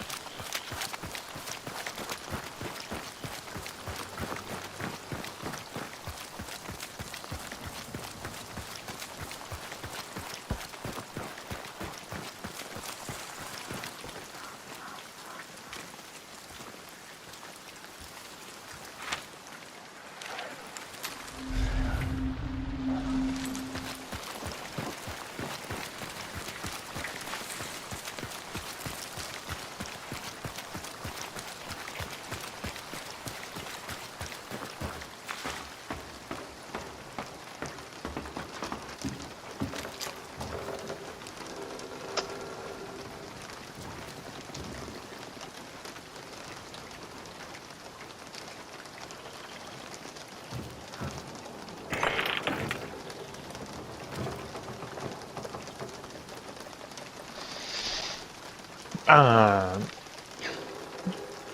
the match has like 30 minutes left because we just started a new one.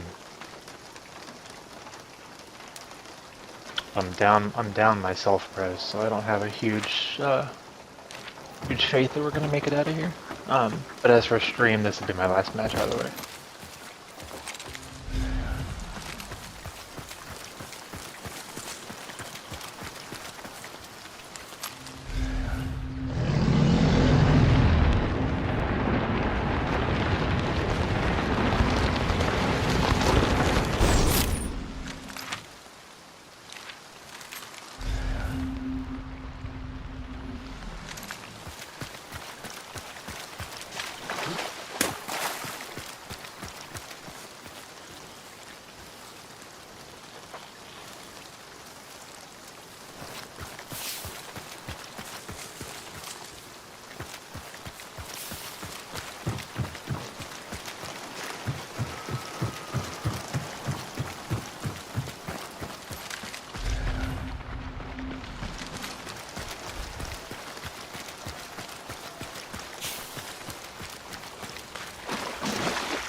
Yeah, it was completely French.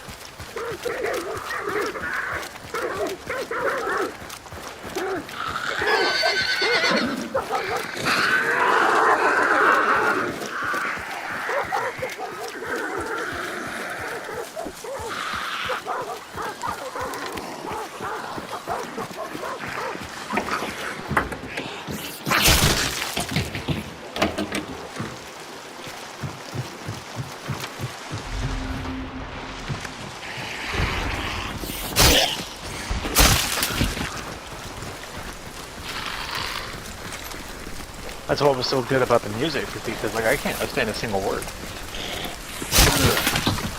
But man, when you play that game and you get the visual with the music, man, it hits you right in the feels. I can't understand a single word of French, but it makes you feel some things.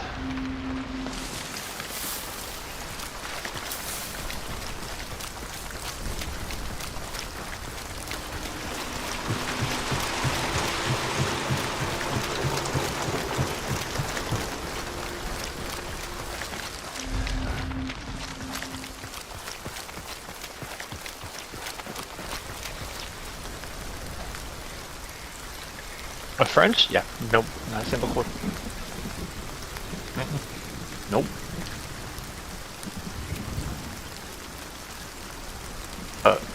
The musical score and the emotions that come through it, man, you can feel it. Which, I was not able to go in the right direction.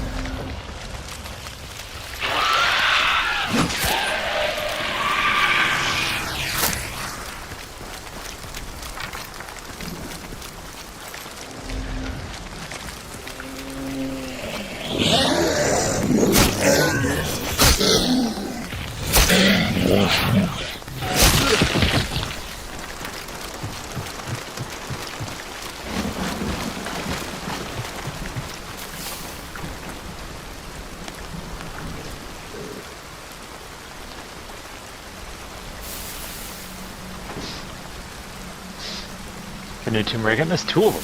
They did 1 in 26 and 1 in 27.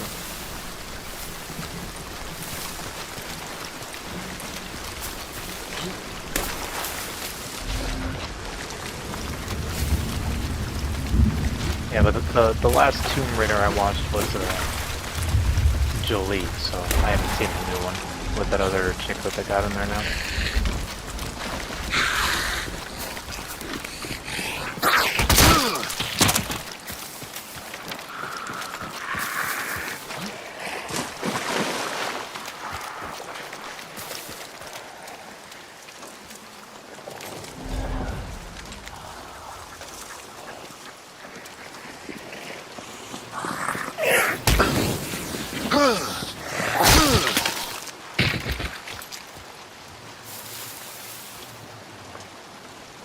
There's two coming, yeah. There's 1 in 26 and 1 in 27.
excited about a lot of games again.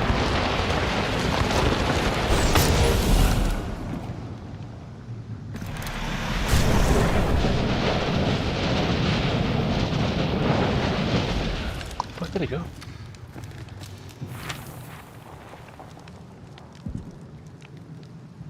Did he take off?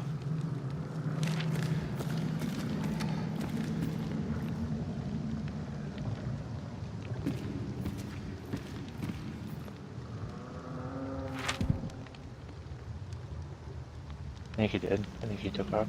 Okay.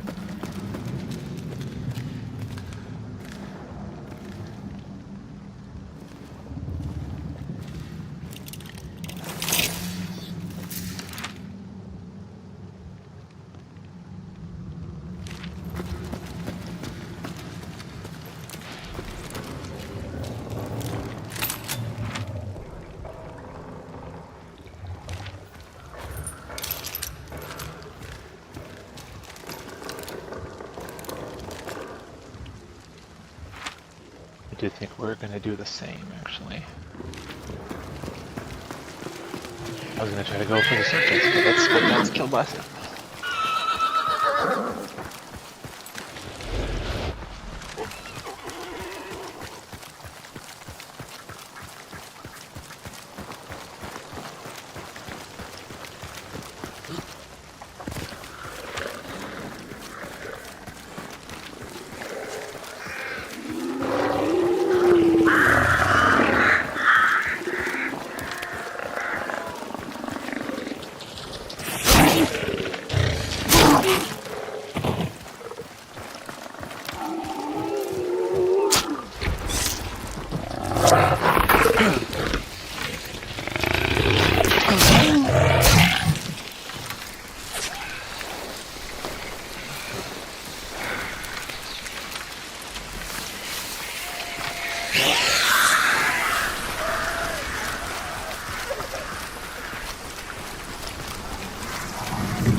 What about Barrow?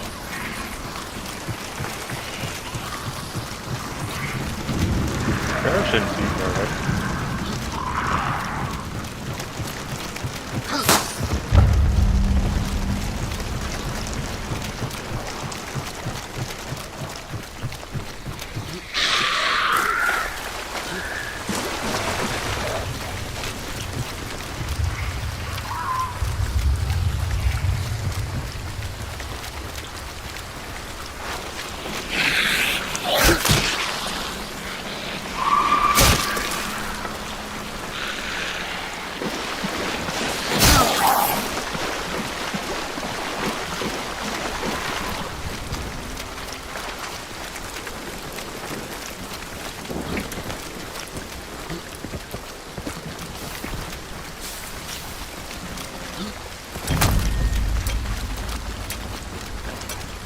It's alright, an odd one that we're excited about is, was that Bradley the Badger?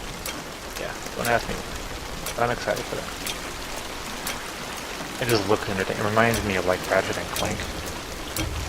But for the new generation, you know.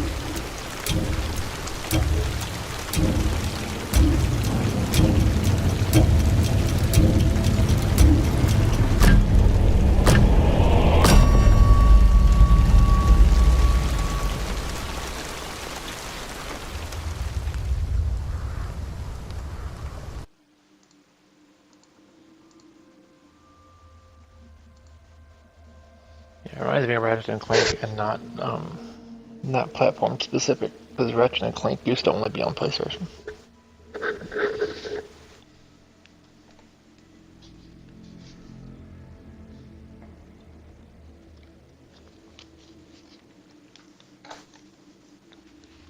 No, I made it out.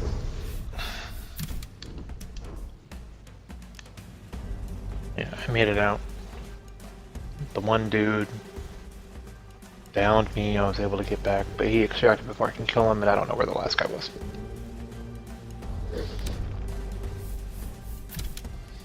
He just went off switch.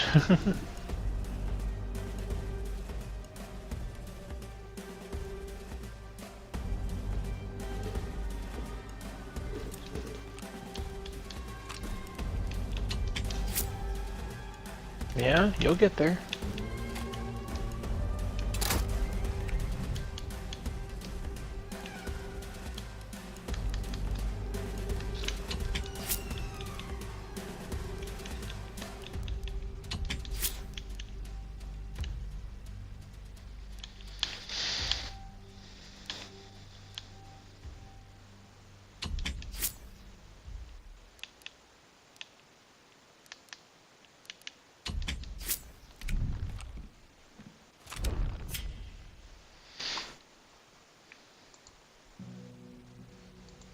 You're impatient. Well, you know, when you hit that lotto, just make sure we split it, right?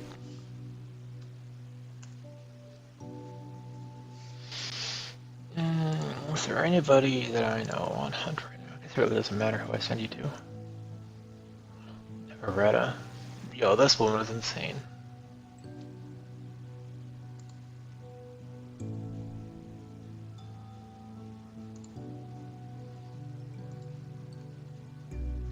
Alright guys, we're gonna go read Miss Everetta. Everetta is a hunt content creator who has over 5,000 hours in the game. She truly is a joy to watch play because she has skills where I do not.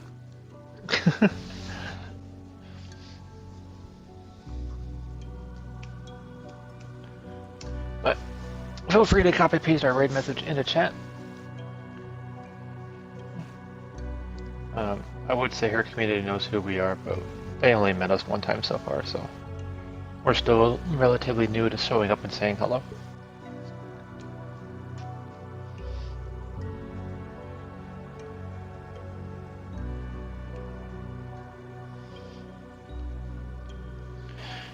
But I will see you guys in the next stream, which normally would be Thursday? Either Wednesday or Thursday, but we'll see what happens. I think the schedule says Thursday, but I've been doing it on Wednesday when the wife goes to bed after I go to the gym. Because then Thursday is technically her Friday, so we usually stay up, watch shows together, so it's kind of been working out that way. But you guys know how it is, man. Make sure the notifications are on either on Twitch or in the Discord, so that way you can stop in and say hello. But we're gonna go. I'm gonna go get some sleep. It's 3 a.m. and I'm tired of getting my ass kicked. So have a good night, everybody. I love all of you, and don't forget to hit that follow button.